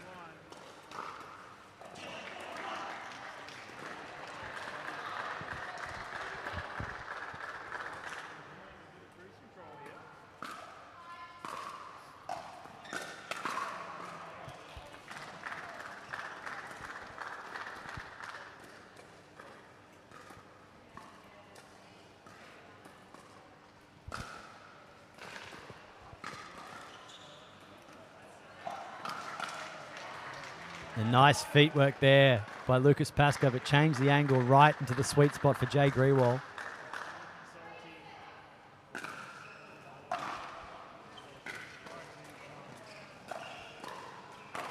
That's a slap. That's a slap down the middle by Lucas Pascoe. Another great put away by Lucas.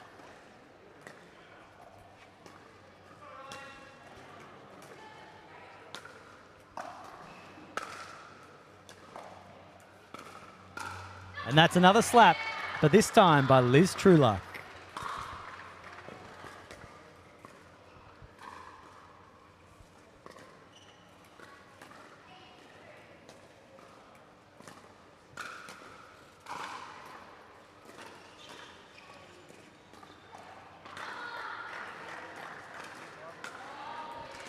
Jay Grewal just asking too much there.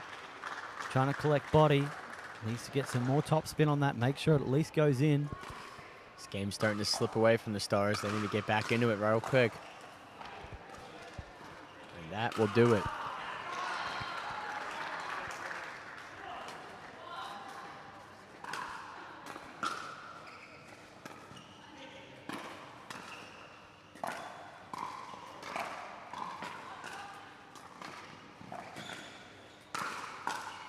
Nice slam there by Jay Grewal. Great aggressive play there by the Stars to force Lucas Pascoe back.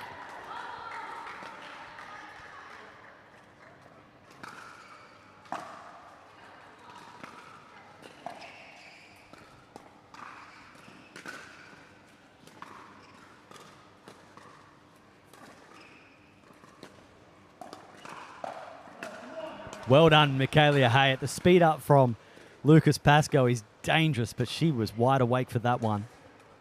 Absolutely. She put that right back over, made Lucas try to speed it back up, and went too far, too long. And a bit of a net cord situation there with that ball just flicking up. Nice little run by the Southern Stars here, Colin Kugler. Oof. Too heavy on that return. And 10-7 here, the scoreline. We will change ends at 11. Fast forwards with the advantage.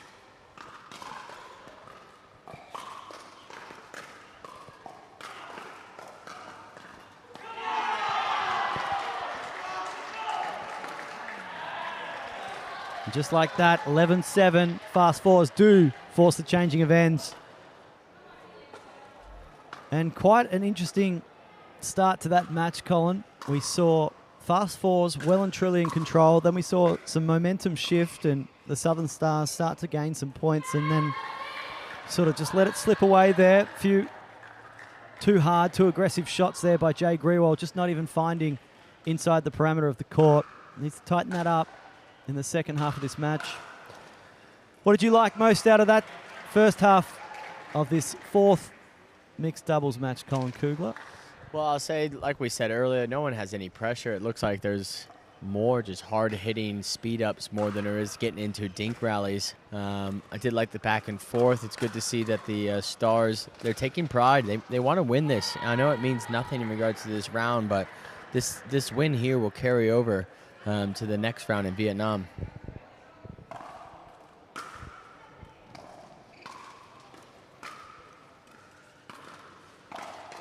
And a body bag. Pascoe, hard. He says he's sorry, but I don't really think he is. He wanted that point. Great shot there by Pascoe.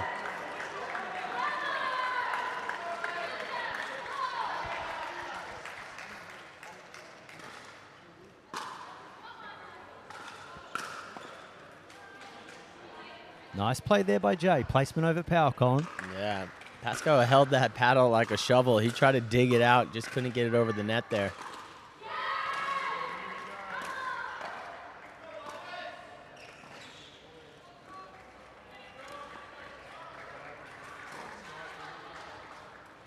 And an unbelievable offensive lob there by Liz Trueluck. Good effort by Michaela Hayat to get there, but her lob did not enter the parameter of the court and was called out.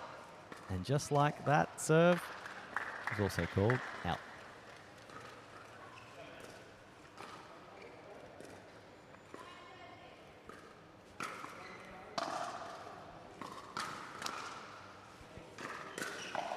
Ah, the angle on that by Lucas Pascoe. Wow-wee. He had the opportunity to put it away, and that's exactly what he did there. Jumped over the kitchen, backhand smack into Jai's shoes, got the point.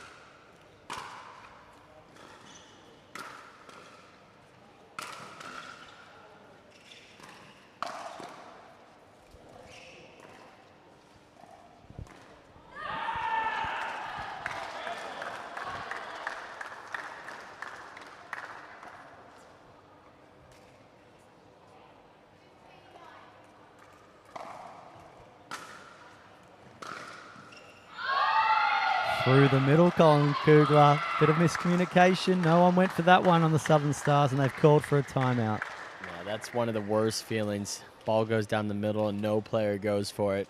Both looking at each other, thinking it was yours/mine. There's going to be a little chemistry this round one. We all knew it going into it. They're going to need a few matches handled with each other to figure out the strategies they want to play. And freedom. I'm talking about freedom, David Hasselhoff, and they're playing with freedom in the fast fours. We're seeing some exuberance out on court now by Lucas Pascoe, and that offensive lob there by Liz Trueluck just earlier was absolutely perfect. It's going to be so crucial to see if they can actually take this one as a clean sweep 4-0. Like I said, situation in this game is the fast fours have won the first 3 encounters of this match.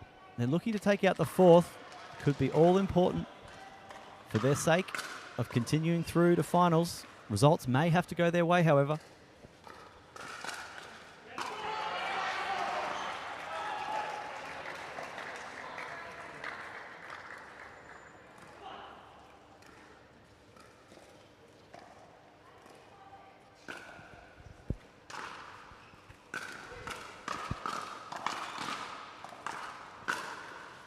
Body bag, answer back. Hey, it gets Pascoe. Return fire there. She is loving that shot. I can only imagine how good that feels. Satisfaction, Colin. I think there's a bit of satisfaction there. Absolutely.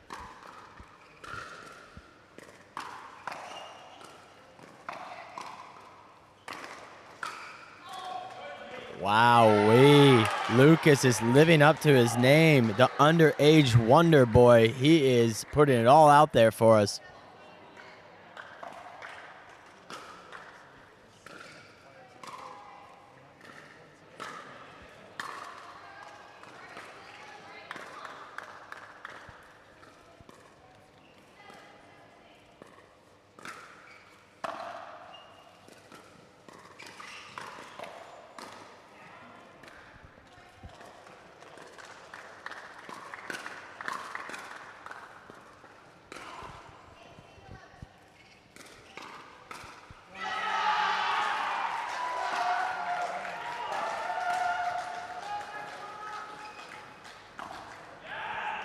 Great finish there by Lucas Pascoe.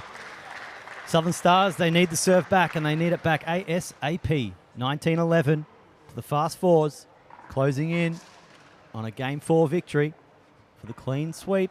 That's what they're after. All the momentum, they have it on their side right now.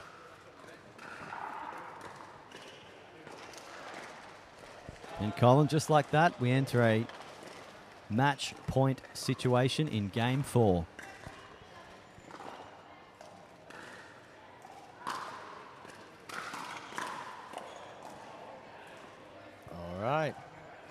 Stars turn to serve, get a couple points here. This is crucial to get themselves back into this.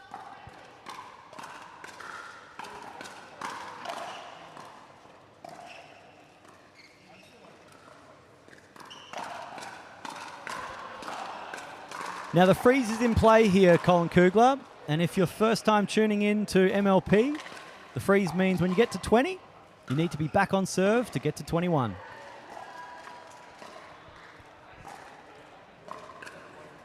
Stars just made this 8-point difference to a 6-point difference very quickly.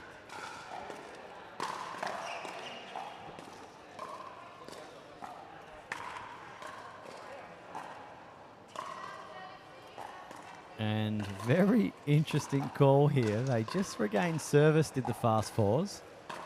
They're ball in hand with a match point, and they've called for a timeout. Is this a bit of cat and mouse?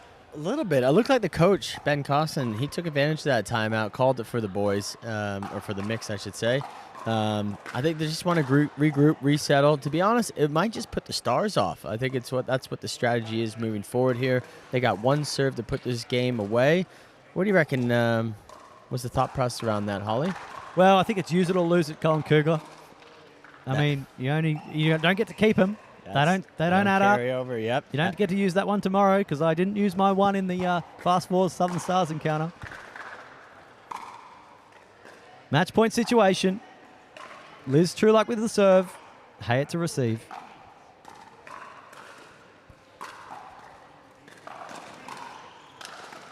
And they finish it strongly to the pair of Liz Trueluck and Lucas Pascoe for the Fast Fours. Clean sweep, taking this one out 4-0. Well, Colin Kugler, what a match. What a match.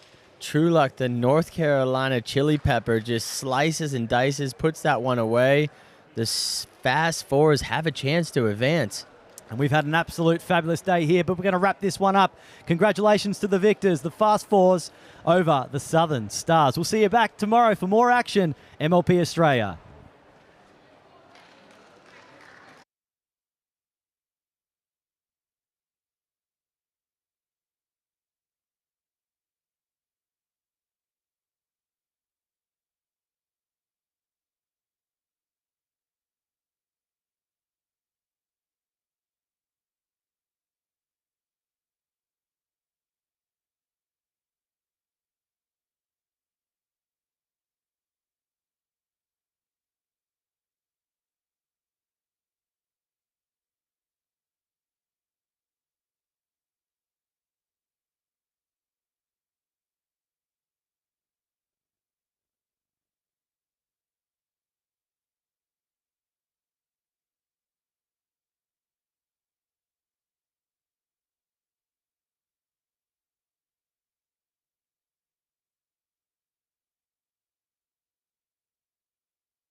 Good evening, everyone. This is Major League Pickleball Australia. My name is Dylan Kimlin. We are about to go live with our first quarterfinal of the night. We have just had an absolute thriller of a dream breaker. The Western Vipers managed to beat the Northern Crocs to get into the quarters. They are up against the Sydney Smash. And let me tell you, we are set for some thrilling pickleball this evening here at Royal Pines in the Gold Coast. Utilising the rally scoring format, playing the 21. The Vipers are knackered. 9 p.m. here in the Gold Coast. Still very warm. I reckon it is still probably 25 to 28 degrees on these courts at 9 o'clock, I might add. It's just ridiculously hot. You can see veteran Bates pulling her players on the court. On the right side, we have the combination of Amelia Schmidt, Shelby Bates warming up. And my goodness, if you have not seen that dream breaker that we just saw between the Vipers and the Crocs, please go and make time to watch it. Absolute insanity. On the other court for the quarterfinals, we will have the combination of the Brisbane Breakers and the Fast Fours. Once again, another absolute thriller. The winner of this will go through to the semis. Big day of pickleball here. The players had their gendered doubles events this morning for the PPA Australia, and now we are about to get underway with our Major League Pickleball Australia quarterfinals. It is fair to say fatigue will be a factor in this game. For the Vipers, they have had a huge day. They've just finished a very long dream breaker event. The Sydney Smash have had a bit of a breather. So it's fair to say that the Smash probably a little bit more relaxed. They had a breather, a significant one in fact, in comparison to the Vipers. Captain Mitchell Hargraves would be definitely keeping that in mind, and I imagine they're going to lock in immediately. But the argument is there, you know, the Western Vipers have been just in an absolute high-pressure shootout. So the question is, will they still be warm? They may still be locked in and loaded. I think if we get to a long game, however, we may see bodies lock up and tired bodies on the sidelines. So I can see captain of the Western Vipers, Andy Horridge, looks absolutely shattered. We've got 2-minute timer here from official Kylie Dunn calling this game. And I've just realized, I know it's late, but I want to point out to UV Ruya on the left side there, he looks like he's wearing pajama pants. The coach of the Sydney Smash. Oh, pickleball in Australia. We do things differently, let me tell you that. The one thing we don't do differently is play hard. These players absolutely tearing it up all weekend. It's been some great pickleball on display. Our ladies will be getting us started, of course. The combination of Schmidt and Bates will be taking on Wang Bekval and Selena Tarulja. Whew. Talk about getting us started with an explosive lineup. For the fellas, we have none other than Joey Wild, Mitchell Hargraves, and they are up against the duo captain Andy Horridge and Ryan Henry. Man, Henry was clutch in that dream breaker. Got, I think, 10 points on his own bat. Terrific effort, you know, and we talk about it from a drafting perspective. I know the captains definitely had singles prowess in the back of their mind as for the purpose of dream breakers, and Henry absolutely clutch coming through big. Officials for this game, Kylie Dunn, David J. And we can get started. It looks like official J is bringing the players in.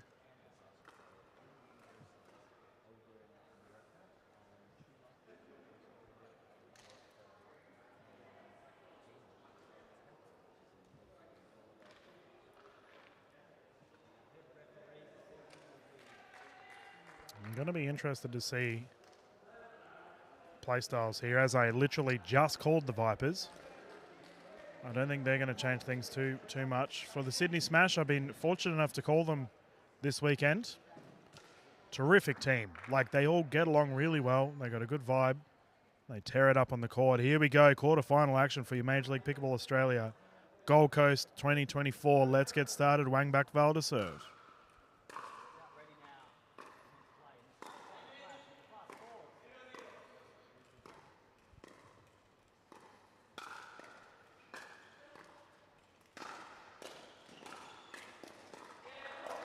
Rare error there from Bates. She played so well in the last one. Smash getting first points on the board.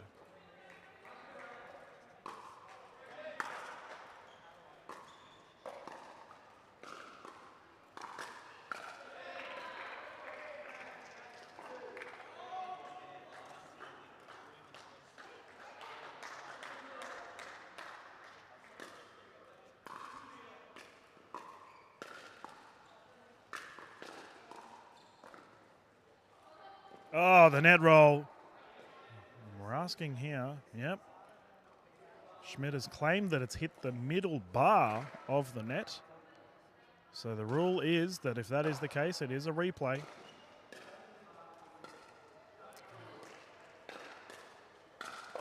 Jay and Dunn have confirmed that is the case, so it will be a replay.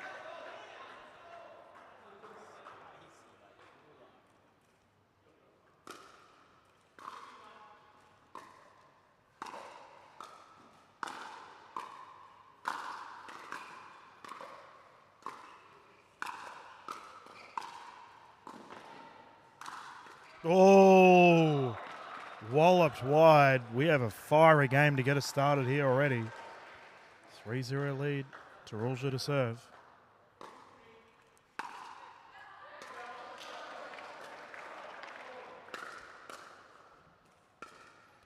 Seems to be a little bit of a lack of focus here from the Vipers.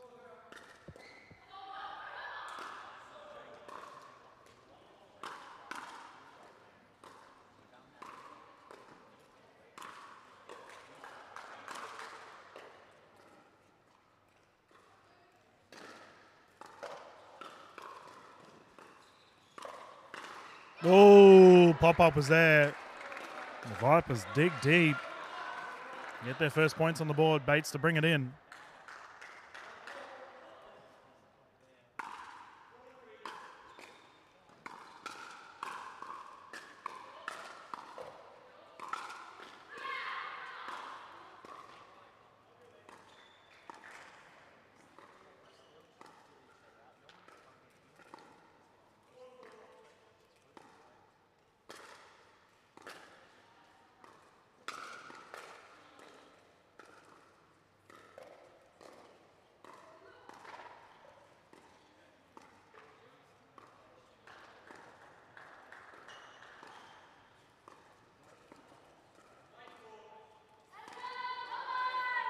That's called wide.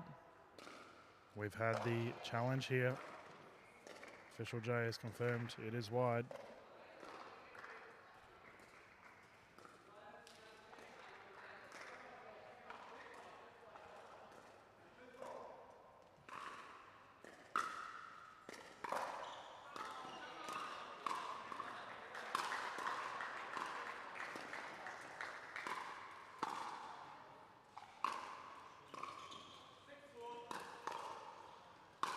Oh, bang.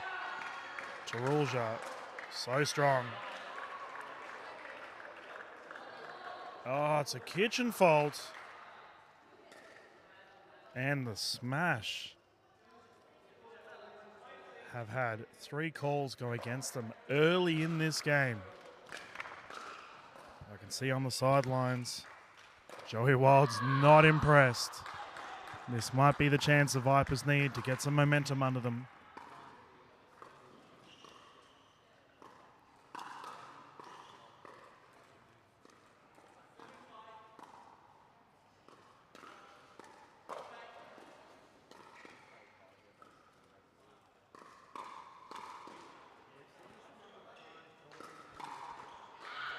That is so good. Wangback Val doing her role perfectly. Several speed ups. Exquisite.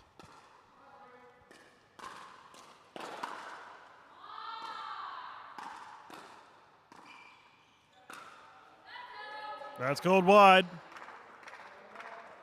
We have a 1-point game here to get us started.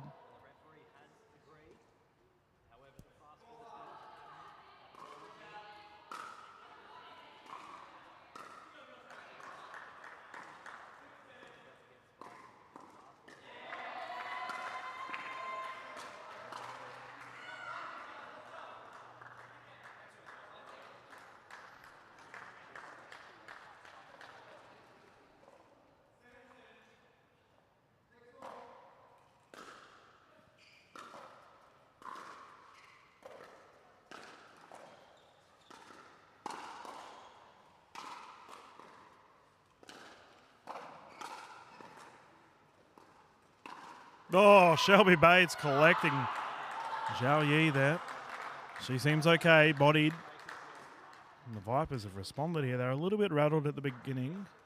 Not the case.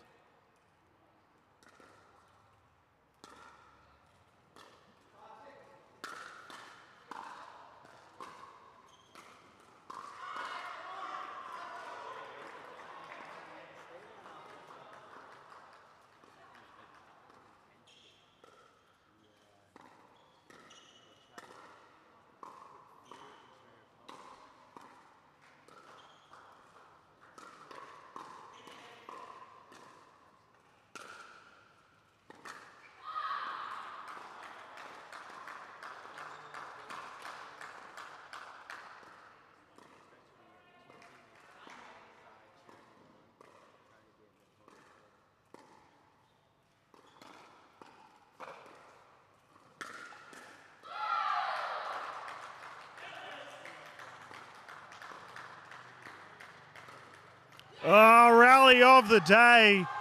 Goosebumps at Gold Coast. Wangback Val coming up clutch. Huge rally.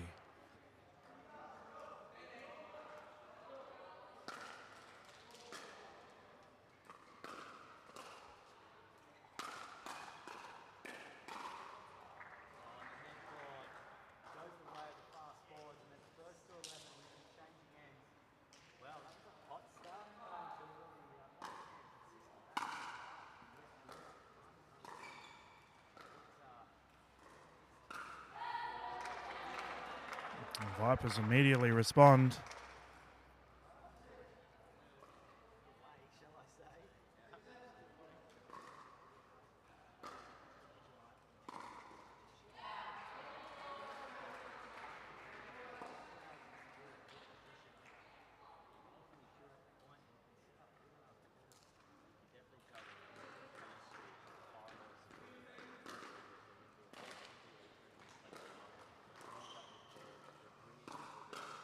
Oh, down the line, so good.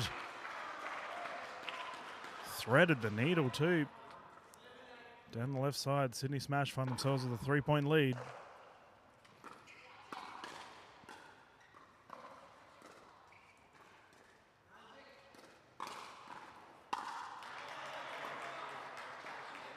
Oh, error there. Great drop there from Tarulja.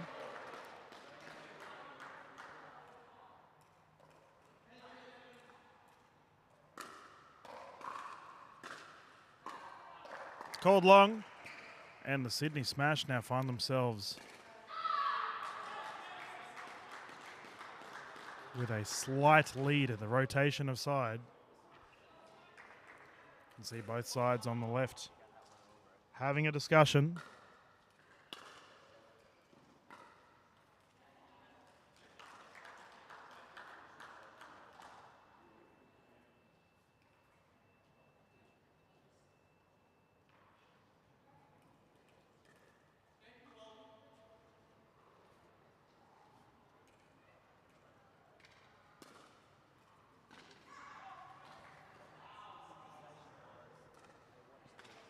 Slow rotation here. As I mentioned, the players are awfully tired.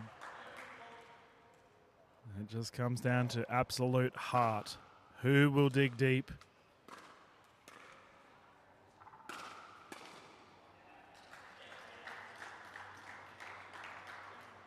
It's Rules Wangback Val here, closest to camera. Let's continue, 11-6.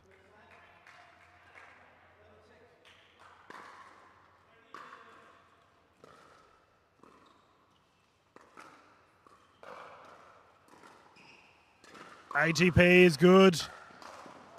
And that follow-up from Amelia Schmidt. Outrageous, right in the corner.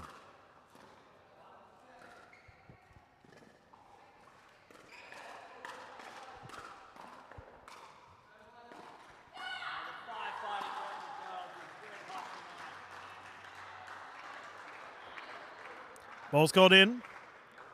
And we have a 3-point game.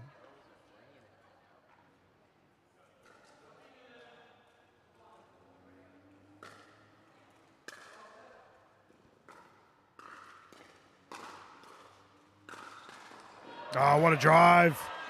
Ripping it down the right, Wangback Val. Continues to impress.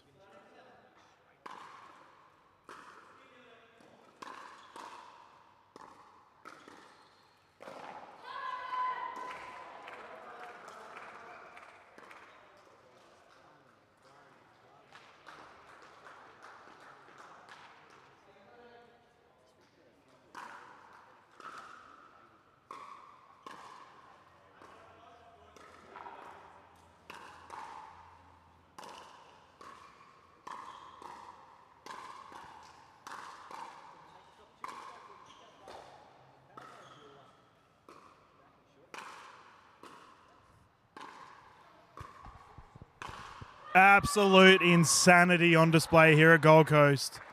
Shelby Bates putting on a clinic on the defensive end. Never say die attitude. 2-point game.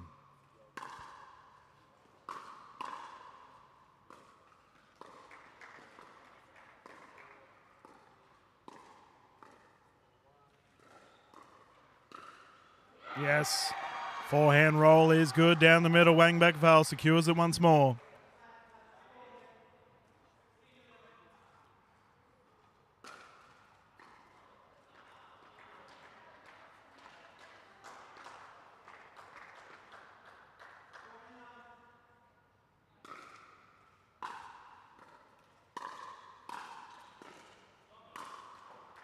Yep, efficient. Nothing silly there from Schmidt, ripping it down the middle. Safe play.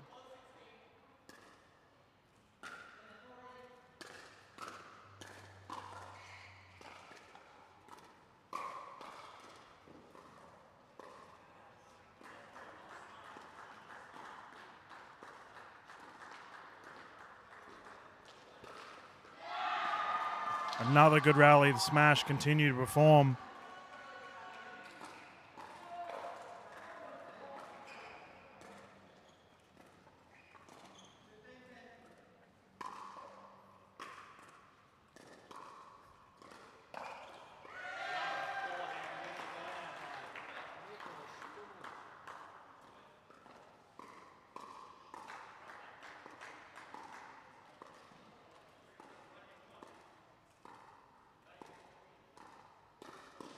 Oh, wow, what hands. Outrageous pace off the paddle there, and we have a timeout on the side of the Vipers. Oh, that firefight was insane. So we currently have a 16-10 lead to the team in pink.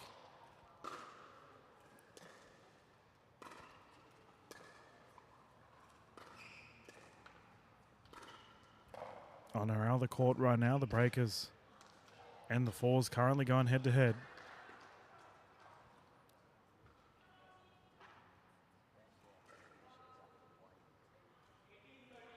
With an 18-13 lead for the Fast Fours.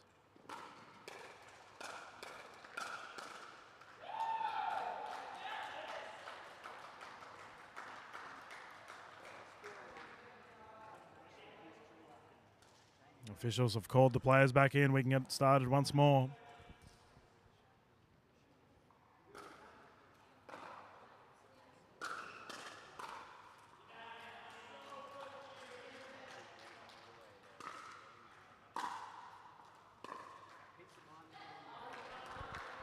And the timeout works out for the Vipers. They need to continue to build, however.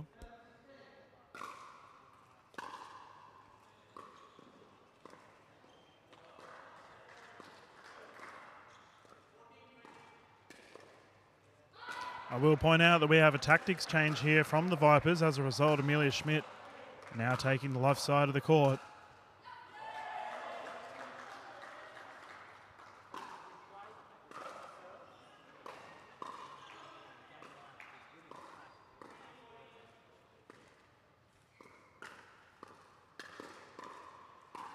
Oh, it doesn't matter. Bates is dominant no matter the shot she gets. And it has to be said that this change may be what the Vipers needed. Only a 3-point game.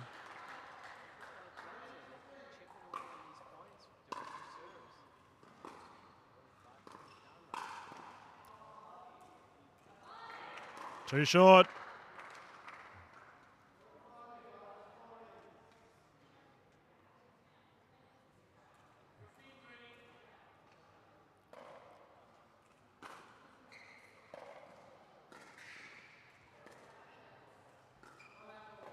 All right, it looks like we have a timeout here on the side of the Sydney Smash. They've recognised the momentum heavily in favour of the team in green. What a fun day it's been thus far. The players have been super busy on court.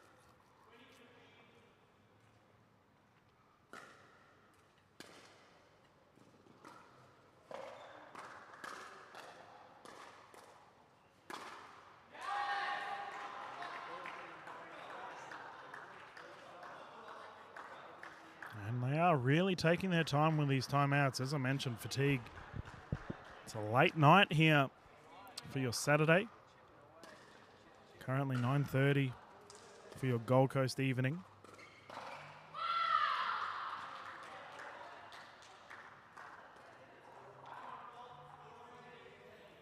Bates to bring it in once more.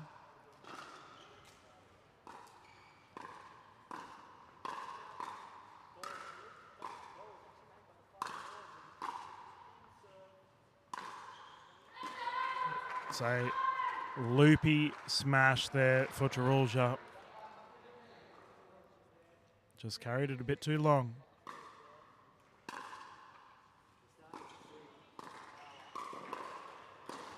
Oh, look at that. They are in sync. Double-handed backhand poach from Amelia Schmidt, followed up by double-handed backhand smash by Shelby Bates. Incredible.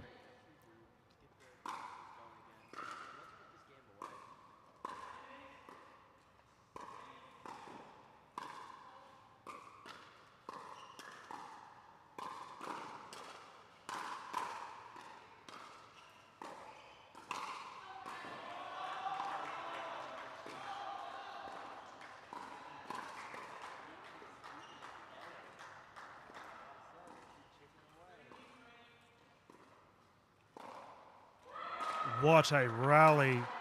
These ladies are putting it all on the floor right now. Somehow, despite being down for majority of this game, the Western Vipers now find themselves with a 1-point lead.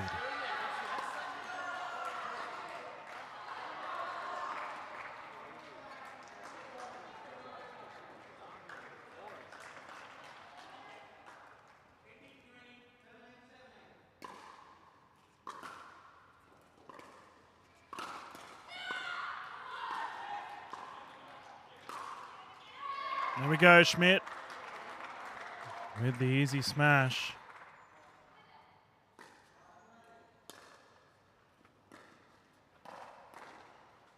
And the ball has been sent into the stands.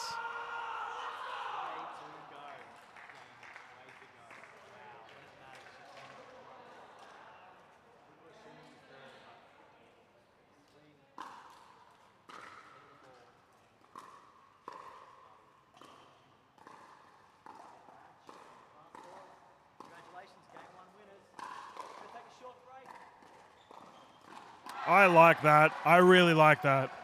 Wangbak Val took the lead there with a backhand. Typically, Tarulja would be taking it, and as a result, I think it threw their opposition off. 18-18.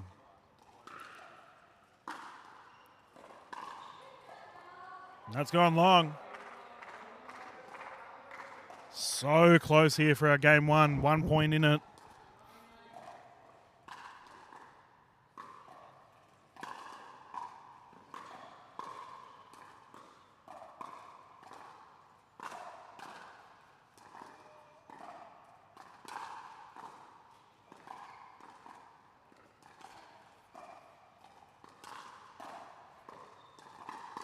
Oh, Shelby. She is performing at such a high level right now. And as a result, finds her team in a game point situation for our first here. MLPA Gold Coast. Waiting for the paddle tap. We can recommence.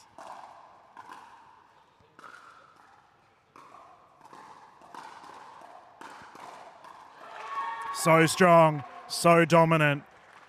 And it has to be said that the Western Vipers, after that tactic change, Shelby Bates still receiving a large percentage of balls on the left side, however, or rather on our left side, her right. Didn't matter. She just absolutely dominated. Tactical change did the job for the Vipers, and they currently have a 1-0 lead. As our gentlemen are hopping on,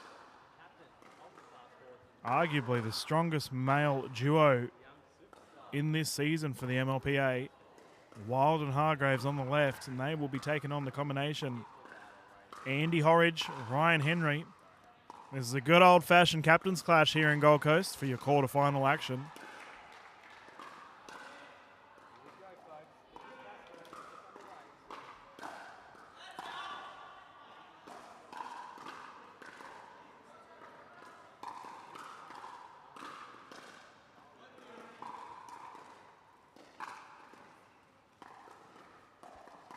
We've had such a terrific day of footage for you all with the Major League Pickleball Australia and the PPA Tour Australia events. Tomorrow is Championship Sunday. And considering the sheer quality we have had on display for you all today and on Friday, I cannot wait. For the PPA, we'll be doing all of your mixed games tomorrow. Whatever Sunday plans you may have, can I suggest watching some high-quality pickleball instead?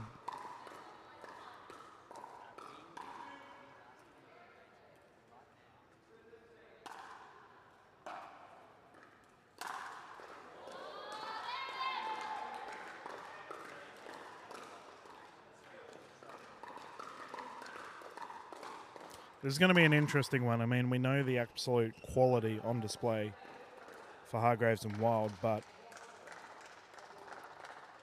it's going to be curious to see how Horridge and Henry respond. They did just have an absolute thrilling game against the Northern Crocs combination.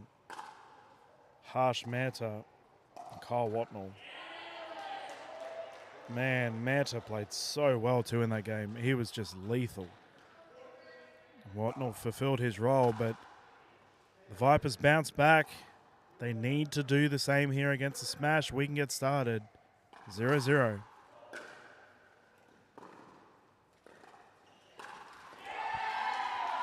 And I've noticed that Joey Wild has spent pretty much all day on the right side.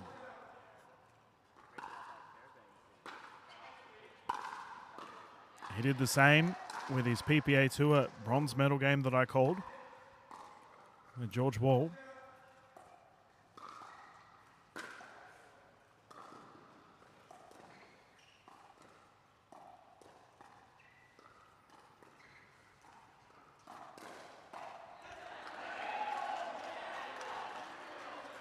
And that there might be a little bit of impatience from Captain Horridge.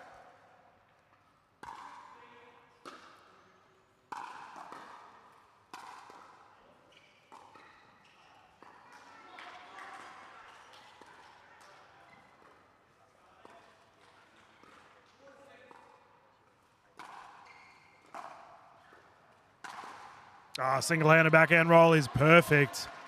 Mitchell Hargraves leading his side currently with a 4-0 lead.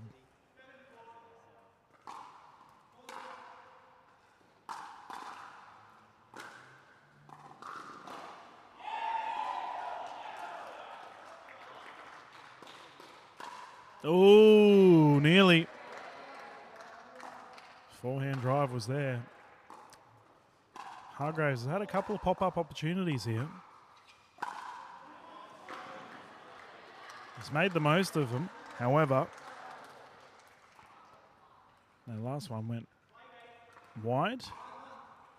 Henry and Hargraves have history.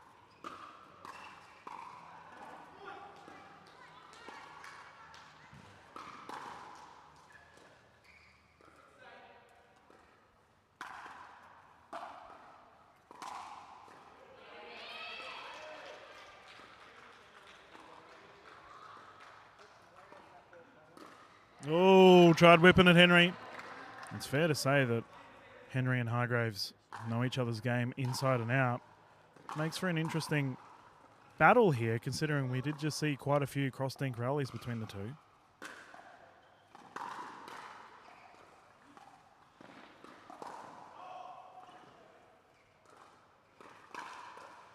Oh, Horridge getting caught. Speed up by Hargraves, lethal.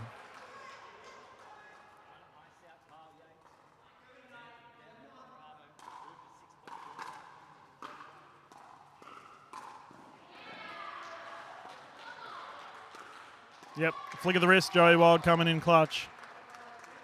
And we have a timeout here on the side of the Vipers.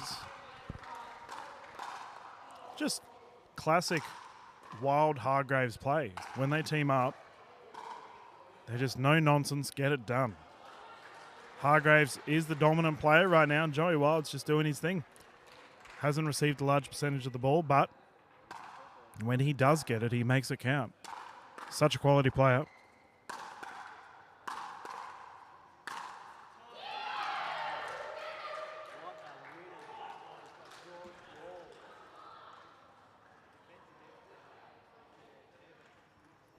Talking about quality players, the gentleman on the court for the Fast Fours Brisbane Breakers. Oh boy. Can catch that game on Championship Court 1. Let's get started. Wild to bring it in once more. They have a healthy lead here. The Vipers must respond.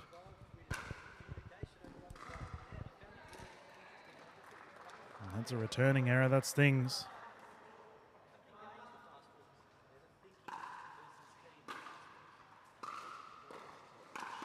Oh, the poach.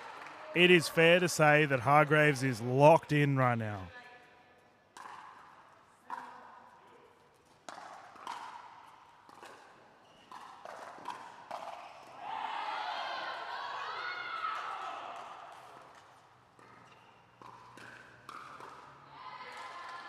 Sheer dominance right now on display.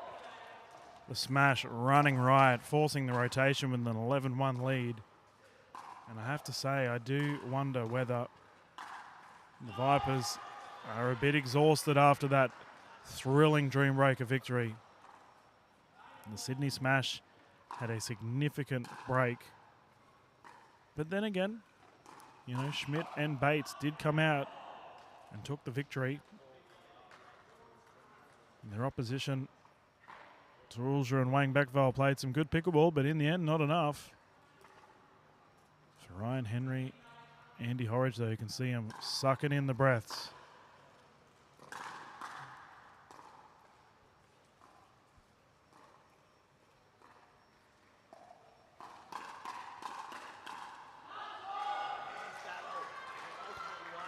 We can get started once more. Hargraves to get it going. I'm curious here, what are the Vipers going to do?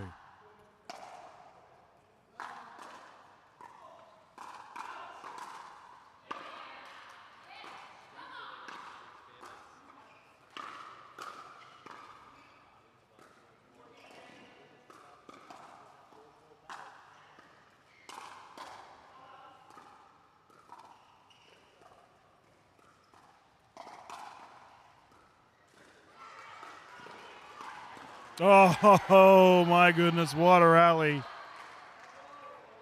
That reach to recover the lob. Insanity.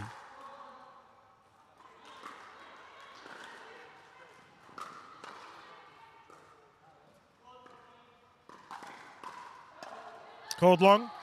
Good hands battle once more.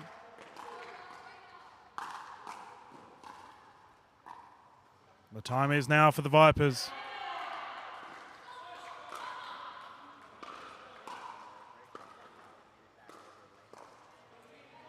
Ryan Henry getting majority of the ball here. Putting in a valiant effort, however.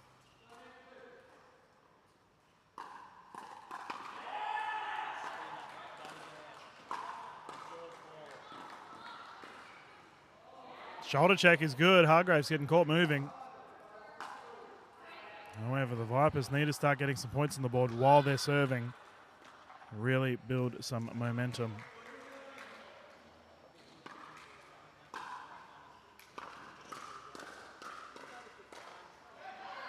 Andy Horridge trying to extend.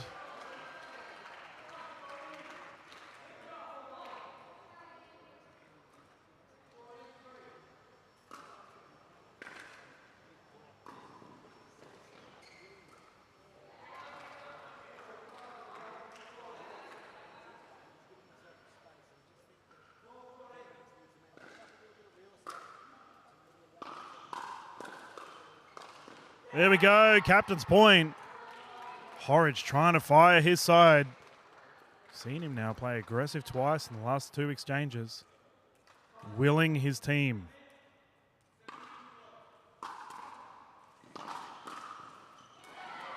And that is just absolutely shunted away. Joey Wild. Punch to the left.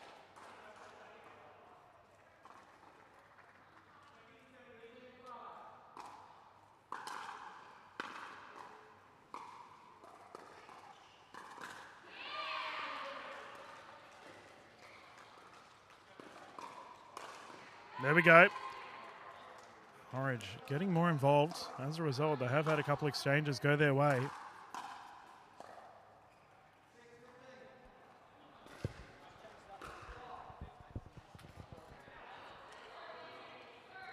And a returning error.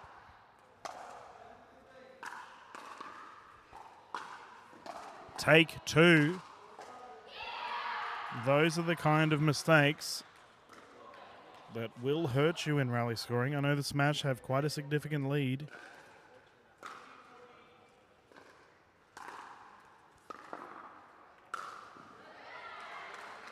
Henry with the recovery. It's fair to say Joey Wild is fired up.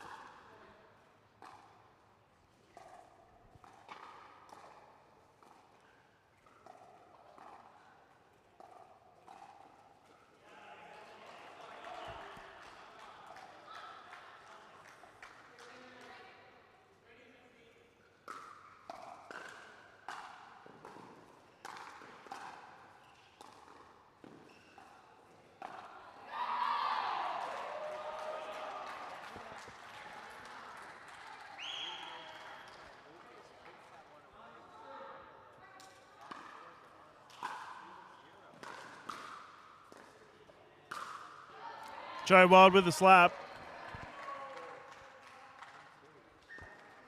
He looks angry. We don't typically see Joey like this.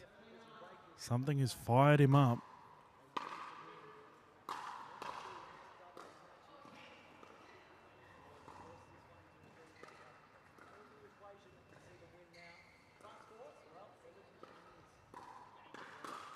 Oh. That's a body.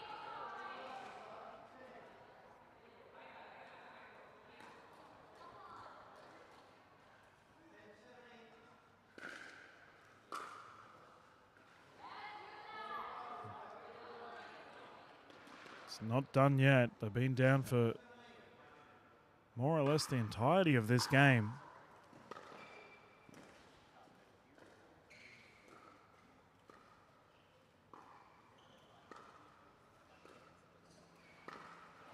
Impatience from Henry.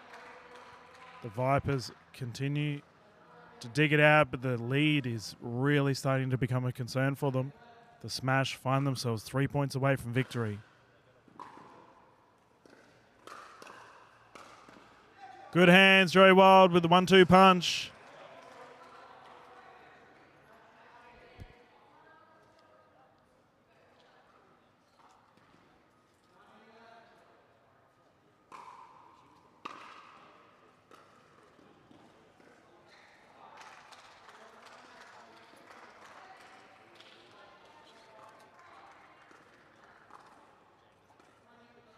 And this brings up a game point situation for the Sydney Smash.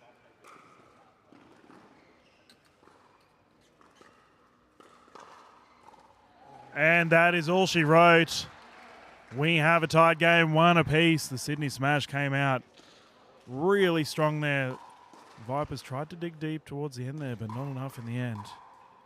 But for the combination of Wild and Hargraves, just another day at the office. They are so consistent. Good pickleball. Now we're getting into our mixed portion of the day. We will find out our teams from our officials soon enough. We can get started. Absolute thrilling day here at Gold Coast for Major League Pickleball Australia.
Welcome back, everyone. This is Dylan Kimlin live from Major League Pickleball Australia. We are about to get underway with our mixed portion of the day. And this is an interesting one.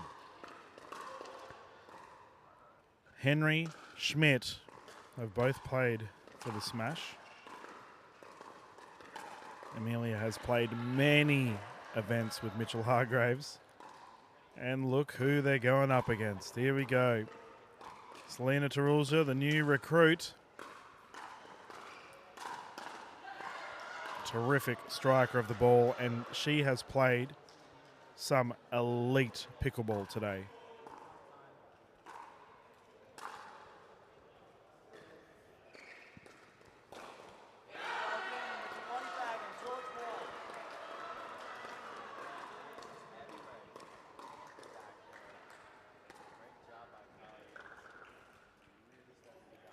And the officials have brought everyone in. We can get started soon. Currently, 1-1. Are we going to see another dream breaker? It's certainly a possibility. Oh, man. What a game that would be if it was to happen. All of these players elite on the singles spectrum.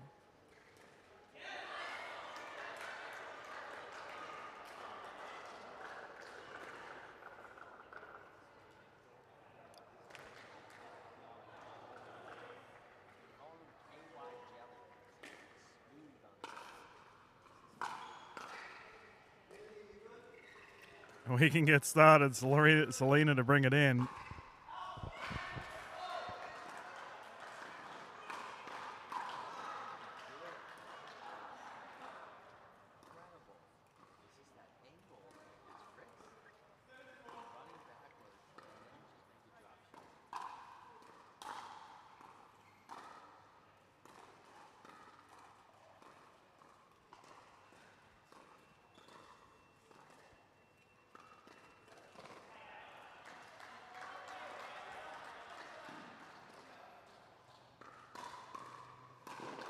Oh, Hargraves is waiting for it. Henry, that low speed up.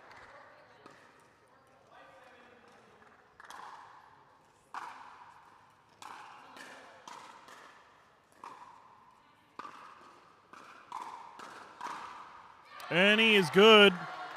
Ryan Henry really starting to find his form here. Played some pretty solid pickleball today.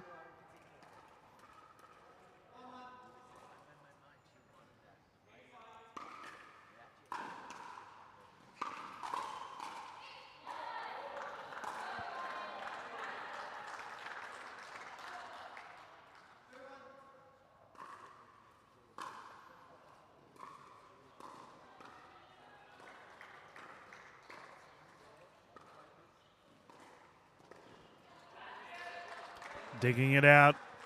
Tight game once more. Hargraves just performing so consistently.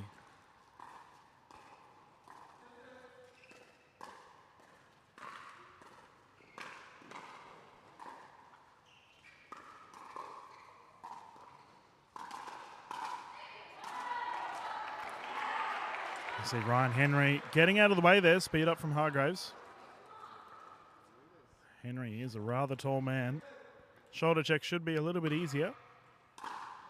Not in that exchange. That one goes wide. Tight game again. This is going to be a good old battle of inches. Not much in it.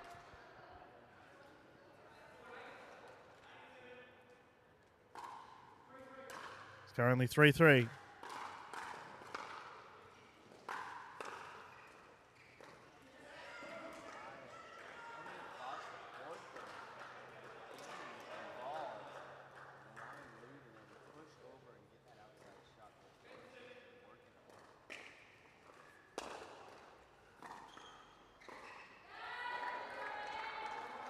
Slow and steady wins the Snakes, and they continue to dig here.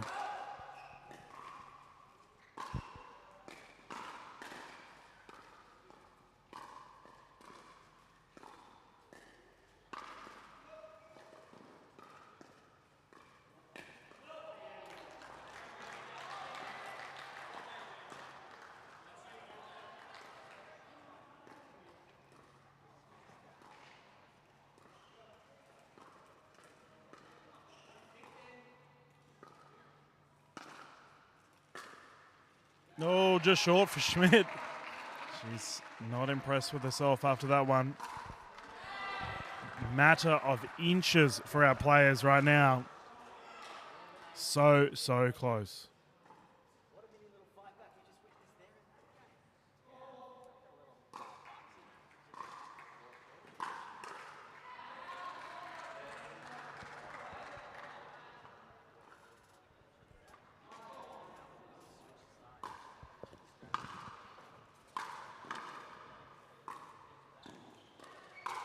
Ah, too easy.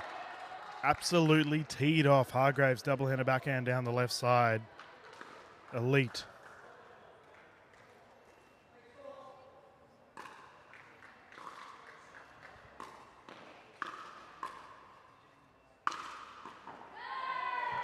Demolished. Absolutely demolished. This is such a close game. Only 1 point in it.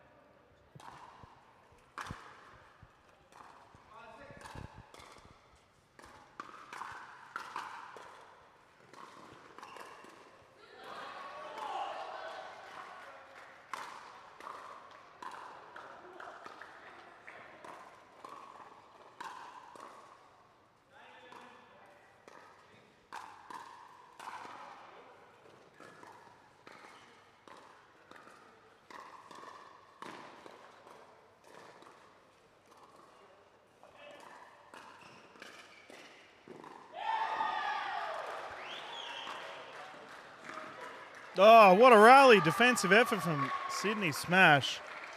I'm not entirely sure how Mitchell Hargraves managed to reset that ball.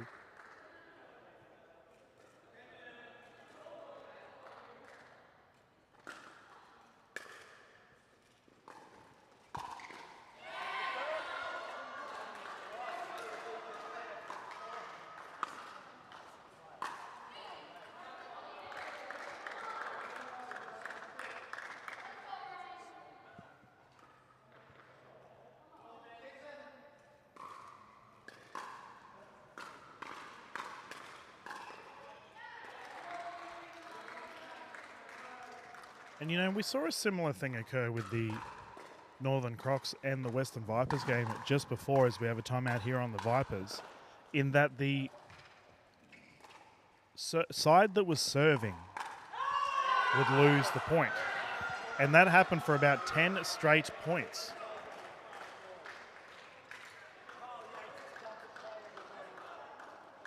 So as a result, we are seeing continuous serve rotations, and the point doesn't change. It's a 1 or 2 point difference the entire game.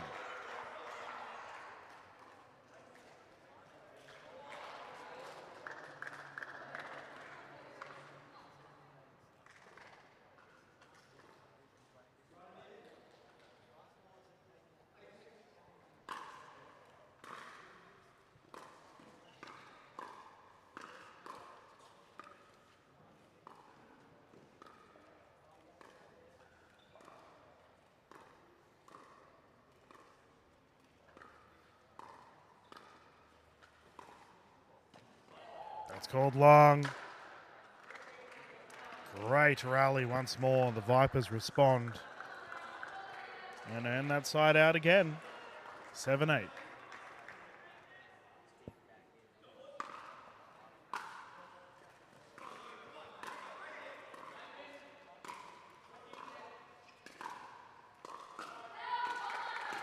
Another out ball. Tied game. This mixed round is so crucial. Going into the fourth round after this, you would love to have a victory behind your back.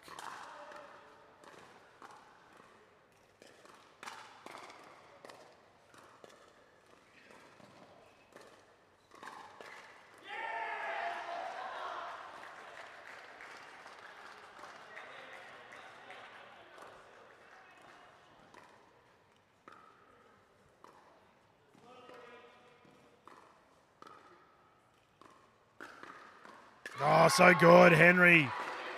Quick step, quick hands. Tarulja getting caught.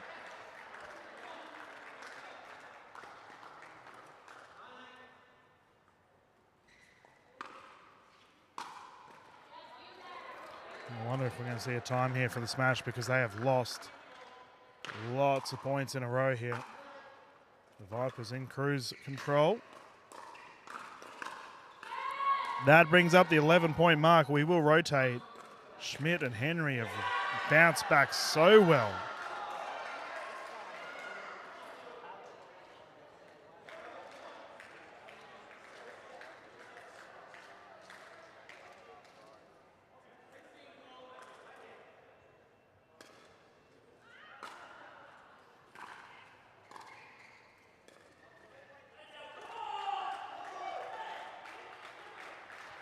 Keep in mind, ladies and gentlemen, you can catch all of our footage for this weekend and our other MLPA events that we've called this year on the Major League Pickleball Australia YouTube channel. It's been an absolute blast throughout the events we've done thus far. Sydney, Auckland, Redcliffe, and now here we are in sunny Gold Coast. Still very warm. 10 o'clock thus far. High 20 degrees. We can get under it once more.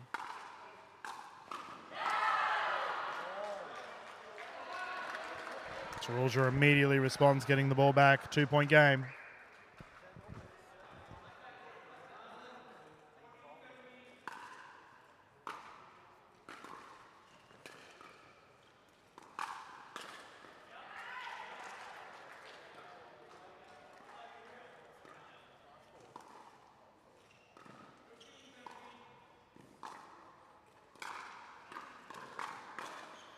Oh, Henry has been lethal towards that side of Selena Tarulja. Multiple attempts. The speed ups doing their job.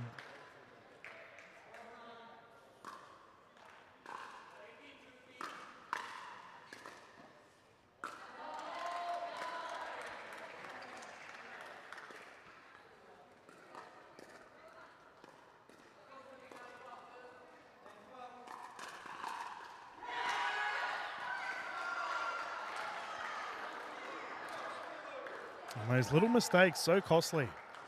Continued unforced errors.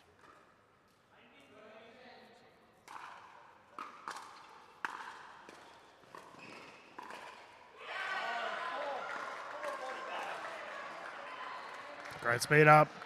Hargraves down to the feet of his old teammate.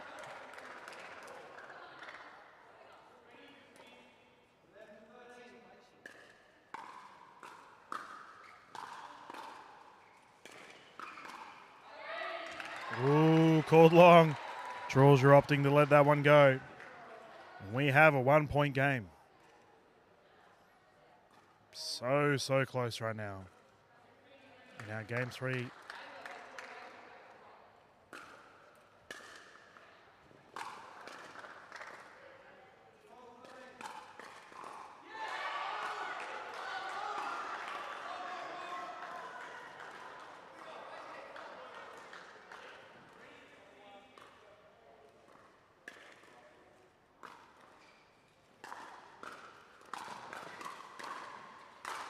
Oh, he got on his ladder for that one.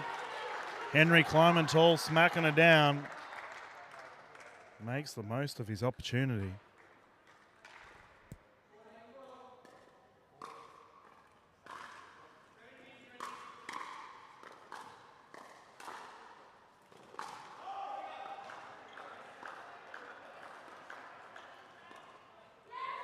There we go. A rare mistake off the paddle of Hargraves.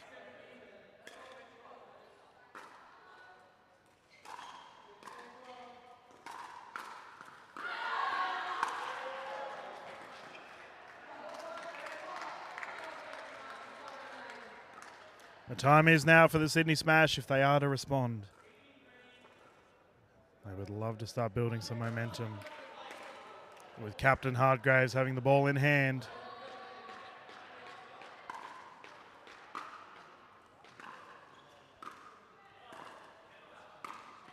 That's so good.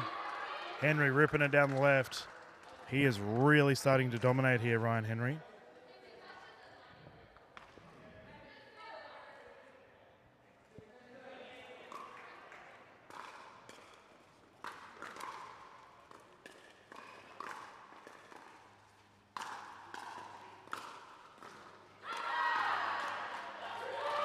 That is a good jab there, Henry. Getting caught a little bit awkwardly, but managed to punch it down. As a result, we have a timeout here on the side of the smash. You have to wonder here what's going to be done from the smash. They seem to be in a little bit of trouble. The camera doesn't really catch it, but they are deep in conversation here on the left side. Wang Bakfal really jumping in, providing some advice for her side for the combination of Schmidt and Henry.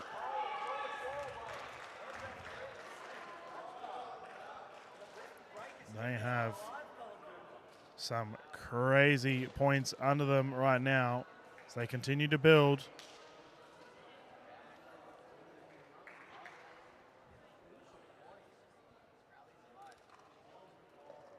And you feel the energy now, like it is late.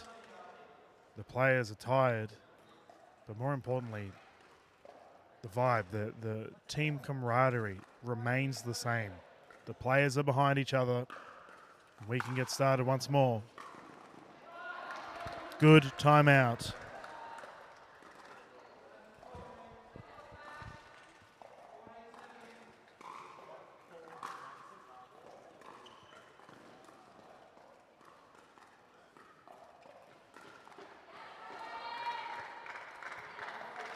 Yeah, I don't know what's going on with Mitch. I call him Captain Consistent for a reason. He rarely makes mistakes. Couple unforced errors here off his paddle.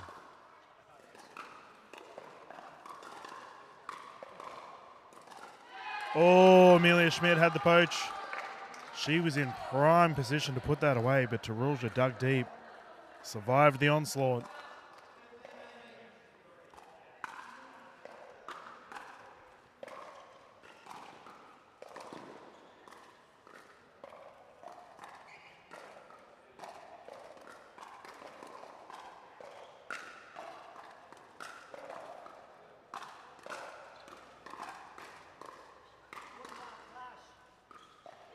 Selena Tarulja digging deep. Absolutely clutch. Henry flinging everything he had at her. Reset after reset. Well played.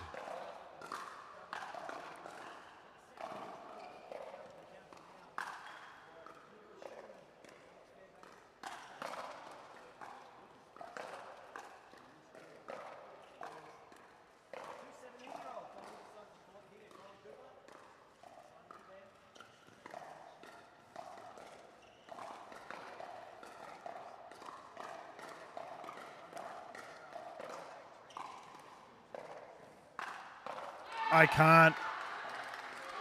can't talk about how well Selena is playing more enough. She is doing everything, digging so deep.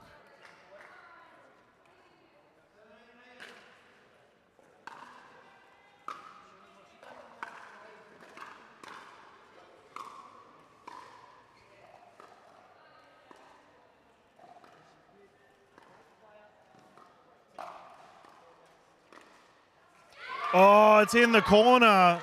This game has everything.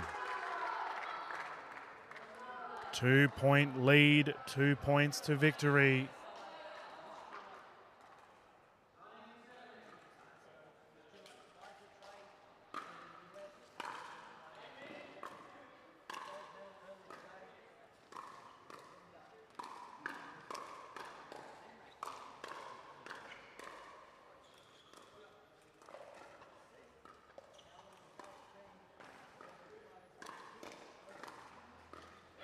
This is, without a doubt, one of the best games I've seen Tarulja play. She is being so big for her side right now. Multiple clutch rallies won off the paddle of the right side player.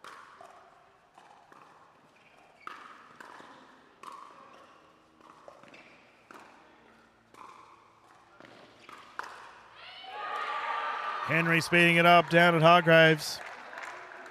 We now have a game point situation for the Western Vipers.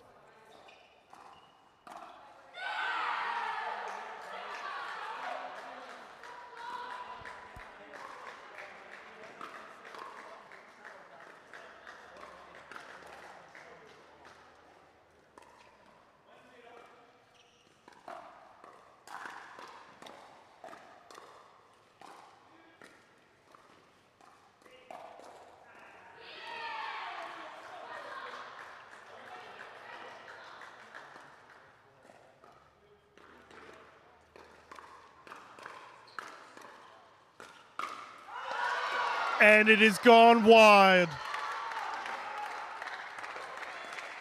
Have you seen anything like this before?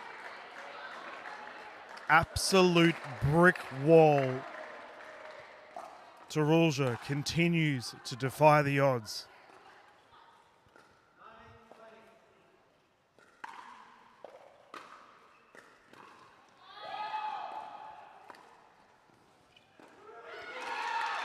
I can't believe it. We have a tied game. The Sydney Smash have just dug deep.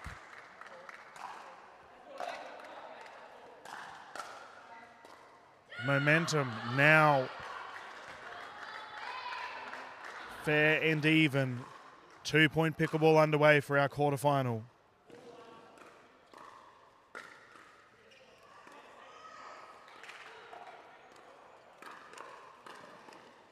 Down low. Game point.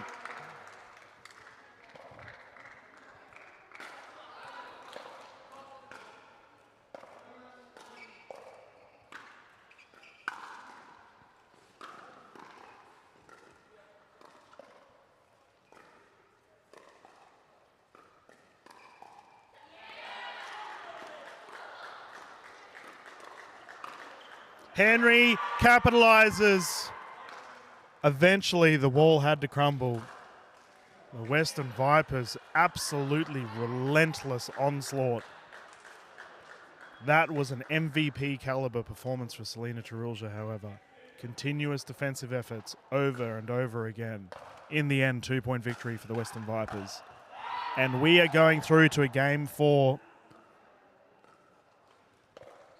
where the team on the left, the combination of Wangbak Val and Joey Wild, must win this to force a dream breaker. Captain Andy Horridge for the Western Vipers will be doing everything he can to prevent that. He's playing with the veteran Shelby Bates.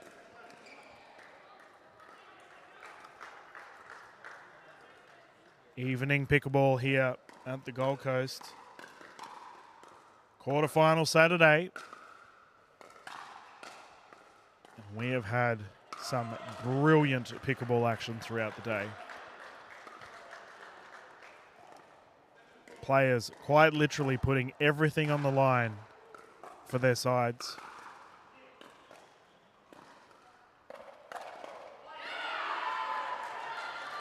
The barometer for the Vipers, Shelby Bates. She'll be looking to fire her captain up. Andy Horridge, normally quite mild, relaxed young man.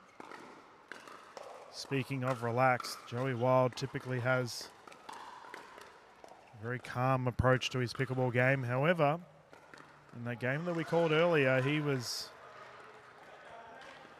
a little bit fired up, fair to say, and that is a scary thought for anyone that has to go against him on the pickleball court.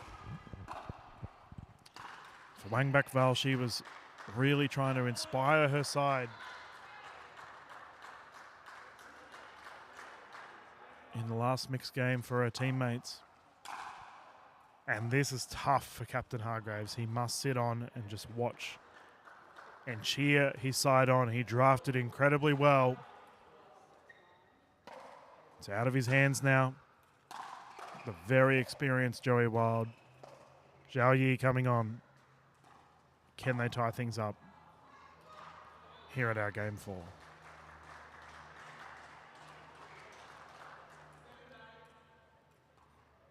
The winner of this will go through to the semis tomorrow for your Championship Sunday here in Gold Coast.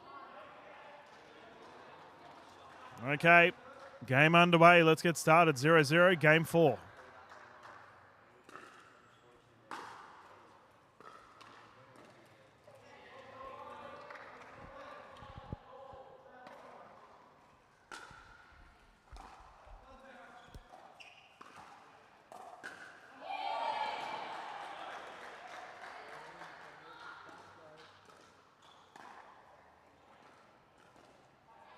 I'm curious because during the last game that we saw between Wild and Horridge, Wild was very visible with his actions towards Horridge. Lots of speed ups, finger waggles and the like.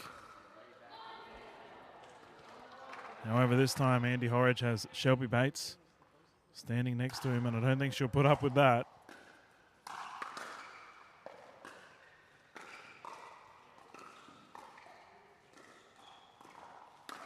Oh, lunging effort. Bates digging deep.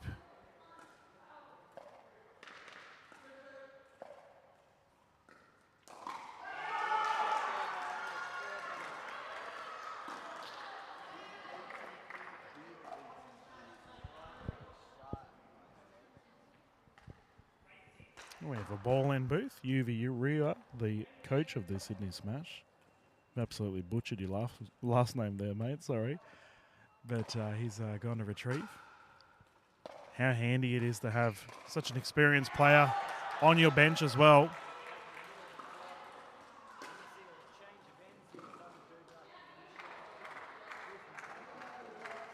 Tied game, currently 3 apiece.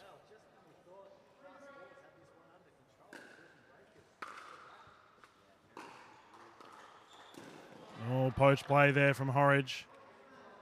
Trying to remain aggressive, and we did see that in their men's doubles game, Andy Horridge was definitely leaping across trying to take a lot more ball.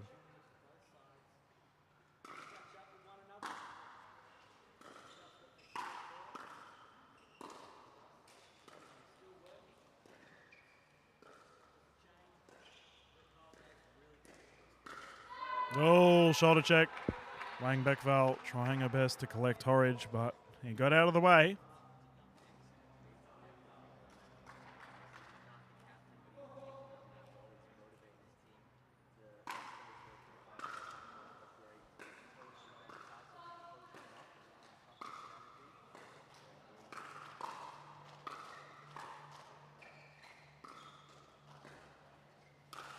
Slapped. Punch to the left. Joey Wild capitalizing on that pop-up.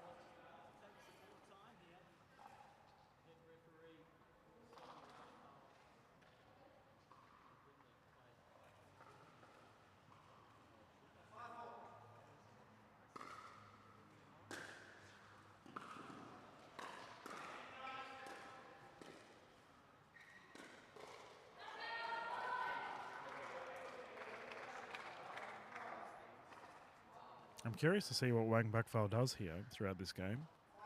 She played her support role perfectly in the last event that she played for the ladies.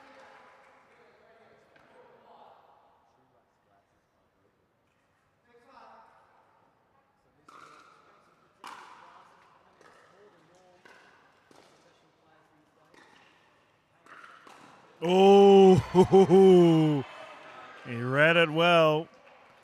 Andy Horridge, quite literally like a viper, sprung up ready to bite. Unfortunately for him, the net was in the way.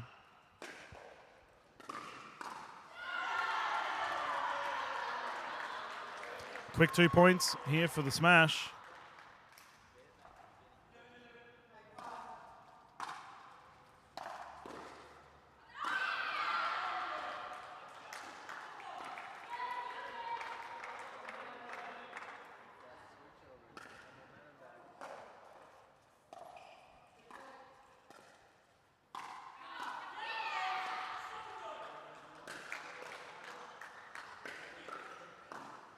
Oh, double and a backhand by Andy Horridge, not to be. You can see the intent, though, clearly trying to speed things up. And once again, battle of attrition. The players, the serve side that is serving, seems to be losing the rallies.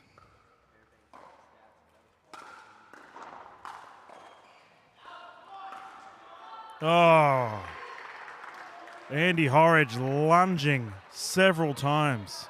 The net not being kind for the captain.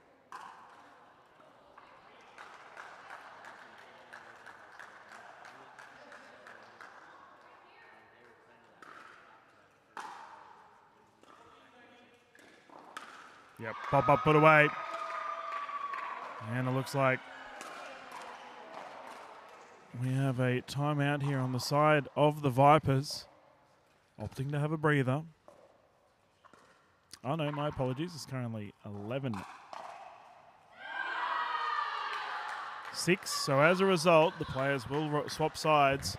Keep in mind, for the Sydney Smash, they must win this game.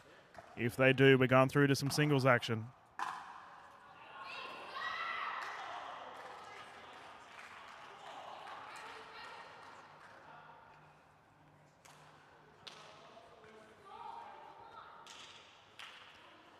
Vipers have the pressure on them, fair to say. 4-point deficit, or 5-point deficit rather, but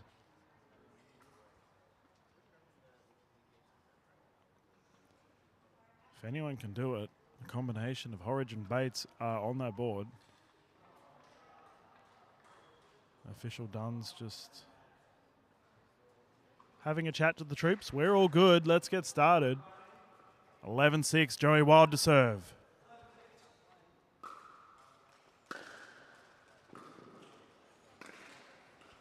That is so good. Good start there for the Vipers.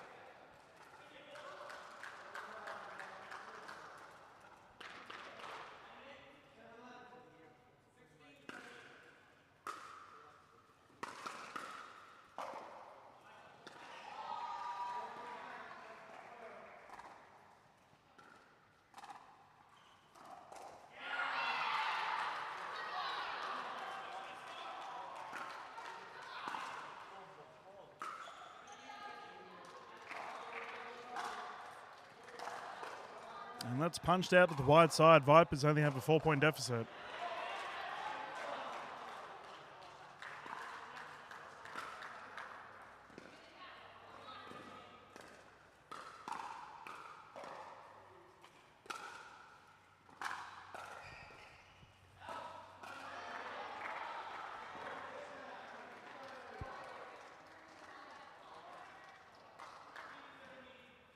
Shelby, a big grin on her face. She's clearly enjoying this. Tight contest thus far. There we go. Fires. She's continually trying to be verbal. Pump up her side.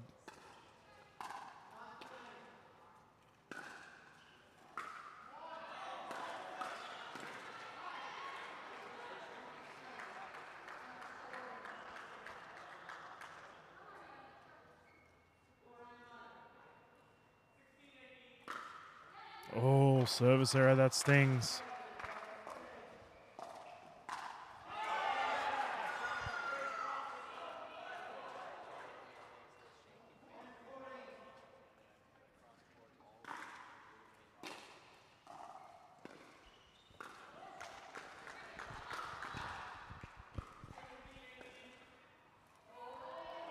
That is called wide. Just floated it a bit long. 5-point game.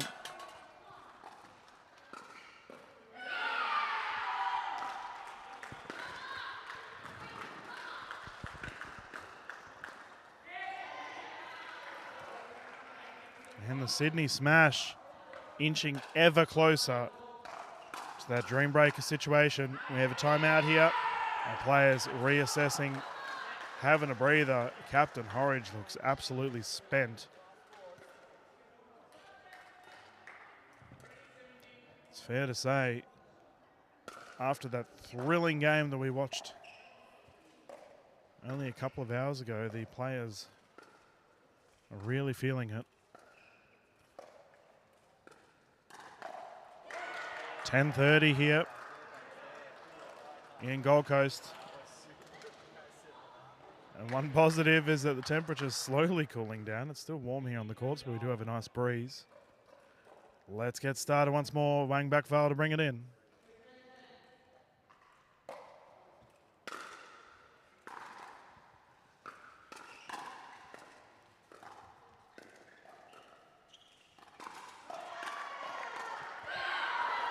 Through the post.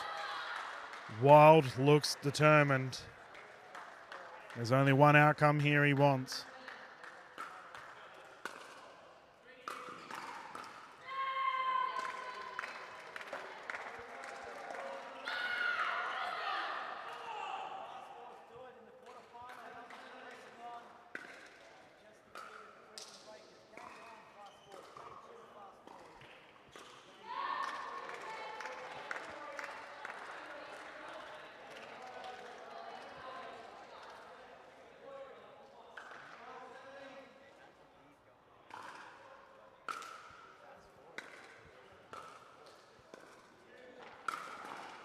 Oh, what a pickup. And Horridge strikes as well. There's only 4 points in this one.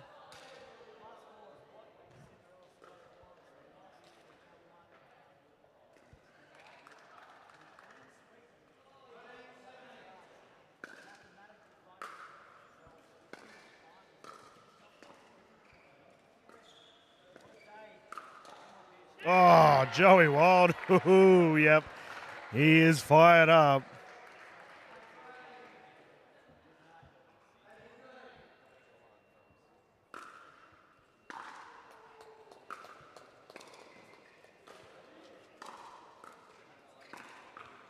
Oh, and Bates responds. These two are going toe-to-toe at each other right now. Entertaining pickleball.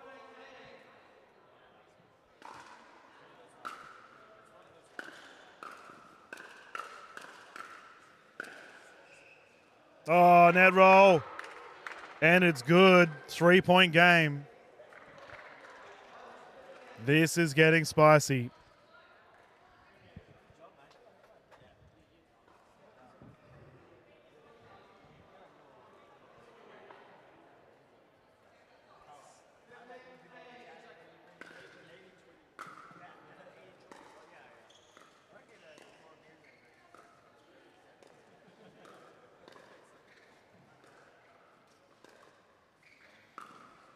Oh, Joey Wild responds.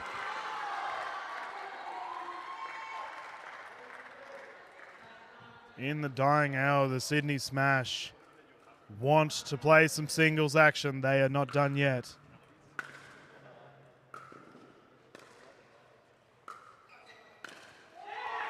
And they now have a game break.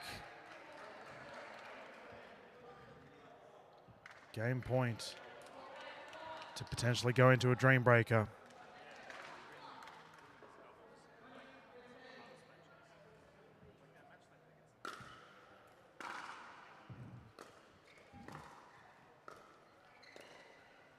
And it's gone wide. Oh, ladies and gentlemen, strap yourselves in. It is time for some singles action. Quarterfinal action right here for Major League Pickleball Australia. And the Vipers have just played an absolute thriller of a dream breaker to get into this quarter. And they find themselves in the same situation again. The question will be asked, do they have the fitness for this?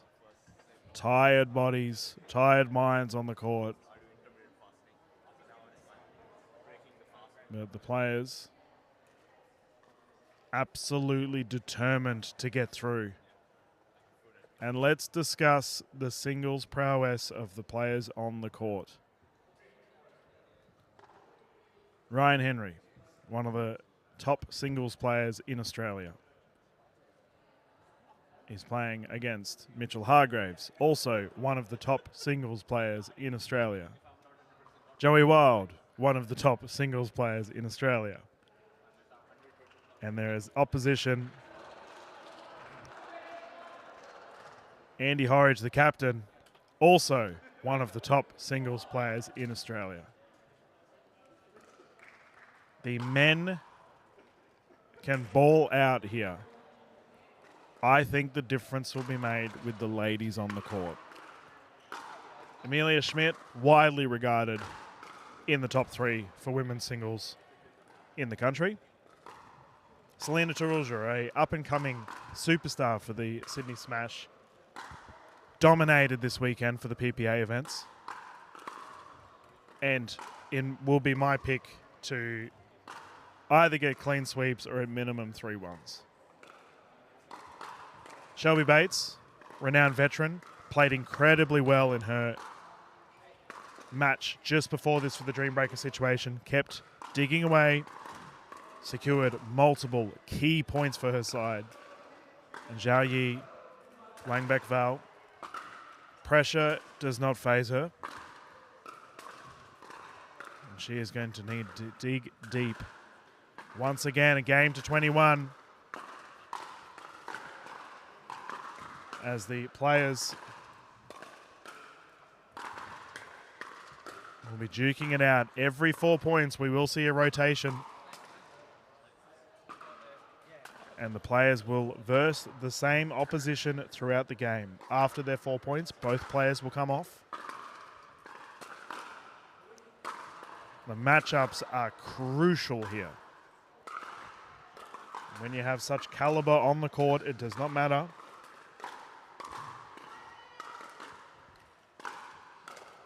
All or nothing here for our Major League Pickleball Australia events. True testament to the willpower and determination of these players, considering currently 10:30. These players have just played a full tournament, the PPA Australia events this morning. Several of them medalled. And now they're going through for a dream breaker at 10:30 after a round of MLPA already in a quarterfinal. Fair to say these players have earned their dinner tonight, and I imagine there'll be some tired bodies after this game. The other game is finished up. It looks like the Fast Fours got the victory in the end over the Brisbane Breakers. So as a result, full house here watching this game. All eyes on this court.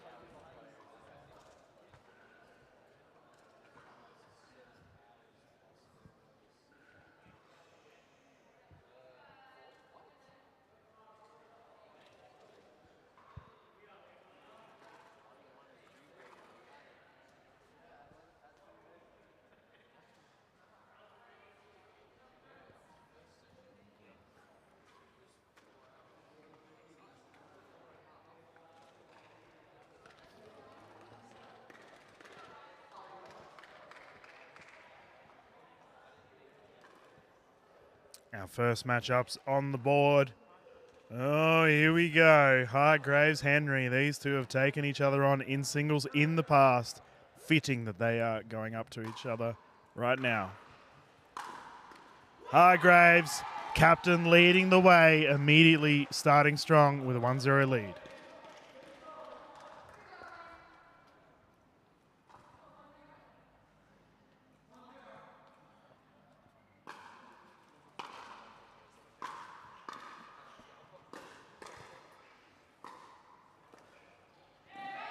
Here we go. He watched in agony as he had to rely on his teammates to secure the last victory to get into the Dreambreaker. Has bounced back strong. Ooh, trying to pull the trigger a bit early there. Ryan Henry absolutely dominated in the last Dreambreaker we called. And he'll be no doubt trying to continue that form.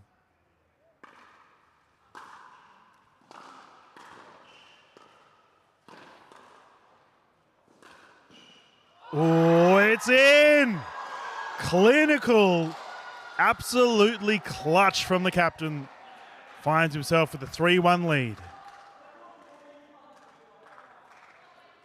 Here we go. The other gentlemen are back on. Wild and Horridge. And it has to be said, these two were pretty lippy towards each other earlier in today's events.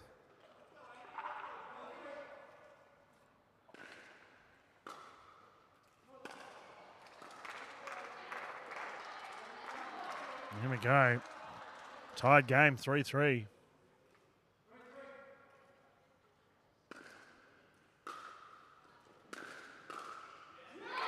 Andy standing tall.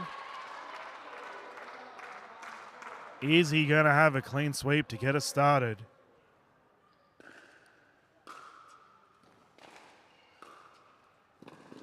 Nope. Well, the gentleman, with a gentleman agreement, we have a tied game thus far, 4-4. And the ladies are on. We will have Selena Tarulja up against Shelby Bates.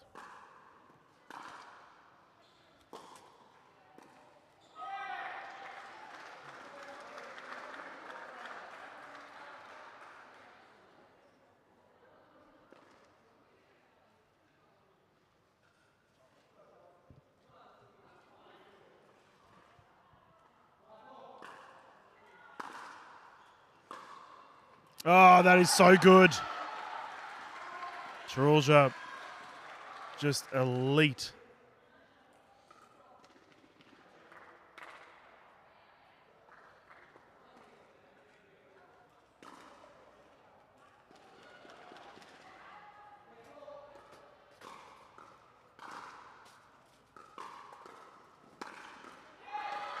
Three, 0 thus far.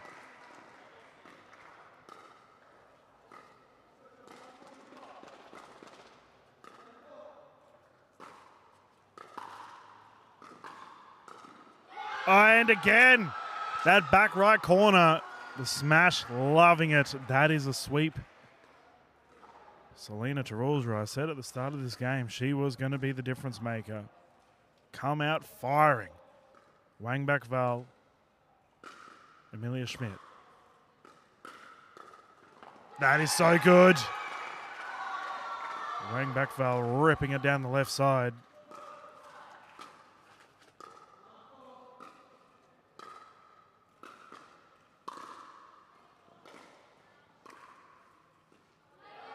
Schmidt must respond here too.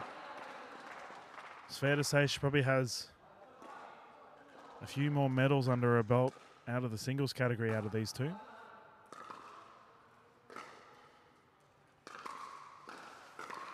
Doesn't matter. Wang Bakval digging deep. Finds her team with a 5-point lead.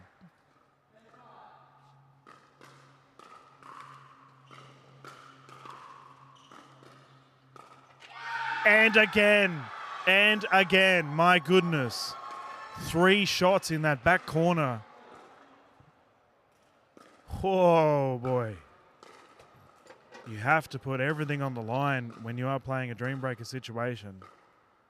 And we are seeing exactly that as our players are rotating sides.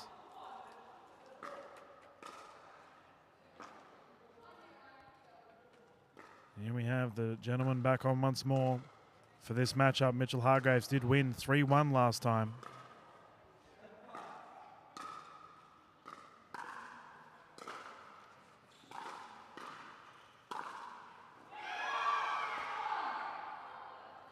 And that's been called out and confirmed out.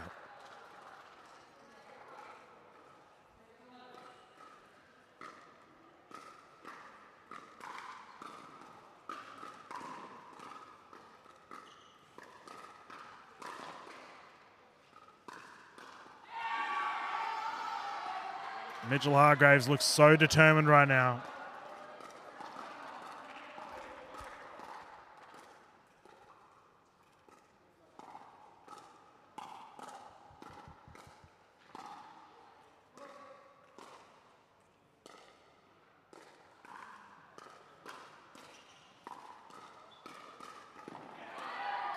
Footwork on display. Ryan Henry punching it down the left side.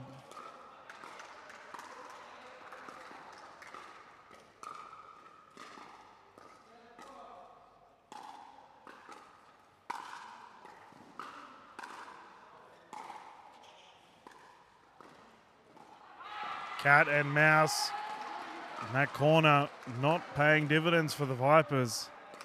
Sydney Smash looking very comfortable right now. It's fair to say Mitchell Hargraves has won the battle between him and Henry.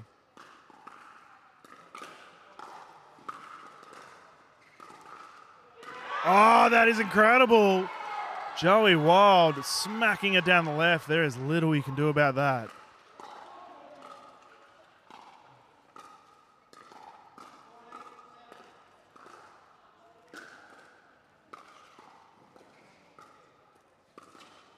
Oh, he's tried to go it again.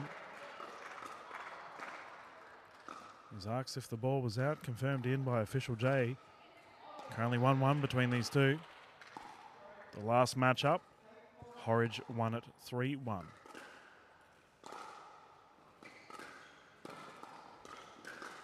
Oh, and it's gone wide. It is definitely the tale of the story thus far. That right corner really benefiting the Sydney Smash. All of the shots have been picture perfect. Tense pickleball here in Gold Coast.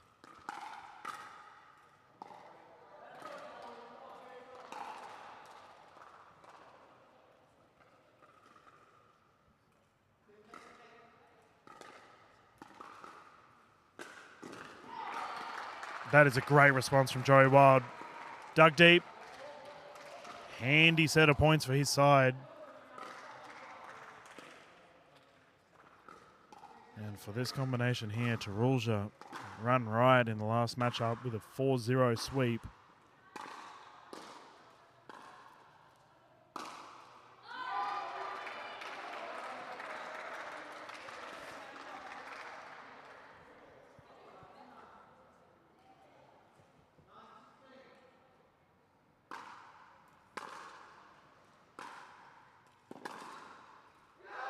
Oh, called wide. Ooh, that was close. 6-point game.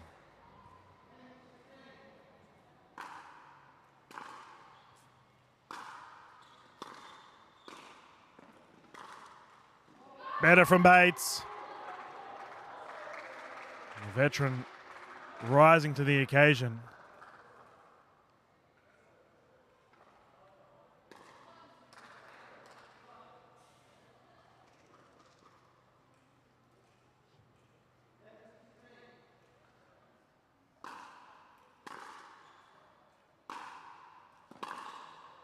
So good. Tarulja, that backhand of hers absolutely lethal.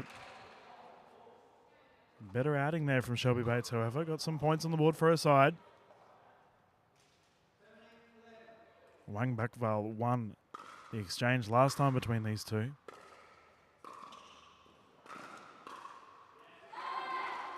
Amelia Schmidt needs to continue to dominate here.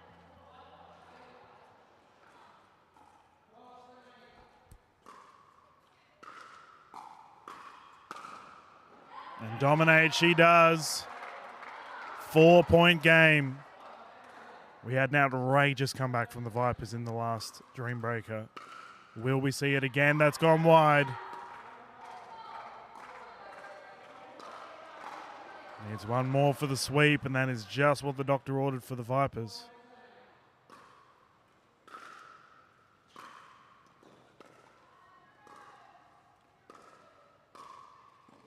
Too good. Too good. Diamonds are made under pressure, and Amelia Schmidt stands for her side. Now, this is an interesting matchup. Mitchell Hargraves has absolutely dominated it thus far. And the captain has potential to secure this victory for his team. Not, but that is not. And despite having a healthy lead for majority of this game, it is now a 1-point game.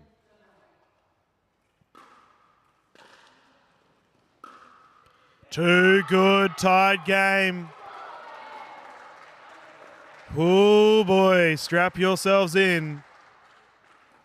Major League Pickleball Australia once again providing the goods.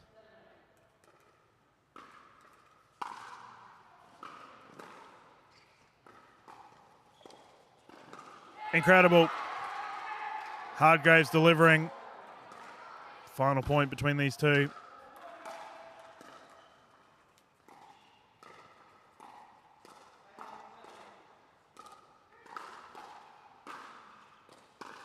When it matters the most, the single specialist stands tall. Ryan Henry tying things up. And the captain is on the court.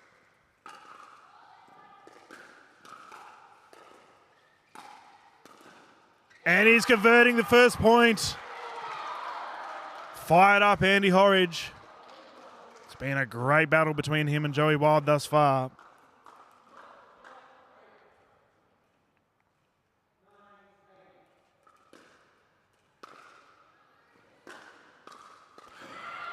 We now have a match point situation for the Vipers. The captain has the ball in hand, leading the way. 2018. And he's done it down the left. Andy Horridge, the absolute fairy tale, has dug deep to secure the win for his side. Oh, man, what a day we have had. Andy Horridge coming clutch for his side. The Western Vipers will go through. Sydney Smash agonizingly close. 3 points away from a victory. And Joey Wild on the sideline here, absolutely shattered. I've said it several times today. Pickleball is a cruel sport, especially when you have matches this close.